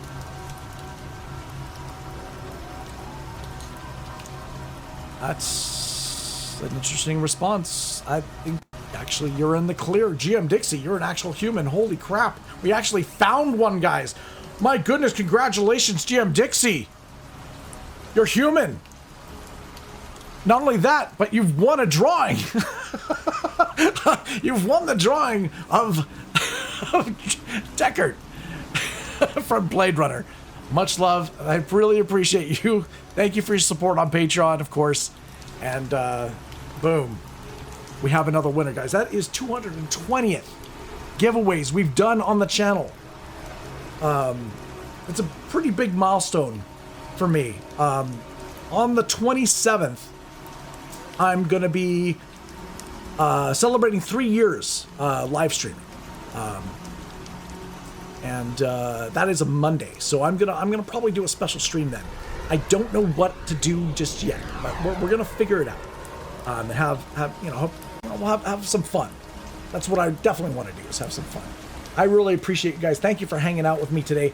I went through a little bit of a shitstorm here. I've got my YouTube stream got taken down. I had to go deal with all that copyright stuff, and maybe I'm getting a little spanking on the wrist. We'll see. It doesn't. I already looked. I did not get a copyright strike. I'm good. So that's good. That's good news. But the stream did get taken down, and I believe it's been deleted. So if I'm gonna put it back up on YouTube, I have to basically put it in video form. So I might do that. And whatnot. Yes, Elizabeth. Very, very close. Very, very close indeed. Hopefully you guys had a fun time. I know usually I do a hype thing at the end of the stream to do this. I thought we'd try something new and different. In the kind of style of Blade Runner and whatnot. We're going to try and change it up each week, moving forward. We are working our way towards, of course, different properties through Future, Cyber, and Chrome. So each week We're going to be running from, I guess it'll be running over November and December. We're going to do new property each week, and I try to find some nuggets and stuff like that for you to enjoy. We're going to open up a chest here too. You guys have been so awesome. Let me open up a chest on D-Live. You guys have been absolutely super, super kind. I really appreciate you guys. So we'll do that real quick here, and then what we'll also do is you guys know I like to go out with a song or something funny or whatnot. I'm gonna play something for you guys, all right? And then we'll go and host another channel. So hopefully you'll stick around. If you're new to Blade Runner, if you're I've got a little treat here for you. So I do hope you enjoy. And that should be a lot of fun, right? All right, guys. You know, your hits be criticals, your adventures be legendary. Let's go enjoy something together, and then we'll go host another channel, all right? Sound good? In the distant future.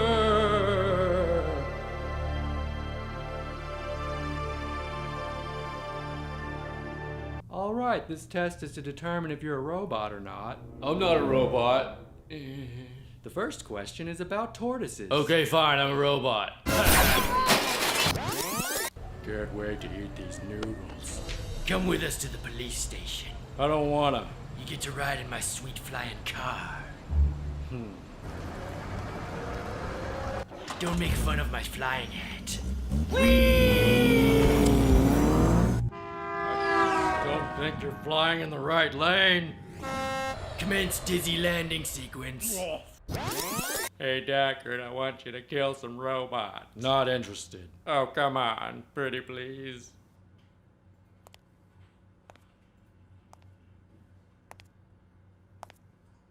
Okay. I make origami. Look. These robots are very dangerous, but they only live for 4 years. 4 years? How long have they been alive? Oh, about 4 years. So, they're about to die? What do you need me for? Because you're so handsome? I mean, you're the best, Deckard. You're just the best. I'm the best. The best. Now go hunt robots. Hi, I make the robots. What do you do? Hunt robots. I'm not a robot. She's a robot. I think I'm in love. Hello, we're the bad guys, and we want to live forever. Do you know how? No, I just make eyeballs. Go ask Sebastian. Hey, I'm Sebastian. You want to come in my house, homeless lady? Yes. What? I mean, that would be lovely. This is my rave room. Do you like it? And this is my house. I make toys that are my friends. Welcome back, Father. Okay, this is really weird. Hunting robots is hard.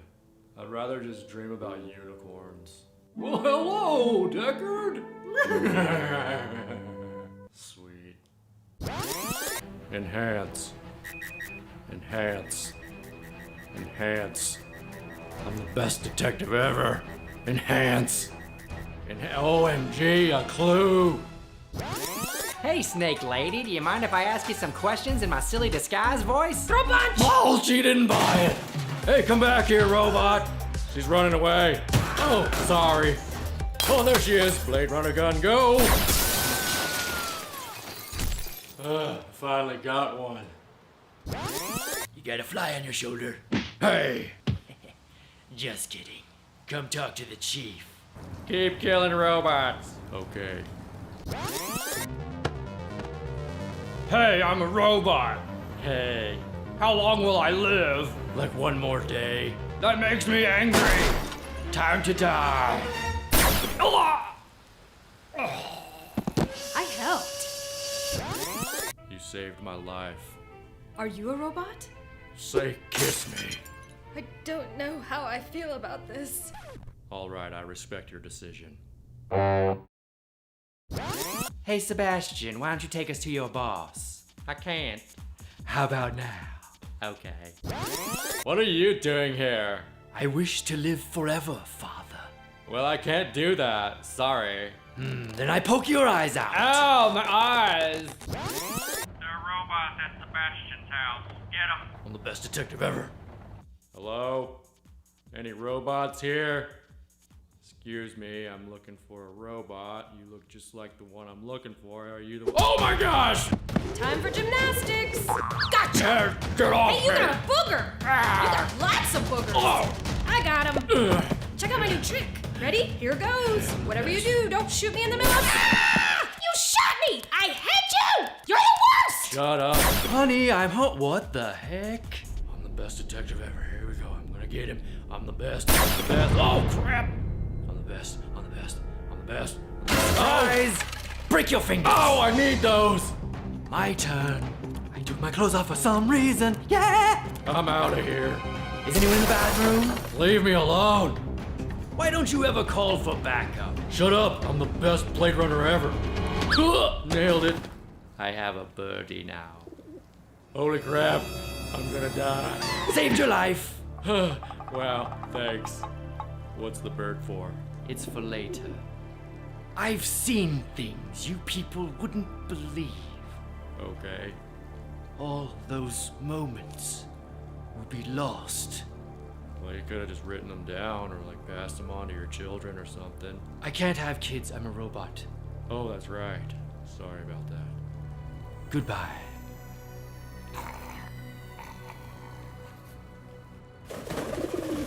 Oh, the bird. I get it now. Good job killing all the robots. Thanks. I'm the best. It's too bad she won't live. But then again, who does? Whoa, that's deep. I'm gonna remember that next time I look at origami. It's too bad she won't live. But then again, who does? Whoa. Alright, I'm done. We can go.